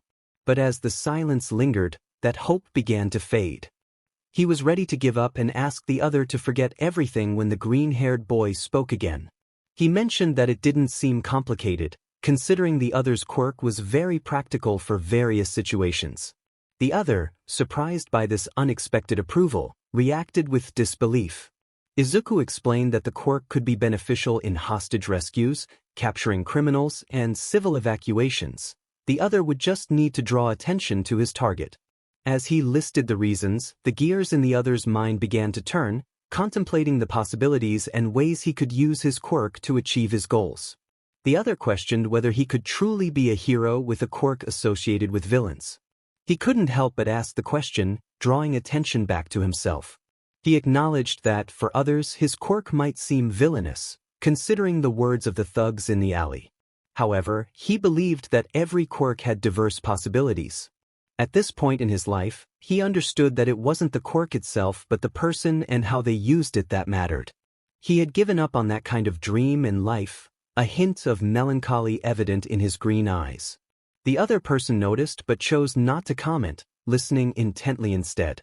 He expressed his indifference toward the world, which surprised the other with his change in attitude. Yet, he offered to help the other become a hero as long as it made them allies. The offer was summarized as a chance to pursue a hero's career, contingent on working for him. It seemed like a fair deal, but Shinso felt uneasy, sensing that he might be stepping into something murky. The informant before him showed no apparent loyalties and didn't clearly align with good or evil, just following his own words. Still, he couldn't deny that the offer had its benefits. His silence and discretion could provide an advantage in entering the world of heroism, which he desired. He accepted the deal, willing to make a pact if it brought him closer to his goals. With a firm handshake, they sealed the agreement, marking the beginning of a new partnership in Izuku's information network. With Shinso joining his group, things seemed to be looking up for Izuku. After finishing their coffee and cookies, they exchanged numbers to stay in contact and plan their activities. To others, they appeared as two new friends, but for them it was a way to formalize their work contract. However, a question arose as they added each other's contacts. Izuku asked how he should save Shinso's number, jokingly suggesting, "the guy from the alley." He used the nickname to tease, hoping to prompt Shinso to share his real name or a better nickname. Without saying a word, Shinso took Izuku's phone, surprising him as he typed something quickly before handing it back. Izuku couldn't help but smile at the amusing nickname Shinso had chosen, Purple Cat Cat-Faced. Shinso remarked that he didn't yet trust Izuku enough to share his name. His serious demeanor contrasted with Izuku's amusement at the nickname he had just read. Shinso had labeled himself as Crazy Informant, which made Izuku chuckle. Izuku accepted that they would sort out names later, not offended by the nickname, and waved goodbye as he headed back to the alley to finish what he had originally set out to do. In the end, Izuku had achieved part of his goal by gaining a new ally. Although Shinso was more cautious and serious than his other companions, he seemed like a promising addition to his operation. Izuku knew that with only 2 allies he wouldn't get far, so he planned to continue seeking opportunities to recruit more people to support him. He hoped to be the one reaching out to potential allies rather than the other way around, as the search for survival was more exhausting than he had anticipated. He reflected on his good fortune in convincing them to join his cause thus far. Izuku felt a sense of fortune with the individual who had chosen the name Purple Cat. He considered using his abilities to learn more about him, but he hesitated, recognizing that it might be intrusive given how cautious Purple Cat had been around him. Izuku understood that respecting his privacy and allowing him to open up at his own pace would be a better approach. He thought about how he would appreciate the same consideration in a similar situation, so he decided to refer to him as Purple Cat for now. Izuku began to formulate a plan to learn more about Purple Cat's aspirations, perhaps by investigating which hero school he intended to apply to.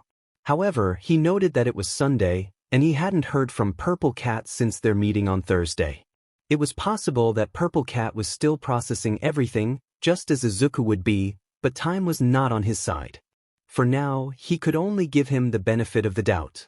Izuku appreciated Purple Cat's caution regarding names and hoped he wouldn't find his own face on a wanted poster or worse, a copy of it due to some peculiar circumstance. His interest was piqued by this new discovery. He never imagined he would find potential collaborators by watching videos online. Given the vastness of the world around him, it seemed reasonable. He had been familiar with them from his time as a fan, but as he sought more concrete information, he had distanced himself from that world. Yet, the algorithm had led him to one of their recent videos. He found them eccentric, but their overall demeanor intrigued him, prompting him to investigate further. He suspected there was someone behind the camera for gentle criminal, especially since there were moments when La Brava was mentioned while he spoke. What caught Izuku's attention was that despite their involvement in criminal acts displayed online for the past 5 years, they had not been caught. Their antics seemed to only cause inconvenience for heroes, and they appeared to avoid violence and hostility whenever possible. It seemed that while they might try to be villainous, there were certain values they were unwilling to compromise. Izuku couldn't shake the feeling that, despite their villainous actions, They existed in a strange gray area, much like himself. It would be a matter of figuring out how to make him and his partner allies. La Brava often stayed behind the scenes, making it difficult to predict how she might react to his offer. Gentle Criminal seemed to seek public attention and recognition, unafraid to show his face. This could work to Izuku's advantage, and given his online presence, a collaboration might be the best way to approach both him and La Brava. Noticing Gentle's fondness for tea, Izuku thought he might have a way to make the first contact this time. Meanwhile, Danjuro Tabita and Manami Iba were in their apartment, reading the latest comments on their recent video. The reception was not as positive as usual, with very few comments that were not negative. However, they were pleased to see that the view count had surpassed their previous video, feeling a sense of satisfaction as they slowly reached a larger audience. Their moment of reflection was interrupted by a knock at the door. They exchanged glances, both surprised as they hadn't ordered anything and rarely expected visitors. With caution, Danjuro approached the door while Manami positioned herself behind a wall, following his lead to stay safe if necessary. Peering through the peephole, Danjuro noticed no one was on the other side, so he opened the door wider for a better view. He caught a glimpse of a green-haired messenger rounding the corner of the hallway and instinctively looked down to see if a package was there, as he suspected. Indeed, a small cardboard box lay on the floor, topped with a note that read, "From a fan who wants to show their admiration." Intrigued, he searched for any indication of the mysterious fan, but the package appeared ordinary. He decided to take it inside their apartment for a more thorough examination. Manami, curious about the mysterious package Danjuro held, asked what he had found. He replied that it was a gift from a fan, unable to hide his excitement despite trying to remain cautious. He placed the package on the dining table and took a seat in front of it. Manami's enthusiasm was palpable as she spun around in joy, celebrating the success of their videos and the growing number of admirers. However, Danjuro expressed his concern about how the fan had obtained their address. This brought back memories of how they had met, and while he hadn't minded being stalked by his current partner in crime back then, their notoriety now attracted attention that could be dangerous for both of them. Although that was part of their goal, he couldn't shake the thought that it might put the redhead in danger. Noticing the flash of concern in his eyes, she placed her hands on his larger ones to offer comfort, smiling at him with pure love to reassure him in a way only she could. She suggested that she could look into it, just as they had discovered each other, and added that it wouldn't hurt to see what their mysterious fan had sent them. Her gaze was filled with interest as she considered the box, understanding the worries of others but knowing him well enough to sense his excitement and intrigue about what lay inside. He agreed, deciding to find a package opener in his office. As he opened the box, he noticed the polystyrene filling protecting the contents. Moving it aside, he discovered a steel can wrapped in bubble wrap. Upon seeing it, his eyes widened in genuine astonishment and desire. This was a can of Gyokuro, he revealed, allowing her to hold the product while he entered a state of tea enthusiast. He explained that it was one of the finest teas in Japan, requiring meticulous care during its harvest, with the leaves needing to be grown in the shade for about 20 days before picking. She exclaimed in awe, feeling as if she were holding something almost as precious as gold, especially considering that her beloved Danjuro was a great fan of a good cup of tea. This must be something truly valuable to him. He continued, recalling the price he had seen online during one of his searches to satisfy his tea obsession, stating that this tea was among the 7 most expensive in the world, costing around 3,380 yen for just 50 grams. She gasped in surprise at the price. He concluded that it was indeed a very thoughtful gift. Suddenly, they heard a robotic voice coming from the open box, startling them both. The redhead nearly dropped the can, but with quick reflexes, she managed to save it, clutching it to her chest as if her life depended on it. The voice apologized for speaking too soon, and a holographic projection of the rabbit ghost avatar that Izuku used during his messages appeared. Introducing itself as nobody's secret from the information sales website, it requested that they remove the device from the box for a better conversation. Confused but eager to comply, they quickly followed the request. Gentle rummaged through the package until he found the small projector and placed it on the table next to the now empty box. The hologram expressed satisfaction, stating that it could see them better now. The redhead noticed the camera included in the holographic device and suspected it had an internal microphone for communication.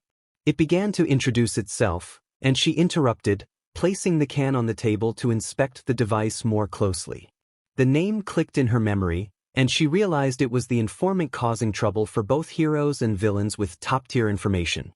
The hologram confirmed its identity and noted that they were Gentle Criminal and the Brava, the rising stars of the villain world. The redhead's excitement grew as she tugged on the sleeve of her taller partner, who was still holding the device. He theatrically stretched his arms wide, welcoming the hologram and asking what they owed this sublime courtesy.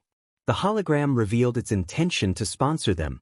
They were curious about this collaboration, leaning closer to the camera, causing the hologram to shrink in response. The hologram clarified that it wanted to collaborate with them, having researched their potential. It admired her hacking skills and electronic expertise, then turned to compliment him on his strength, cunning, and public persona. Flattered, the redhead felt a blush creeping onto her cheeks, trying to hide it by covering her face with her hands. Gentle maintained his composure, grateful for the kind words. The hologram expressed its desire for them to promote some of its products in the upcoming update of its website, capturing the couple's attention and interest. They were intrigued by the idea of doing publicity for it. The red-haired woman questioned him. He expressed that it was not just about publicity, he would love for them to help him grow his information business. As he made the hologram shine, he explained that he was not someone who enjoyed being a public figure. Despite having a great reception, he wanted to expand his horizons. In his next update, he planned to offer support items and provide them with a space on the site where they could not only promote his products but also become part of the face of this small, expanding business. He acknowledged their reputation in the industry as recognized figures. Gentle reflected on the proposal, stroking his beard thoughtfully. He noted that it seemed like a lot to ask for a simple collaboration and emphasized that there should be benefits for them as well. The hologram responded, acknowledging his insight. He assured them that he would not ask for such a significant contribution without the confidence that they would be more than capable of achieving it. To sweeten the deal, he offered not only his services for free but also access to the products at no cost, along with a considerable payment for the work they would do. As the screen highlighted his offer with small emoticons, he noticed the interest sparkling in the couple's eyes. However, both managed to control their excitement and took a moment to reflect on the proposal and its implications. This collaboration could exponentially increase their views, and being associated with a famous information sales site would highlight their potential, proving that they were more than just a joke or minor villains known for their antics during attacks. It was a significant opportunity that could propel their careers and bring them closer to their dream of being remembered in history books. Fame was within reach, and it was just a matter of accepting the offer. The red-haired woman expressed her excitement, declaring that this was the opportunity Gentle had been searching for. Gentle, realizing he could no longer hesitate after hearing the offer from their new sponsor, agreed to the collaboration. With those words, Izuku gained a new pair of partners. With Gentle and the Brava joining Izuku, things were falling into place for his plans to expand his business into new territories. He hoped to present himself soon, not just interacting with the projector and the encrypted messages from the woman, but also planning their grand debut to showcase their collaboration. He felt amazed by her support in improving the code and defending his website, and he appreciated her assistance in enhancing the couple's protection by pointing out vulnerabilities she discovered while tracking them.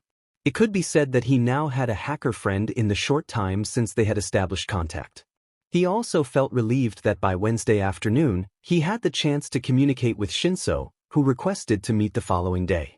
Their next meeting took place at a cat-themed cafe, a suggestion from Izuku based on his assumptions about his new companion's tastes. To say that Hitoshi was surprised would be an understatement.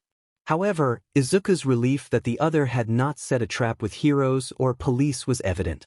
Instead, Hitoshi showed a genuine willingness to be present and listen to what needed to be said. Izuku noted that Hitoshi mentioned it took him a while to reach out, almost a week. The initial false confidence Izuku had displayed was no longer fooling Hitoshi. He sensed the underlying nervousness and paranoia as he approached the table, scanning the surroundings for any signs of betrayal. Hitoshi remarked that he thought Izuku would arrive and call him by his real name, a sarcastic smile on his face as he took a seat at the empty booth. Izuku explained that he considered reaching out but believed that not doing so was a sign of trust in their relationship. He took a sip of his winter fruit smoothie, which he had ordered just before Hitoshi's arrival. Hitoshi agreed that they could trust each other, pointing out that the cafe was devoid of recognizable heroes or even a few lesser-known ones, even if they might be dressed in civilian clothes. He noted that he hadn't investigated Izuku, and Izuku hadn't revealed their alliance. Izuku felt they had made a good impression on each other, allowing them to move forward with their plans. He slid a steaming cup of coffee, which had been hidden behind the menu, closer to Hitoshi. Hitoshi accepted the gesture with gratitude, enjoying the aroma and the image of a grumpy cat on the cup. He expressed his desire to discuss Hitoshi's action plan for becoming a hero, pulling out his laptop and opening a website with various schools and some supporting programs for his planning. Hitoshi responded that it sounded good. Though his replies might seem terse, he could be quite talkative when given the chance. Izuku believed this might stem from Hitoshi's quirk, limited only by his life experiences. Hitoshi was direct and wasted no time in sharing his own action plan, stating that he intended to enroll in UA and was not open to other options, as his goal was to graduate as a hero from UA. Izuku blinked in astonishment, his mind briefly short-circuiting before he could process Hitoshi's words and their implications. The world seemed to enjoy playing ironic and cruel jokes on their lives, and he could only take it with the dark humor it represented. He chuckled, unable to contain his laughter for long, trying to avoid drawing attention to them. He apologized, explaining that it struck him as very ironic. As he attempted to regain his composure, he noticed Hitoshi's confused and slightly offended expression, prompting him to continue with his fragmented thoughts. He revealed that he planned to enroll in UA's business course. Now it was Hitoshi's turn to show surprise at this sudden confession, as if involving more of his civilian side wasn't enough. The surprises continued to strengthen their relationship with each new discovery about one another.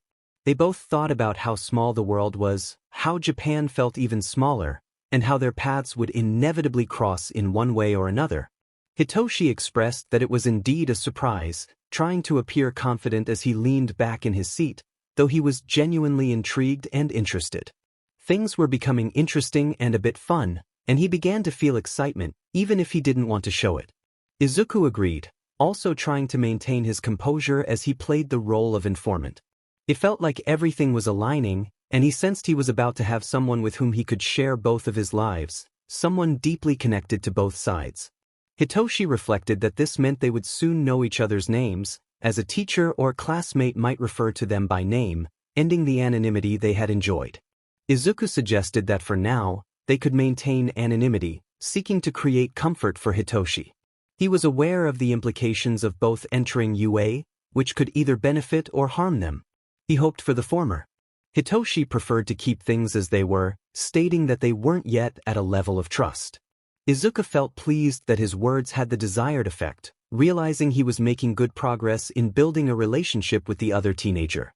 He acknowledged that they still needed to fully establish their trust in each other while observing the neglected vanilla cookies shaped like cats on the table. It seemed they were on a good path. Hitoshi decided to take the initiative and reached for the cookies, his eyes sparkling with interest. Izuku thought to himself how much Hitoshi must really like cats. However, Hitoshi couldn't help but wonder why Izuku had chosen UA among all the schools in Japan and the world. Izuku responded that it was due to an old dream that had been shattered.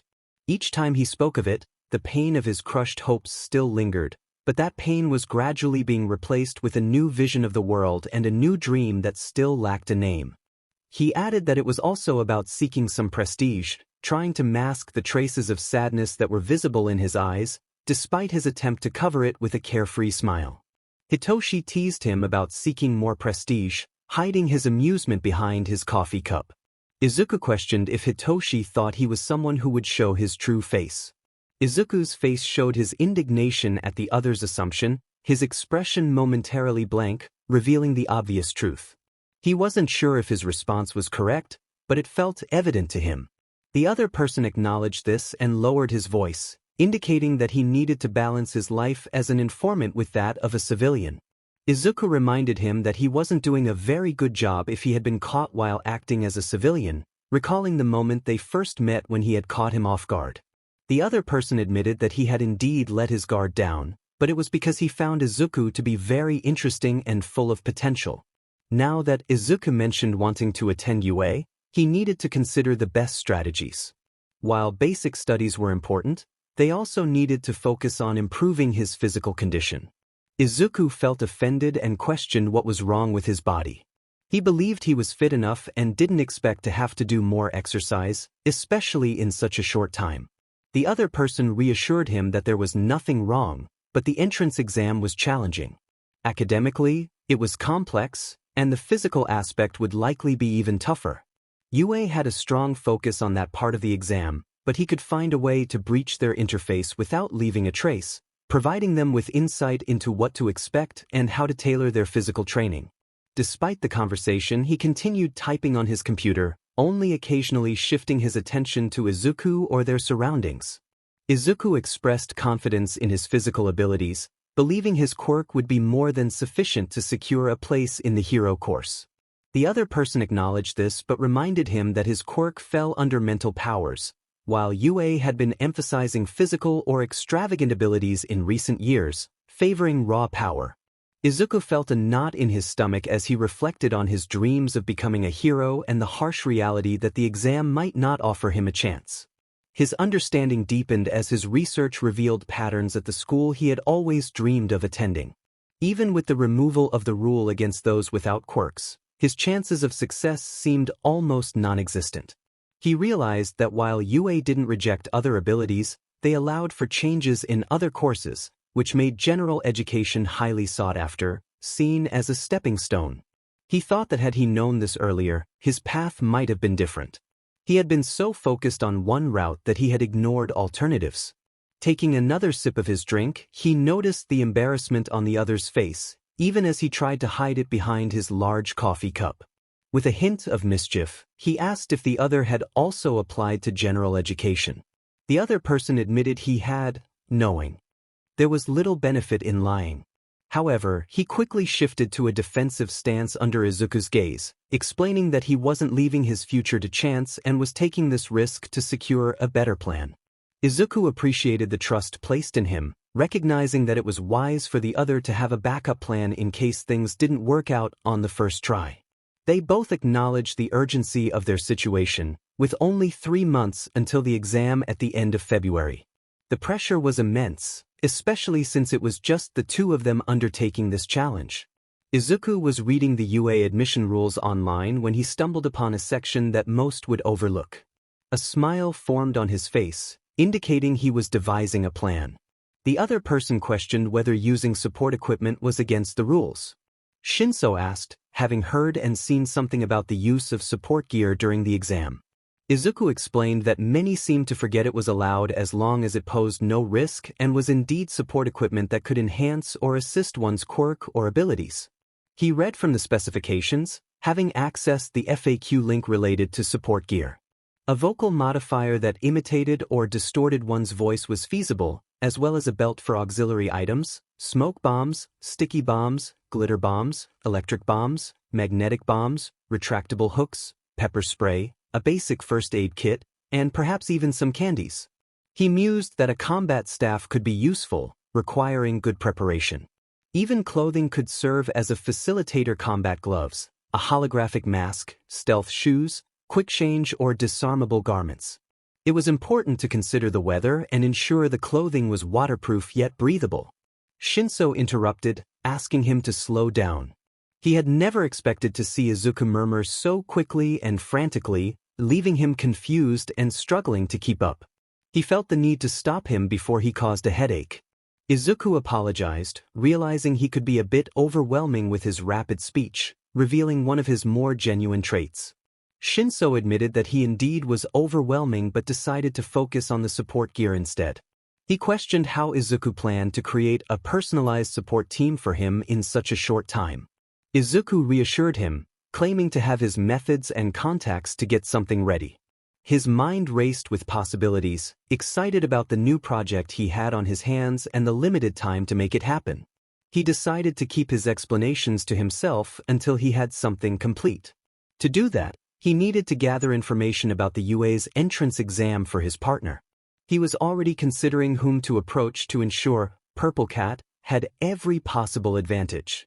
He would exploit every legal loophole and shortcut to improve their chances. If things didn't go as planned, they had a backup plan that would give them more time to prepare and assist him better. To execute this, he needed to make sure his purple-haired friend stood out from day one and demonstrated his potential. Shinso questioned him about the contacts, processing that there would be more people involved in his journey to becoming a hero. He suspected that Izuku had others collaborating or at least involved in the information business. A lingering concern arose about whom Izuku would approach, as he didn't want to form ties with the wrong people, especially given his reluctance about the path they were on. If it meant associating with villains, he would reconsider that relationship and try to distance himself, as he suspected that Izuku could make his life difficult if he ever felt betrayed or needed to protect himself. Izuku mentioned that one of his contacts even planned to enter UA's support course. He no longer saw the point in hiding some of his acquaintances, especially those unrelated to his business, knowing that Shinso would likely find out if their plan to enter UA succeeded and they became students there. Shinso asked how many people Izuku knew who planned to enter UA. The information caught his attention, and he couldn't resist asking about it, especially since he remembered that the freckled boy was also applying to UA, albeit for a different course.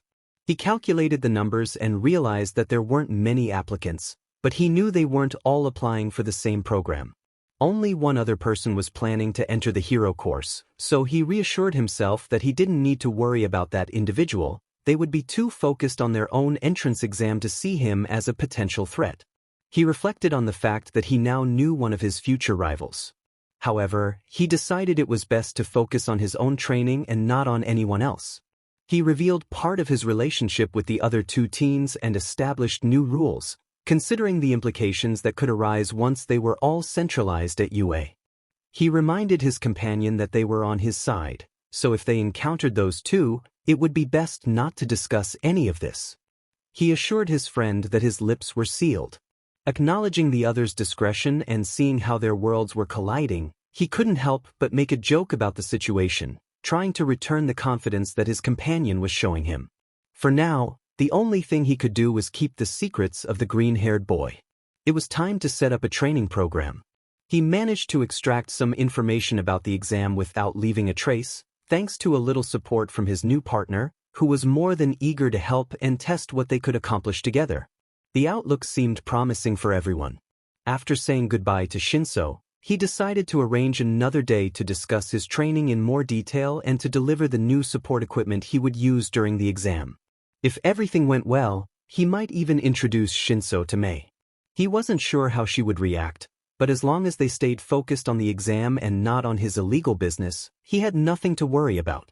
As he watched the purple-haired figure walk away, he chose his own path, contemplating whether to check on some of his business contacts that had yet to be discovered or to head home for some peace and quiet. He was leaning toward returning to the comfort of his home, especially since the meeting had taken place after his time with the Hatsum, and it was getting late with night approaching. Suddenly, he heard a voice behind him asking if he made support equipment. He turned to see a brown-haired boy with light brown eyes who, despite wearing a gakurin like his, appeared younger. Curious, he asked who wanted to know. The approaching adolescent made him nervous, especially with such a sudden request.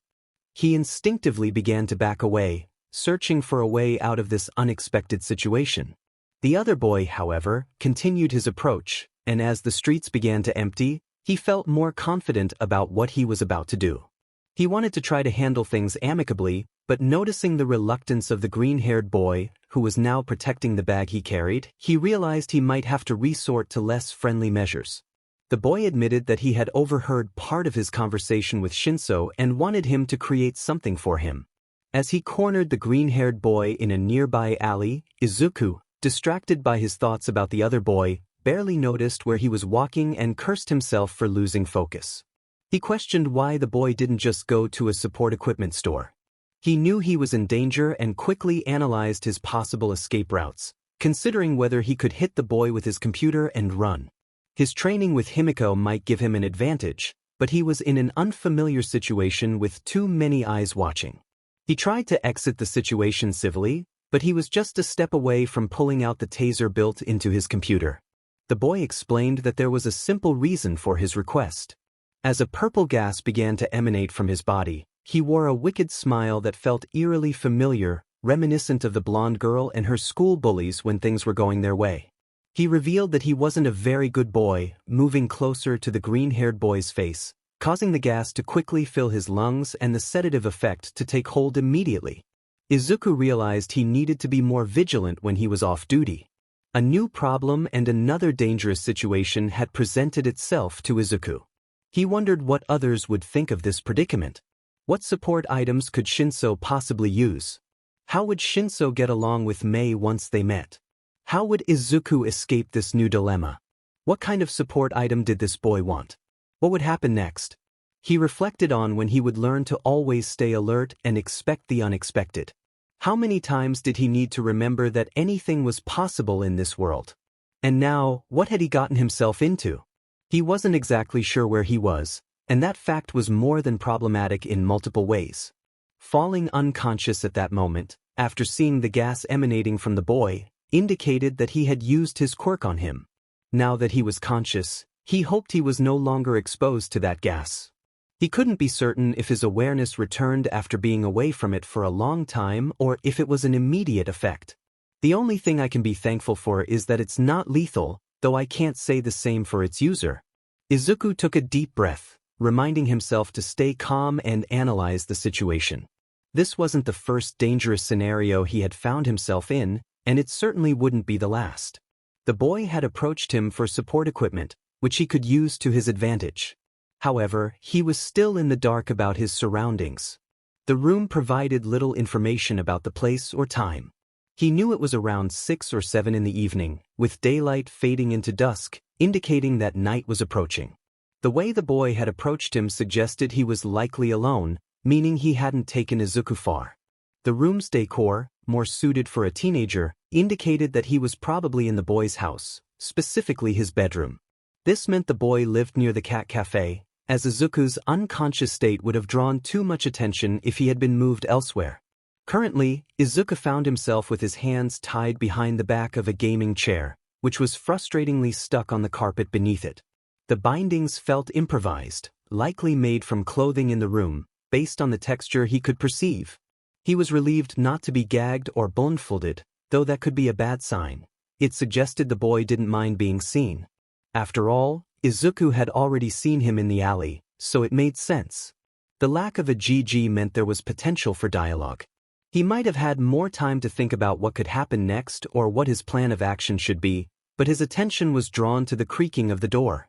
His captor stood in the doorway, and upon seeing Izuku awake and alert, he wasted no time launching into a monologue. The boy expressed relief that Izuku hadn't screamed for help upon waking, noting that he seemed intelligent and confident about entering UA on his own merit. The disdain and sarcasm in his voice were evident, but there was also a hint of admiration or perhaps jealousy if one read between the lines. He then pointed out that it was ironic for Izuku to be caught by someone younger than him. The way the boy said his name sent a chill down Izuku's spine, especially when he tossed his student ID at his feet, indicating he had been looking through his things. Izuku felt a wave of anxiety wash over him. The boy continued, stating that introductions were no longer necessary but asked whom he should thank for this pleasant meeting. Izuku shifted into informant mode, a personality that helped him cope with tense situations and often worked in his favor. The boy acknowledged Izuku's boldness, noting that he held the advantage in this situation. While that was true, Izuku knew that having the upper hand didn't guarantee victory. He had lived in disadvantageous situations his entire life, and this was no different. The boy boasted about having an advantage, especially since he had a weapon. He revealed a revolver, and Izuku felt the tension rise. Izuku acknowledged the boy's advantage, trying to play into his ego. He noted his own restraints and lack of a quirk, as the boy likely had deduced from his ID.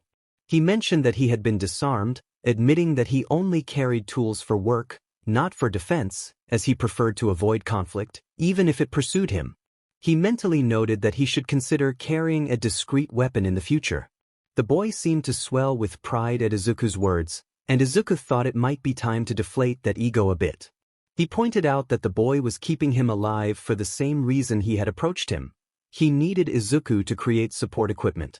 The boy confirmed that he needed Izuku, having seen his impressive skills as an inventor and the clever security measures he had implemented for his equipment. He gestured to Izuku's gear in the corner, relieved that it remained intact. Izuku noted the boy's curiosity about his defenses and explained that he had set them up in case he found himself in a situation like this. The boy seemed intrigued by the revelation that Izuku was an informant and that he used his equipment for work.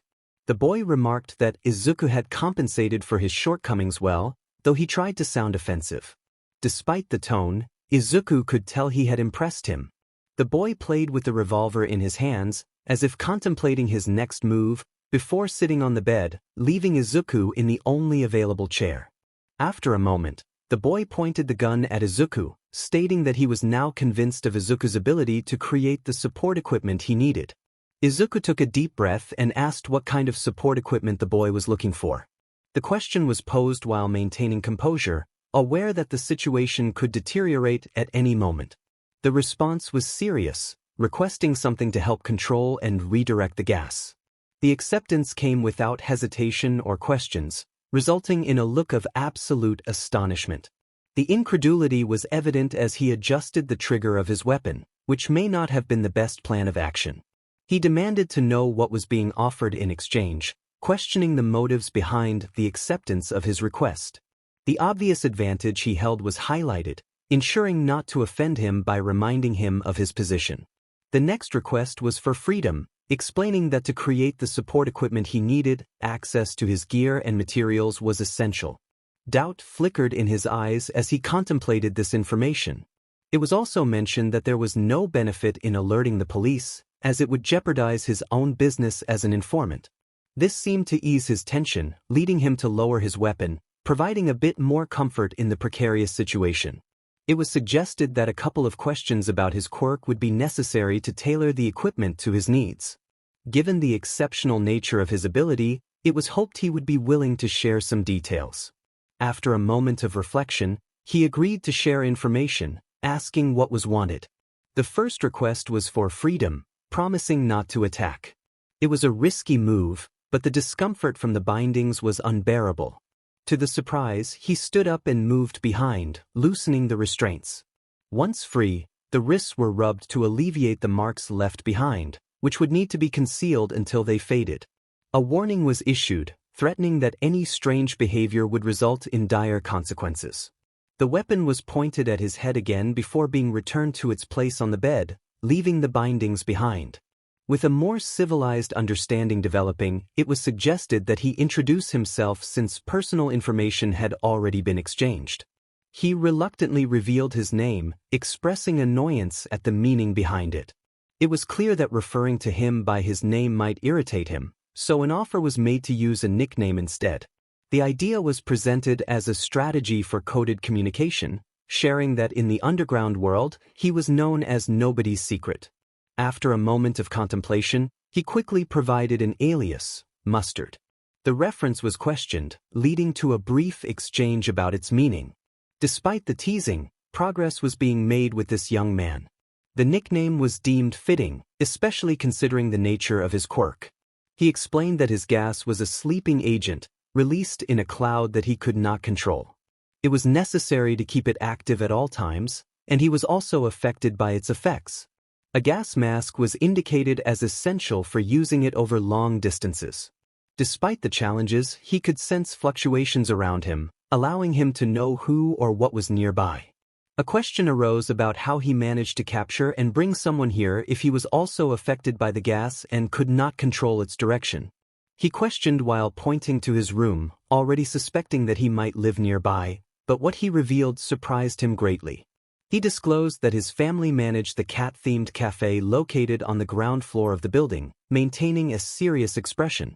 Before he could ask how he managed to avoid being seen while bringing him to his room, he explained that his house had two entrances, one through the cafe and another in the alley where he had been cornered. It made sense why he had led him there and appeared so confident in doing so. He was likely helping his family with the business. Regarding how he had kept him asleep with his quirk, he admitted that he hadn't released enough gas to affect himself and had concentrated it in his hands, holding them close to his nose so he could breathe it in. Once inside and with his mask at the ready, it was easy for him to check his belongings while keeping him unconscious. He remarked on how prepared he was, noting the meticulousness with which he had executed everything, almost like an expert or someone who had done this before. He couldn't help but ask how many people he had kidnapped and whether his parents knew about his hobby of abducting people. The other boy deflected his questions with one of his own, suggesting that his parents might not be aware of his illegal data storage operation, suspecting that he used that heavy computer for such purposes. He conceded that they had reached a level of trust, especially since the weapon was no longer in his hands. Regardless, he explained that the reason he wanted that support equipment was to strengthen his quirk. While it was powerful in its own right, it still had certain disadvantages, which was why he relied on his pistol. He made a valid point. If someone could bypass his gas defenses and get close, a physical attack could take him out of the game. However, being able to predict movements gave him an offensive edge that his gas lacked, allowing for greater mobility if he could control where it went. He indicated that he wanted to add more variability and dynamism to his abilities. The other boy acknowledged this and noted the analytical yet judgmental look he received in return. He questioned whether he would be able to meet that challenge, pointing out that being a quirkless human made him more vulnerable. Yet he seemed unafraid of what might happen with this arrangement, which intrigued the boy in a way he couldn't quite describe. It was unclear whether he was being complimented or insulted, but he decided not to dwell on it. He confidently asserted that he could take on the challenge, though it might take some time. He stood up to demonstrate the confidence that seemed to impress the other boy, likely due to his quirkless state. He mentioned having the capabilities and resources for the task, inviting him to check his website to see what he was capable of, suggesting that his services were of high quality, even without the support equipment yet implemented. The other boy expressed surprise at the idea of him selling support equipment, questioning the scale of his information business to afford such luxuries. He assured him that it was much larger than he realized and that having his favor was more beneficial than he thought. The boy considered that perhaps he could make better use of this encounter than just a simple request for support equipment, suggesting that a partnership with a great informant might be more advantageous than he anticipated and that his skills could be of help. He responded with irony, pointing out the humor in the idea of paying for services with favors, especially given the tone he used when calling him a great informant.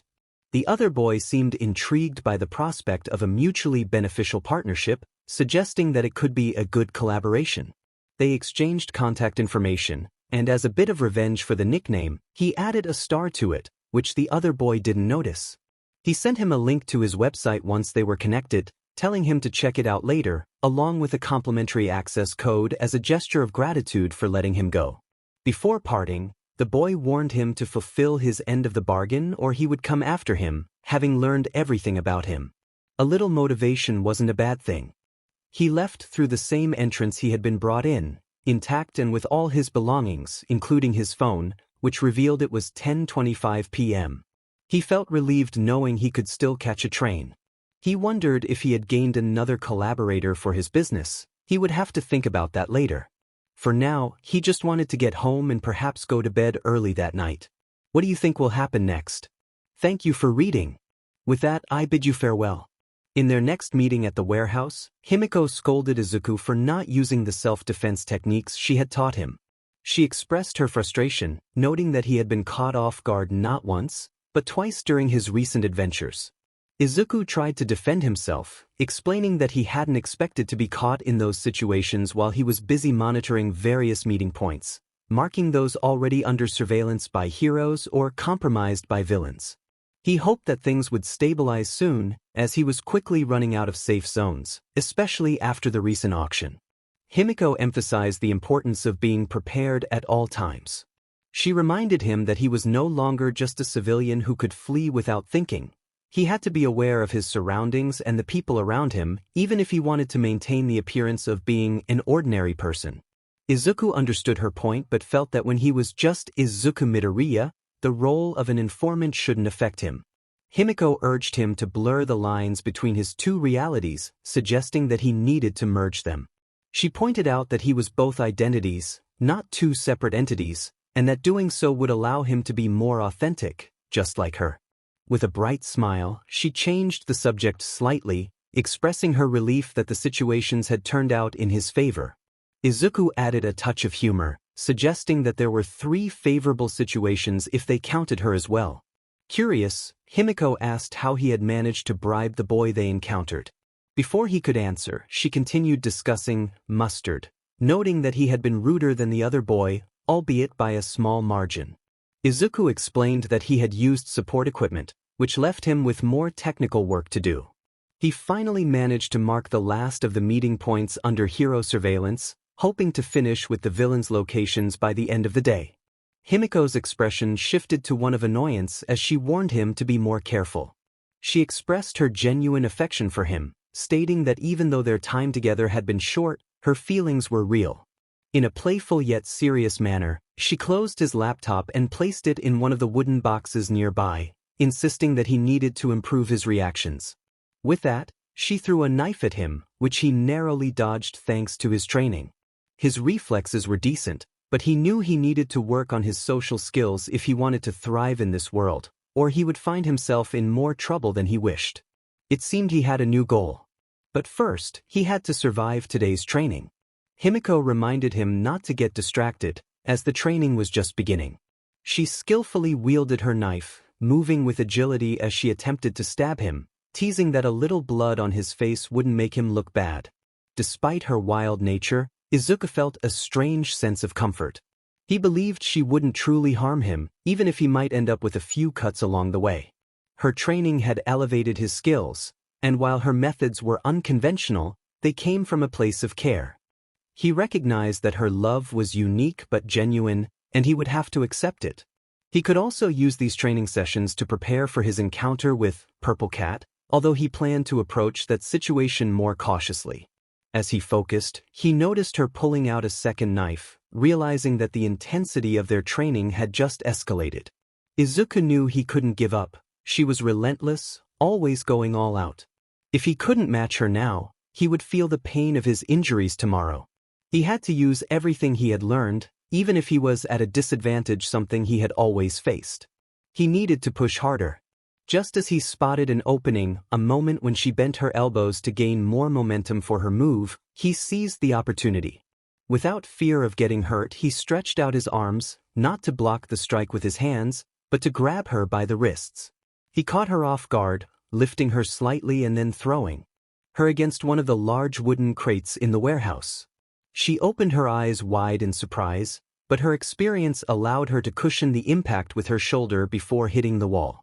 He knew that wouldn't truly stop her, but when she didn't immediately get back up to launch another attack, he understood that, for now, the fight was over.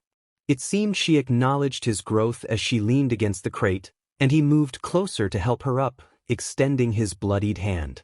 She remarked that she had wanted to see him bleed more, pouting slightly. He countered that she had indeed hurt him more this time, feeling the sting in his palms from the cut he had received during their earlier exchange. She noted that it was to test whether her training was effective, given that he had been caught twice and discovered. She picked up her knives and pointed one at him, indicating he was lucky that it hadn't been heroes or villains who had found him. Izuku mentioned that his quick thinking and persuasive skills had something to do with it, feeling a bit calmer as the adrenaline from their skirmish faded.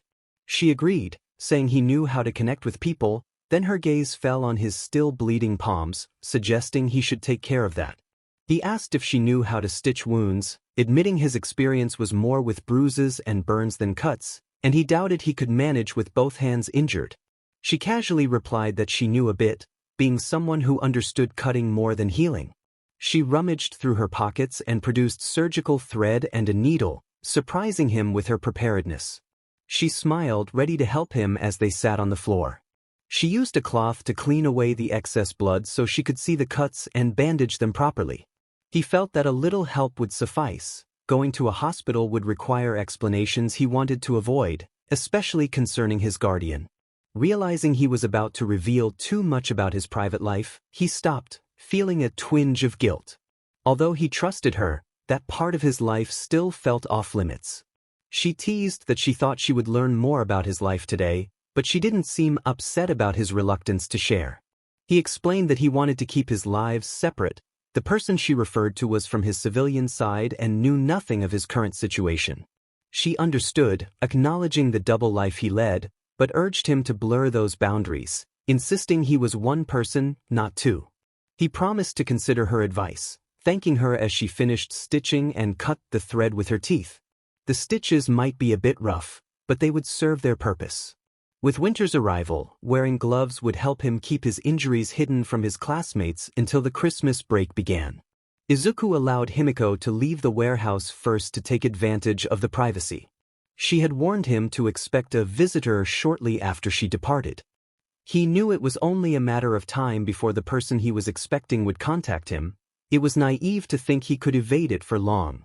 He was aware of the individual who had been playing a long-distance game with him, and it had come up in conversations with Himiko that this person knew him through various favors and connections.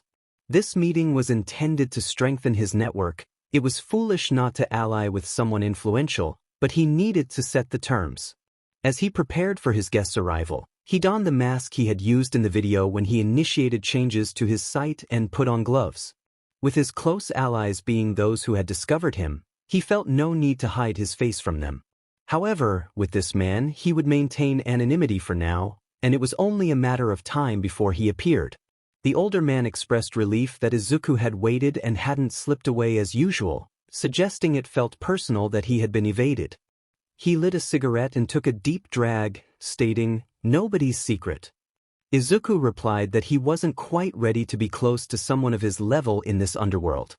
The man then suggested that they could finally introduce themselves properly, indicating that their conversation would be lengthy and inviting him to take a seat. Jiren appeared quite comfortable in the warehouse, exuding an arrogant confidence that was characteristic of him. He did not seem surprised by the unexpected invitation. On the other hand, Izuku felt a mix of nervousness and self-assurance, two contradictory feelings that somehow complemented each other. Izuku was determined to forge an alliance with Jiren, one that would be beneficial for him. His nerves stemmed from anticipation and the distrust he had been cultivating for some time. He commented on the quaintness of the chosen location, noting the wooden boxes had a certain charm as he settled onto one, giving it a couple of pats to emphasize his point. Jiren quickly redirected the conversation, stating that they were not there to discuss the decor but to talk business. Izuku frowned behind his mask, confused by the shift from their initially straightforward discussion. Jiren remarked that Izuku had been in this world long enough to know that getting straight to the point could lead to missed opportunities. He explained that a bit of casual conversation could help connect with clients, allowing one to see beyond their immediate requests and identify their needs, which could be leveraged to offer more and become indispensable. Izuku felt a twinge of annoyance at Jiren's condescending tone, even if he recognized the truth in the advice. Jiren calmly pointed out that Izuku was young and still a novice, but one who was building an empire. Izuku acknowledged the compliment, appreciating the praise coming from someone of Jiren's stature. Jiren continued, hinting that to reach such heights, one must avoid playing too much on both sides. His smirk revealed a hint of arrogance. Izuku noted that Jiren had heard about his gray line policy, which he had perhaps made a bit too green, as the flow of money spoke volumes to those who knew him. He hadn't anticipated this topic arising, but he felt compelled to address it, standing firm in his approach that had proven effective for him.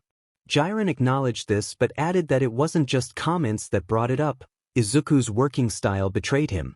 He had no apparent loyalties, which made him both a danger and an enemy. Jiren admired what Izuku had built in such a short time, but he couldn't ignore the potential pitfalls. Despite feeling flattered by the invitation, his experience prompted him to ask why the sudden change. He had witnessed Izuku's distrust firsthand and could see it now, even behind the mask. Izuku explained that with his growing business, he needed allies and was assembling a team, with Himiko being one of them, whom he considered a good friend. He clarified that he did have loyalties, although the society around him no longer held his. Jiren noted this and mentioned the metal insect that had been accompanying Izuku lately, suggesting that it seemed to bring several benefits. This observation made Izuku smile beneath his mask, which otherwise appeared disturbed, as it reminded him that he used it with pride. Izuku confirmed that he was indeed building an empire from which he needed to benefit, and playing the lone wolf would not get him far. Jiren expressed his eagerness to be of use but needed to ensure that this alliance would bring the benefits he suspected. Izuku reinforced Jiren's point, acknowledging that he already had the means and contacts. However, he added that he didn't want to rely too heavily on them. Jiren was surprised by this admission, adjusting himself in his seat, as he had not expected such a response. He pointed out that inviting a heavyweight implied wanting to leverage all the benefits that came with it. Izuku explained that if he relied too much on Jiren, it would create a debt he did not want. He had good profits that allowed him to support himself and his allies without being overly dependent on anyone. Jiren then asked what Izuku needed him for. With genuine curiosity, he inquired about the nature of their potential relationship. As an intermediary, he explained that his public persona and face-to-face dealings were not his strong suit. He could manage a conversation, but he knew that eventually, he would need to confront people directly, and having an intermediary would greatly assist him in that regard. He acknowledged the ambition in the other person, noting their own goals. As he finished his cigarette, he lit another, the scent of tobacco filling the air. He continued, questioning what he would gain from this alliance. Being an ally came with risks, as it would make him a target for the enemies the other person might create, and there were certainly many of those. Understanding the risks, he proposed that before any future interactions, they would agree unanimously to proceed with their dealings. Each could suggest business opportunities to the other, and if either party was not interested, they would simply walk away. While it might seem like a loss of clients, it would protect them both. He would avoid clients he did not want, and the other would do the same. Additionally, he offered access to his list of clients on the darker side of business. The other person found the offer intriguing but questioned whether he was undervaluing himself by offering so much. It seemed too good to be true, and he was aware that good deals often had hidden depths. He countered, expressing that the chance to learn from a master in this world was invaluable. Having the other as an intermediary would not only benefit him but also provide access to knowledge and connections. He smiled wider as he spoke, emphasizing that money was not the only currency in their dealings. He even suggested a monetary contribution upon closing certain deals, sharing a percentage of the profits they would earn together. The older man smiled back, clearly interested in the ambitious plans laid out before him. He acknowledged that without ambition, one could not go far and that he would not allow himself to be underestimated. Information was his power, and he intended to wield it effectively. Curiosity piqued, the older man asked if information was his unique trait. He took this as a sign of intuition, which amused him. He questioned the humor in it, maintaining his calm demeanor and smile throughout their discussion. He clarified that information management was not his quirk, hinting that it could lead to surprises once revealed. Since he did not yet fully trust the other, he would keep that detail to himself for now. He noted that he appreciated the discretion of a mutual acquaintance who had not revealed his lack of a quirk, and he planned to reward her for that. However, he redirected the conversation back to their current negotiation, his expression turning more serious and calculating as he asked if the other would accept his offer. The older man noted how he seemed to orchestrate everything to his advantage, presenting a world of possibilities to satisfy others' desires. He stood up, but did not approach, suggesting that he did not need trivial small talk to discern what others wanted. It was clear that the offer was appealing, but they had yet to discuss the percentage mentioned earlier. He proposed a fair split of 50% for each party, without negotiations or disputes. The older man remarked that he was being too generous with such an offer, though he did not seem to complain about it. He understood that the other was demonstrating a level of trust that was unusual for someone in his position. He explained that he wanted to avoid complicated percentage negotiations, preferring a straightforward approach. Each would have their own business dealings, and as long as there was no stealing of clients without notice, they would be fine. The older man questioned whether he thought he would try to deceive him. He replied confidently, stating that he had been watching the older man for some time and had learned that he had a personal code, one that included not betraying allies and avoiding business with those he disliked. Despite their height difference, he maintained his composure and confidence.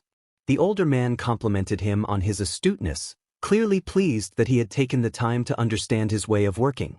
He offered one last piece of advice. If he intended to keep wearing the mask, he should at least activate the voice modulator to avoid being recognized. He smirked, suggesting that perhaps the mask was intentional after all. That robotic smile was quite a joke to Jiren, and Izuku knew it instantly. He might seem absent-minded, but when he was prepared, he truly was.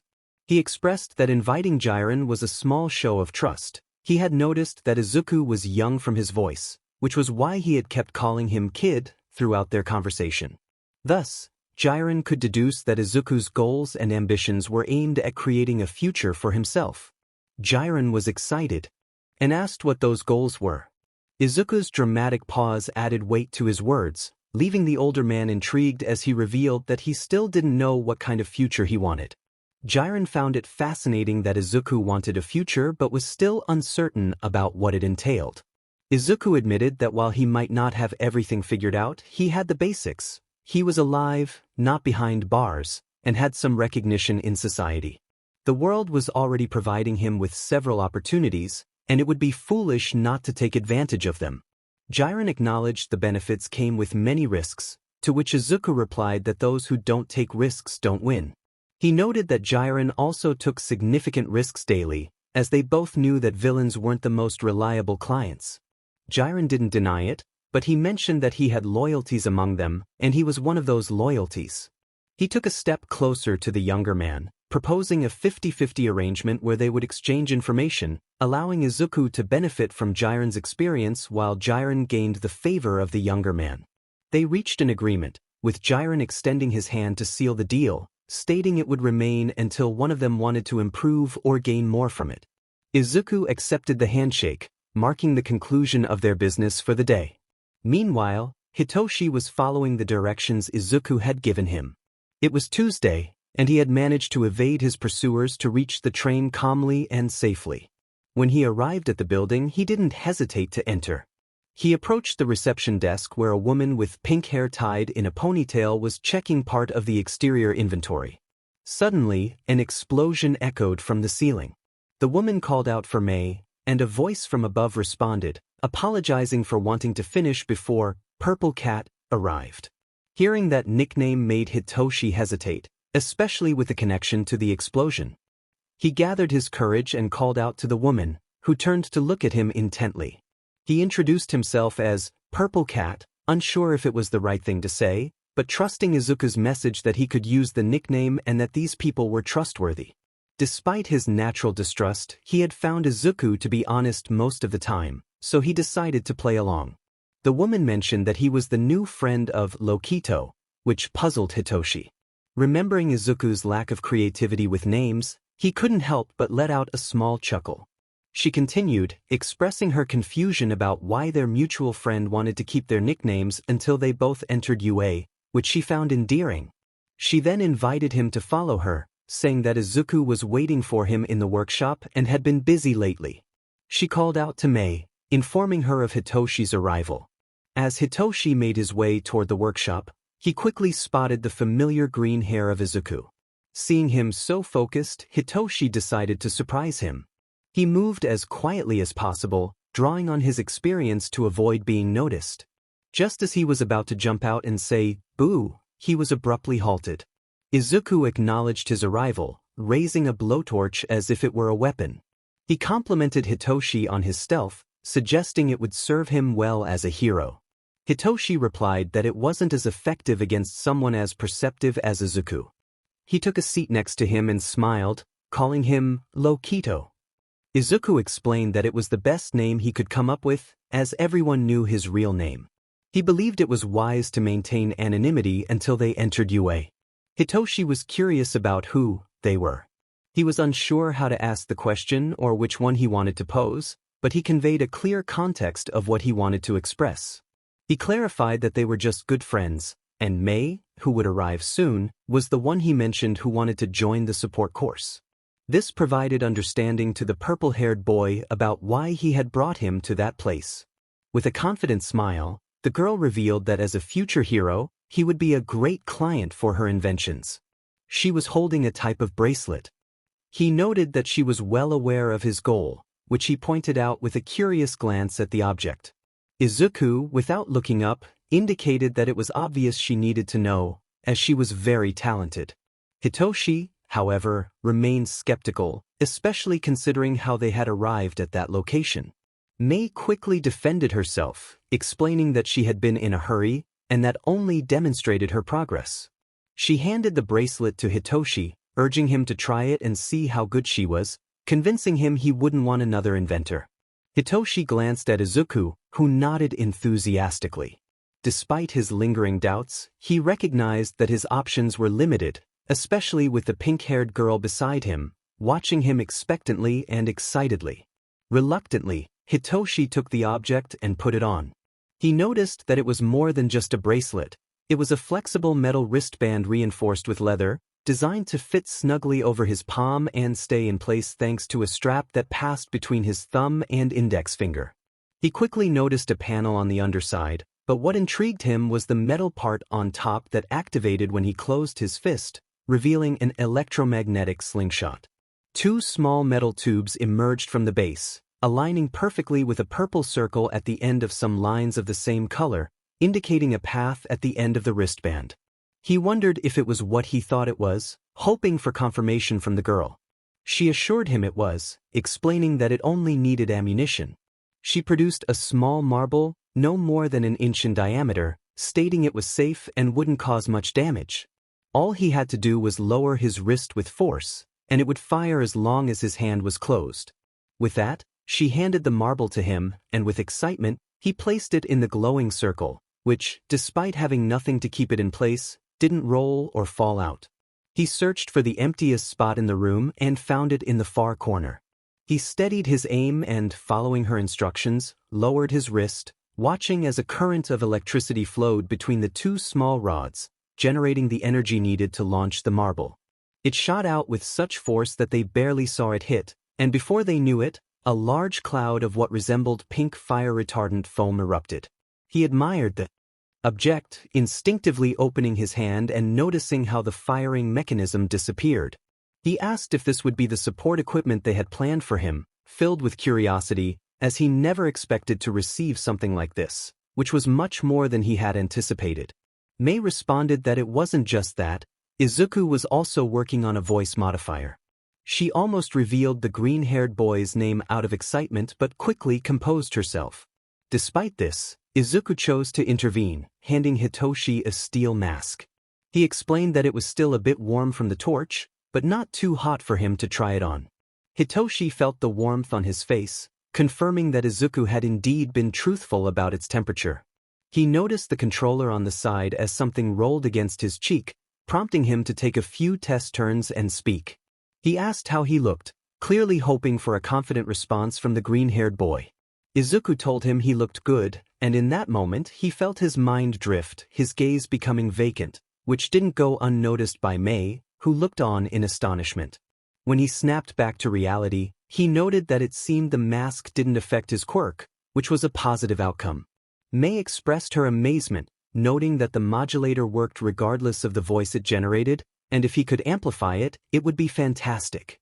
The focus shifted from his quirk to the voice modulator. Izuku continued, mentioning that he was also considering features like a gas filter, an underwater respirator, and a recorder, explaining that so far, it only had pre-programmed voices due to the speed at which he had made it. Mei excitedly remarked that with so many improvements, he would soon turn that device into a super gadget. Hitoshi interjected, feeling momentarily sidelined, but he found it refreshing that they were focusing more on the support equipment than on his quirk. He expressed his appreciation for the enhancements but questioned why they had called him there if everything was already prepared. Izuku explained that they needed to know what other equipment he wanted or needed. He pointed out that Hitoshi's entrance had given him the idea for noise-canceling shoes, suggesting that while he had good stealth, his footwear wasn't very helpful. Mei chimed in, asking what type of ammunition he wanted to use with the wristband. In unison, both of them expressed their hope that he would stay and help them. Hitoshi wondered what he had gotten himself into. Hitoshi expressed his frustration to the heir, feeling that his concerns were valid. He had spent a good portion of the afternoon answering questions and distributing materials. In the process, he felt he had learned something about mechanics and programming, even if it was just the very basics. When he noticed the shift in dynamics between the two inventive gremlins, he decided to say his goodbyes and head home before curfew. Once Hitoshi left, Mei commented on how she liked Purple Cat, noting that he was surprisingly quiet for someone who needed to speak. She admired his determination to become a hero despite the challenges posed by his quirk and expressed her desire to help him. As she examined what Mei recognized as a prototype of directional bracelets, she asked about another piece of equipment, sensing it wasn't meant for the boy with the purple hair. Izuku explained that the other equipment was for a friend who was even shyer and more reserved than Purple Cat. Mei's eagerness to assist was evident, and she offered her help enthusiastically. Izuku welcomed her support, acknowledging that Purple Cat had a long way to go before entering the UA Hero course and that they had a lot of work ahead. He mentioned the need for noise-canceling shoes and gloves that would enhance grip, noting that his other friend was a year younger and would have more time to learn how to use the new gear. Mei was excited about the prospect of contributing and confidently declared her capabilities as she reviewed the notes Izuku had prepared. He was cautious about involving her in the more complicated aspects of his work, especially regarding the equipment he was making for Mustard. However, he felt that having Hitoshi around helped divert the conversation, and he was grateful for her assistance, even if he worried about the potential for her to lose sleep over the project. With time still available in the workshop, Izuku saw no harm in advancing some of his side work there. He had done it before without raising any doubts, and he was careful not to overuse materials since he bought his own. He only utilized the tools available. He found it somewhat ironic that he was adjusting a model designed for one of his classmates for someone entirely different. The equipment was meant for air, which he thought wouldn't be too different from gas. However, he recalled that Mustard had mentioned something about waves throughout his body, leading Izuku to consider that he might need more than just supportive material. Perhaps a suit that could absorb and redirect energy would be necessary. The directional bracelets were already good for channeling a non-corporeal power, but he wondered if they could store it. As he pondered these ideas, he was startled when he felt a hand on his shoulder, breaking his train of thought. It was the older pink-haired girl, who remarked on his apparent dilemma. He explained that he wanted to adapt the bracelets for someone else, lifting them for her to see. She praised him for learning to recycle other projects, genuinely impressed by his progress. Izuku humbly credited his good teachers, and she encouraged him not to confine himself to solutions that worked for one individual. Each piece of equipment was unique and tailored to different needs. While similarities could guide his work, he needed to remember that each quirk had its own nuances, making it unlikely that the same solution would work for everyone. She advised him that innovation was often more important than replication. Izuku acknowledged her wisdom, realizing that he had indeed innovated a lot. He understood that adapting the equipment as he had planned was a good approach, but he needed to focus on improving it rather than merely matching it. As she playfully tousled his hair, she encouraged him to concentrate, believing that doing so would help him determine the necessary changes. She also reminded him to keep track of time so he could return home promptly. Grateful for her guidance, Izuku turned his attention back to his new project. Reflecting on Murasakime's words, he still had much to accomplish, and with the year drawing to a close, he felt a sense of satisfaction with his achievements. Christmas, the season for giving and receiving, for being with family or friends, depending on the case. The Midoriya tradition involved a marathon of seasonal movies, baking gingerbread cookies together, sharing treats with neighbors, and exchanging gifts before continuing the movie marathon while enjoying each other's company. However, this Christmas would be very different for Izuku. He was spending the holidays in the hospital with his mother in a coma, surrounded by the bakugos, which was far from what he was used to. The atmosphere, although festive with decorations meant to lighten the mood for patients and families, felt heavy for some, especially given the circumstances surrounding their loved ones. Izuku was grateful for Mitsuki's presence, as she had been one of his greatest supports throughout his mother's situation.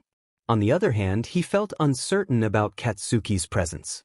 Their relationship had changed, it was no longer bad, nor did it resemble their old childhood friendship or the dynamic of abuser and victim. Now, they were indifferent to each other, which made being in those four walls even more uncomfortable. They had barely exchanged words since the Bakugos arrived with a generous amount of containers for a Christmas dinner that they managed to bring into the hospital. Izuku suspected that Mitsuki had threatened Katsuki to behave, as he had chosen to sit as far away from Izuku and his mother as possible. Mitsuki noticed that the homemade fried chicken she prepared had barely been touched by the green-haired teenager. She urged him to eat more, expressing her disappointment that he wasn't enjoying the meal she had made less spicy for him. Izuku paused, glancing at his mother in her coma. He liked to think of her as being in a deep sleep rather than in a vegetative state. He wished that his mother could enjoy the food. Mitsuki expressed her own longing for Inko, sharing that the fact that she was still alive gave her hope. She believed that one day Inko would wake up and brighten the world with her warm smile. Izuku felt his heart warm at Mitsuki's words, as he shared the same hope. He was determined to keep his spirits up, believing that his mother would wake up and embrace him once more. Katsuki unexpectedly shouted from his corner, insisting that Aunt Inko would wake up. He urged them not to be pessimistic, reminding them that she was only in a coma and receiving excellent care. His blunt way of speaking was evident when Mitsuki stood up and playfully tapped him on the head, scolding him for his language. Despite this, she smiled, pleased to see that he still cared. Mitsuki was ready to reprimand him for his behavior, but her husband intervened, calming her down. He encouraged her to let it go, stating that Katsuki was showing his affection. He emphasized that it wasn't a day for arguing but for enjoying each other's company in peace and harmony. He guided them to sit on one of the larger sofas in the room, embracing Mitsuki lovingly while giving Izuku a reassuring nod. They all needed to send their best wishes for Inko's swift recovery, hoping that the next year would bring a different holiday experience. Izuku whispered a quiet thank you, which Katsuki's father heard. The response was equally soft, with the movement of lips conveying understanding. As Mitsuki settled down, she activated a small radio they had brought, searching through stations until she found one playing Christmas carols. She returned to her husband's side, snuggling up to him while enjoying the soothing melodies in the background. Izuku couldn't help but feel a bittersweet smile at the sight of the Bakugo's family interaction. Amidst the chaos they brought, there was a sense of harmony among them. It was this feeling of melancholy that lingered with him, the idea that having company was meant to alleviate his loneliness, but it had the opposite effect. He had their support, yet it wasn't the companionship he desired during the season. He glanced at his plate of food and shook his head. The homemade fried chicken looked delicious, but he was more than content just to be with his mother. He took one of her uncovered hands and held it in his own, seeking to feel and share her warmth. Izuku would have loved to spend the rest of the holidays in the hospital, but due to visiting regulations he couldn't. Still, he appreciated the extra 2 hours they granted him for the holiday season. He was also grateful to the Bakugos for letting him stay in their apartment, though, like in the hospital, the car ride was just as uncomfortable. Sharing such a cramped space with the blonde was awkward, even if they sat on opposite sides of the back seat. Both of them knew there was much to discuss, but neither knew how to approach the confrontation. One had moved forward in life in a different way for quite some time, while the other struggled to understand the changes he had observed in his friend. The distance between them had grown, placing them in very different positions. Paths that were once intertwined now seemed to diverge, yet they continued to coexist in the same space. Upon arrival, Mitsuki accompanied Izuku to the entrance of their apartment, handing him the leftover food containers and telling him to keep them until her next visit. He gratefully accepted them. Even so, Izuku made sure to say goodbye to the blonde quickly, as he was expecting a visitor he wasn't ready to explain, especially not so late at night when she was already being protective of him. If she knew what he was involved in, she would give him a long lecture. After promising to visit again soon and to call him in the morning when he woke up, she left. Less than half an hour later, he heard a knock at his door. He opened it without checking who was on the other side, knowing perfectly well who awaited him. "Welcome to my home, Purple Cat," he greeted with a wide smile. Sorry for the trouble, crazy informant, but let's just say the holidays aren't always good for me, Hitoshi replied, showing off a large gym bag filled with his belongings. You don't need to explain yourself, I'm the one who accepted without question, Izuku said, gesturing for him to enter. And don't worry, as I mentioned in the message, there's no one else here, he added as they stepped into the living room. Hitoshi noticed a photo of Izuku with his mother before quickly turning to him for a response. Like you, I have personal dramas that don't need explaining right now. No questions then. It seems the deal is still on after all, Hitoshi said, placing his bag beside the sofa. That's what we agreed upon until we're both in UA, Izuku replied before disappearing into his room. Hitoshi, looking a bit perplexed, chose to stay put while surveying the apartment. Moments later, Izuku returned with a poorly wrapped gift box. Merry Christmas, he said. Wow, I didn't expect this, Hitoshi remarked. Although his tone didn't convey much excitement, the surprise in his eyes spoke volumes. Thank you. Don't mention it. I had planned to give it to you tomorrow, but since you came by tonight, I thought it was the right moment, Izuku said, moving toward the kitchen to heat up a couple of pieces of fried chicken for both of them. Is that why it's so poorly wrapped? Hitoshi asked, starting to feel more comfortable around Izuku, settling onto the sofa. Just in a hurry, Izuku replied, not offended as it was the truth.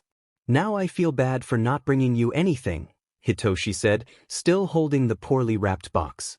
It's fine, I wasn't expecting anything anyway, Izuku said, placing the plate of chicken on the coffee table. You must be hungry. Eat without hesitation. Looking at your bag, it seems you've been through a lot, and the cold tonight isn't helping at all. I don't know what to do with all this hospitality. Are you planning to do me in or something? With sarcasm and mockery in his voice, he did not expect that the message he sent to the green-haired boy would allow him to escape the disastrous situation he was in with his current foster home so suddenly and with such pleasant results.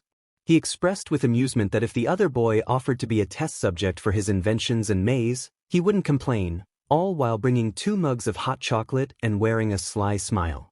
The other boy, however, complained lightly, stating that it was too good to be true and that his neck still hurt from the last time. Izuku pointed out that those tests had allowed him to make a gift for him, taking a sip from his own mug. With that, Hitoshi had the biggest clue about what his gift was and why the box was so large. Without waiting any longer, his inner child emerged as he tore through the wrapping and opened the box, revealing perfectly crafted support items painted in dark purple with gold and silver black accents on the main details. He feigned offense at the sight of the wrapping paper on the floor, claiming he had put in effort to wrap the gift well.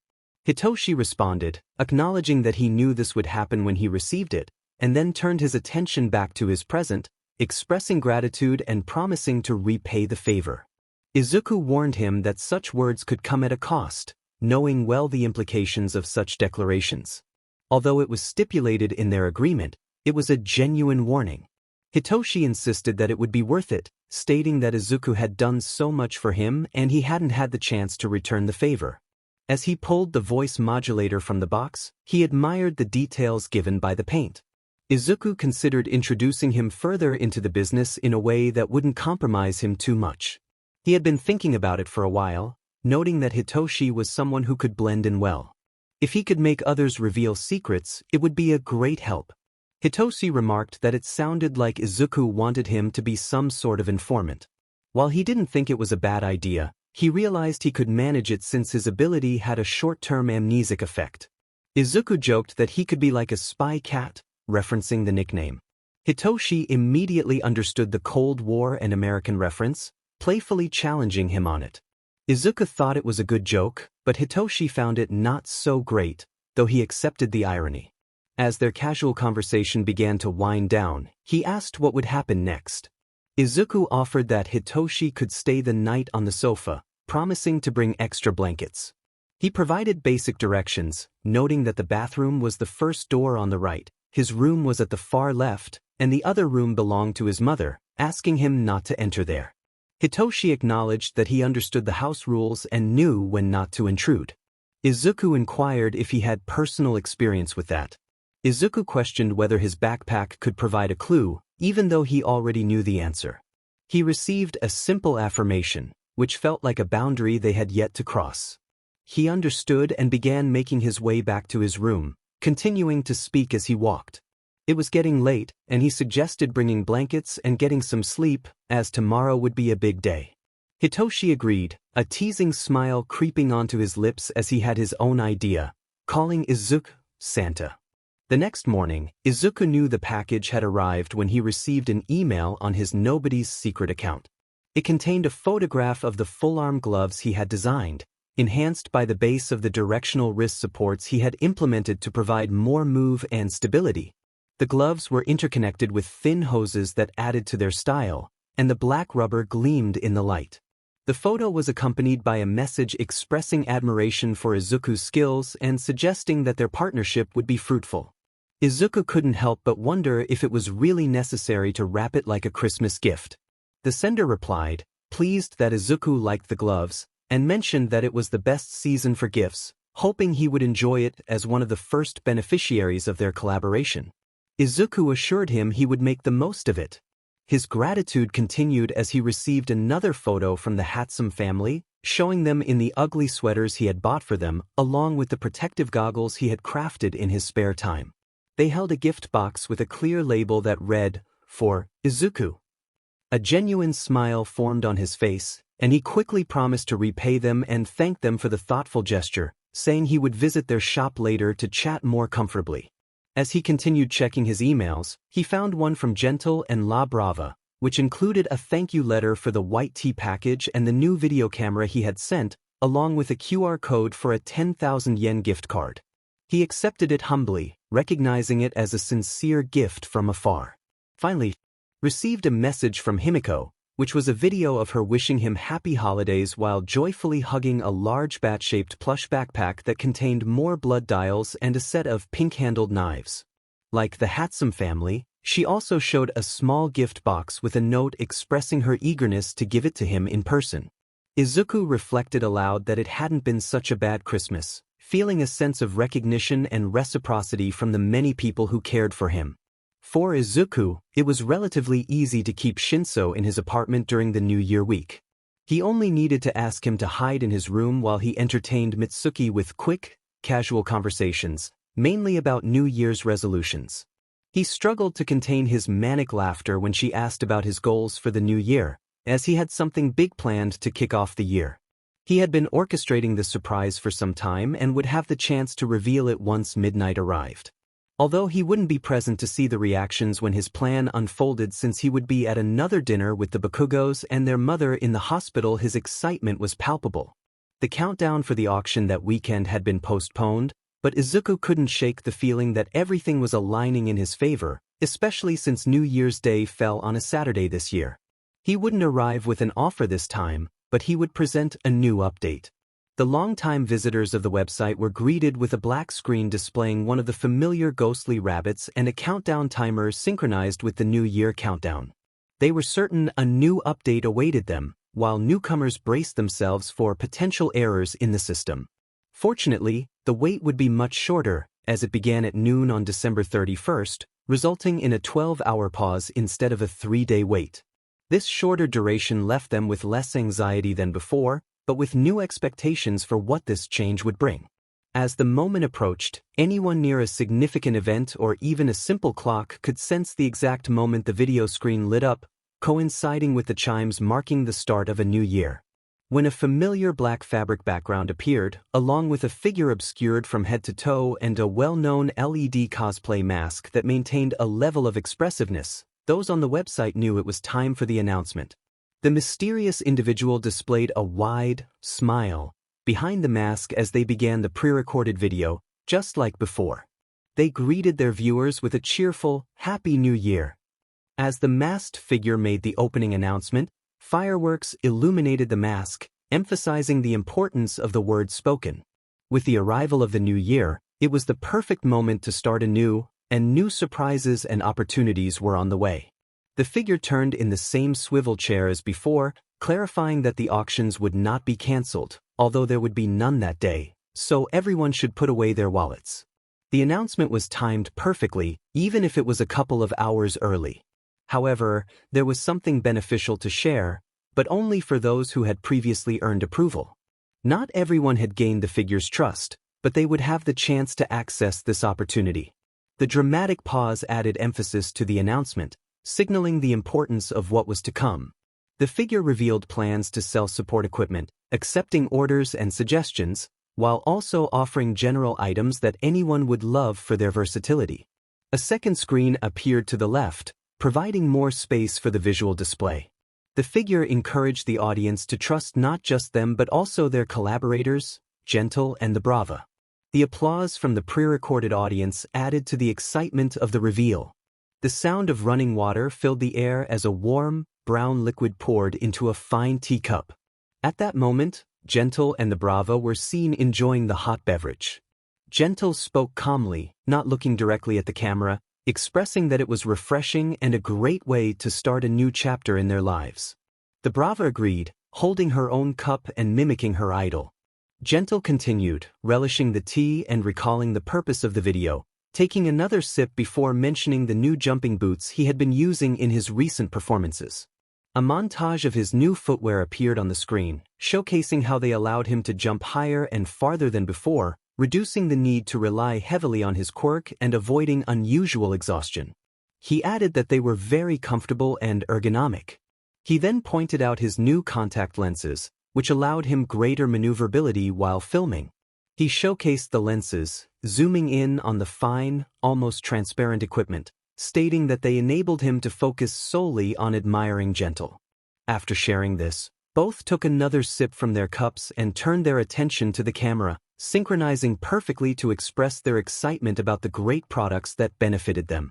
With their segment concluded, they offered a brief farewell before disappearing from the screen with a pop, allowing the masked figure to return to the viewers.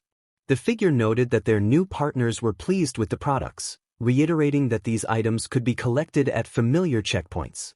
Most of the products would be customized and available at special prices, while general items would have standard pricing. However, the figure hinted that information would also come at a cost, their sly smile indicating the expectation of such an arrangement. The mask then shifted to a more serious expression, stating that not everyone would have access, approval was necessary, and very few had achieved it. This was a significant benefit of their services, and trust was paramount. The figure emphasized that they were always watching closely, ensuring that nothing would go unnoticed.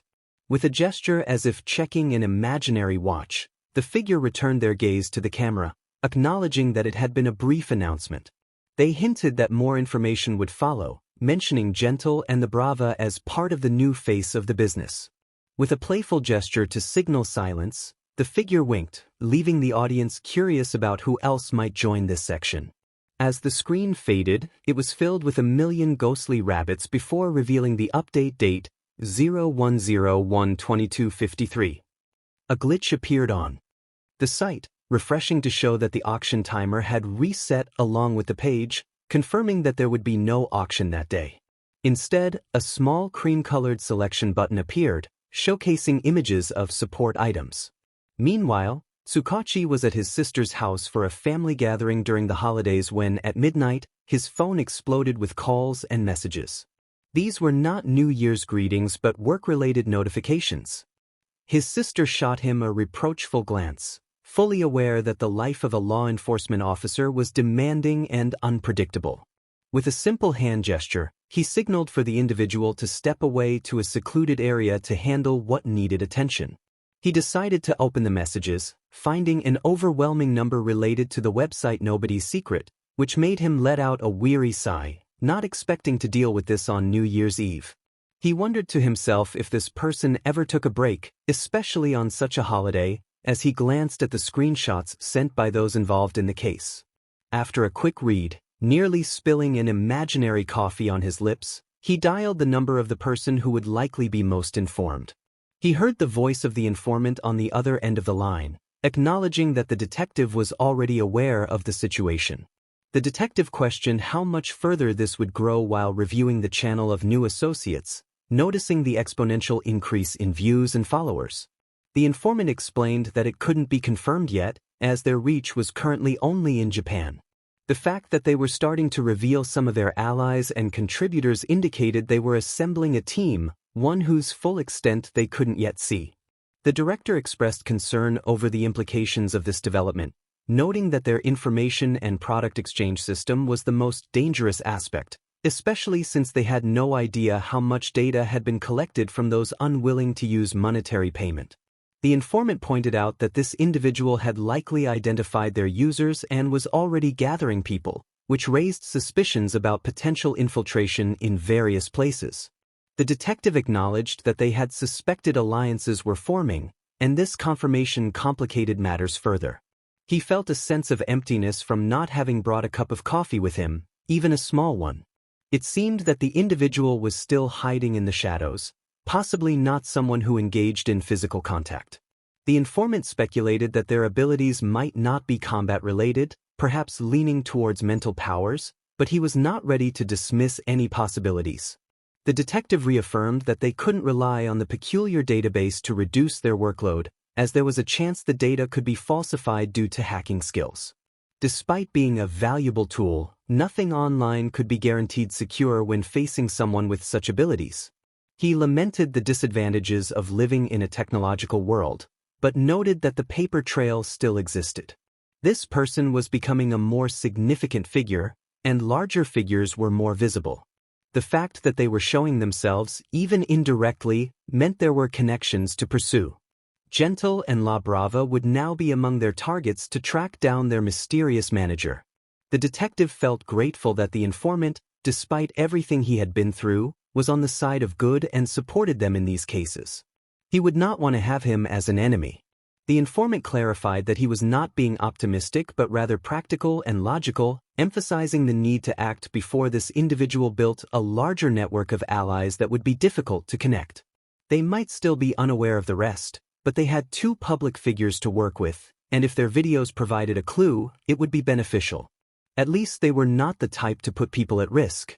The detective wondered if he should feel grateful for that, already suspecting the answer as he considered the implications of aligning with someone who had no qualms about leaving victims in their wake. The informant confirmed that he had reached that conclusion.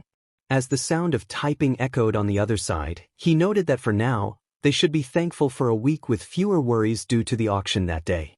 The informant encouraged the detective to return to his family, starting to say goodbye.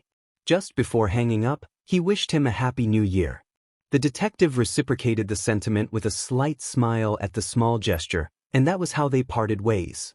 They both understood that a long day awaited them after the festivities, but at least Tsukachi aimed to relax before stress took over. Hitoshi had grown accustomed to spending the holidays at the green-haired boy's house. Although he hadn't spent all of New Year's with him, the time they shared outside of training had been quite fruitful in building their friendship. They had gotten to know each other better, learning about their personal lives, which was a significant step in their bond. However, Hitoshi couldn't help but feel a bit intimidated by the amount of technical equipment his host owned and the chaotic yet organized system he had for storing all his information. It was a lot to take in, especially since it was all physical paperwork. When he received a message from his social worker, informing him that he was expected at his guardian's house for his move to a group home before classes resumed, he realized that his time with the crazy informant was coming to an end. He wasn't sure if he would end up in a better or worse place. Having grown so accustomed to his current situation, he knew he didn't even have to step inside his guardian's house. At that point, he considered himself a nomad. During the holidays, he had arrived at the green-haired boy's house with a gym bag that contained all his belongings, items he didn't trust to leave behind. As he packed his personal items, Izuku watched with curiosity and asked if he was leaving. Hitoshi replied that it seemed they had remembered him, and he would be moving again, just another benefit of the system, he expressed with sarcasm and evident disdain. He glanced at the box containing the support gear he had received for Christmas and decided it would be safer to leave it behind. Izuku agreed, his mind racing with possibilities as he recalled Hitoshi's past from their conversations. Hitoshi reassured him that he shouldn't worry, explaining that this was just protocol. He noticed the flicker of concern in Izuku's eyes, even if he didn't voice it. Hitoshi then mentioned he would need to send a letter to UA to update his enrollment information, hoping to distract Izuku from his thoughts. Izuku acknowledged the importance of that letter, realizing that if Hitoshi passed the exam, he would receive a physical acceptance letter from UA. Hitoshi confirmed he would send it as soon as he knew his new address, not wanting to miss any updates.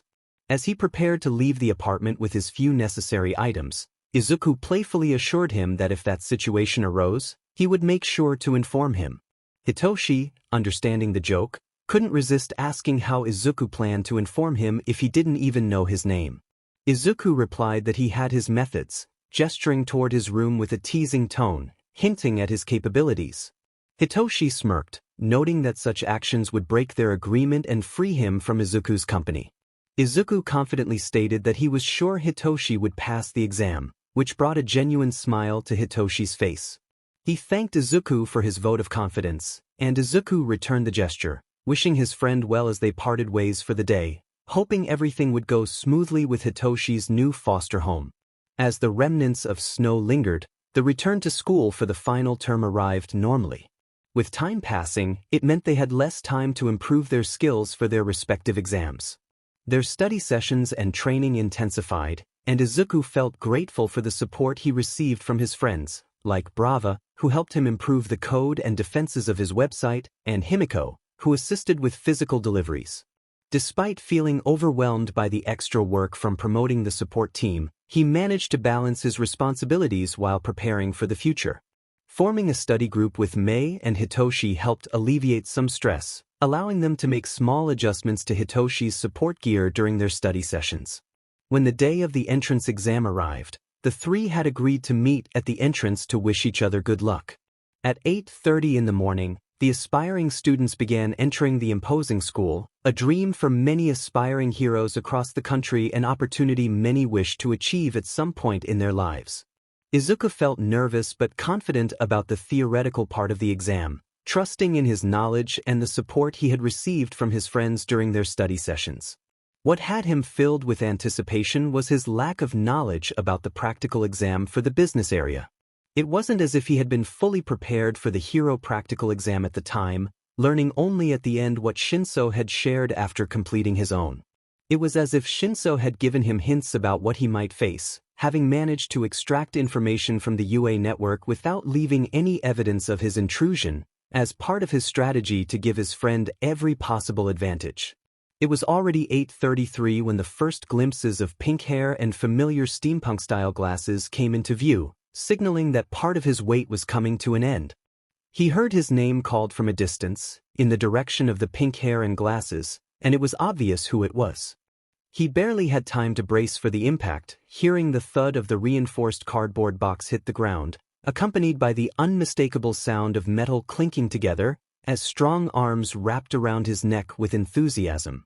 He managed to express his happiness at seeing Mei while giving her a few friendly pats on the back. The unmistakable voice of the purple-haired boy reached him from behind, prompting him to turn around and find Purple Cat standing there with a smug smile, as if he had just won a competition. He announced that he had discovered Izuku's name ahead of time. Mei, realizing her mistake, stepped back to give her friend some space. She hadn't intended to reveal the identity of the freckled boy, but her excitement had gotten the better of her when she spotted him from a distance at the entrance of the school. It didn't matter, Izuku thought, trying to ease the awkward moment created by the taller boy. He felt it was only fair to share his own name. Both Mei and Hitoshi were surprised by this revelation, as they hadn't expected such a reaction. Hitoshi introduced himself, reserving his last name since Izuku hadn't revealed his. Izuku expressed his disbelief, a small laugh escaping him at the sudden turn of events. Mei, filled with energy, echoed his surprise, relieved that despite her slip, things hadn't taken a negative turn. Hitoshi, trying to maintain composure, noticed the curious eyes on them and returned to his serious demeanor. He pointed out that they were putting on a show and needed to head to their own exams, which would start soon. If they were late, they would regret it. With that, the other two nodded in agreement. They had gathered as planned and were encouraging each other to do their best in their respective admissions. As they made their way to their classrooms for instructions and to take their exams, the confidence they exuded was enviable. Although it was somewhat unusual for students from different schools to get along so well, Especially given their distinct prefecture insignias, it was clear that this trio had been friends for many years and maintained their connection. Their chemistry was undeniable. This chemistry did not go unnoticed by a pair of ruby eyes observing from a distance. The observer couldn't believe what he was seeing. He had no idea how the freckled boy had made such friends. He felt a mix of confusion and frustration as he watched the smiles and comfort shared among the trio, struggling to process his feelings about this revelation. Not knowing how to deal with his emotions, he let out a frustrated huff as he passed by the trio, barely noticed by the freckled boy, who only caught a glimpse of him walking away without the chance to call out the childhood nickname. Despite that, he wasn't too shocked to feel ignored by the blonde boy, as their paths, though seemingly aligned, had become distant despite their perpetual closeness. He said nothing and did nothing, simply continuing on his way while the trio maintained their casual conversation.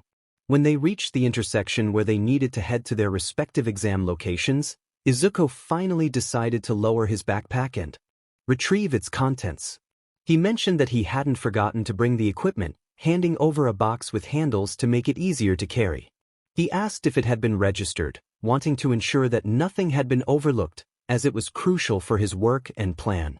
Hitoshi assured him that he wouldn't forget, not wanting to be disqualified over some technicality related to a rarely used rule. Mei chimed in, explaining that because of those technicalities, she couldn't get too creative with the ammunition, such as incendiary bombs, explosives, or any that had excessive real power. She pulled out a fabric bag filled with marbles from her box of materials and equipment, placing it on the box Hitoshi was holding so he could see the contents better. She explained the colors and symbols. Gray with a cloud were smoke bombs, yellow with a lightning bolt were electric, red with a magnet were electromagnetic, purple were solidifying foam, white with a light bulb were flash bombs, and green were sticky. Curious, Hitoshi asked about the pink ones. Mei casually revealed that they were glitter bombs. Izuku then inquired if there was anything else he needed to know. As the time drew closer to the anticipated hour, Izuku glanced at a nearby clock, feeling the minutes slip away. He mentally reviewed everything he needed to prepare for the upcoming challenges. Maya, with a bright smile, assured him that there was nothing more to discuss. Izuku nodded, indicating that it was time for them to part ways. He gestured toward the direction marked for the hero exams. Waving goodbye, the pink-haired girl picked up her box and headed toward the sign that read, "Support Team Exam." Izuku called out that he would wait for them after the exams as he made his way toward his own sign, which pointed to the business exam. The atmosphere was charged with anticipation as each of them prepared to give their all in the tests ahead.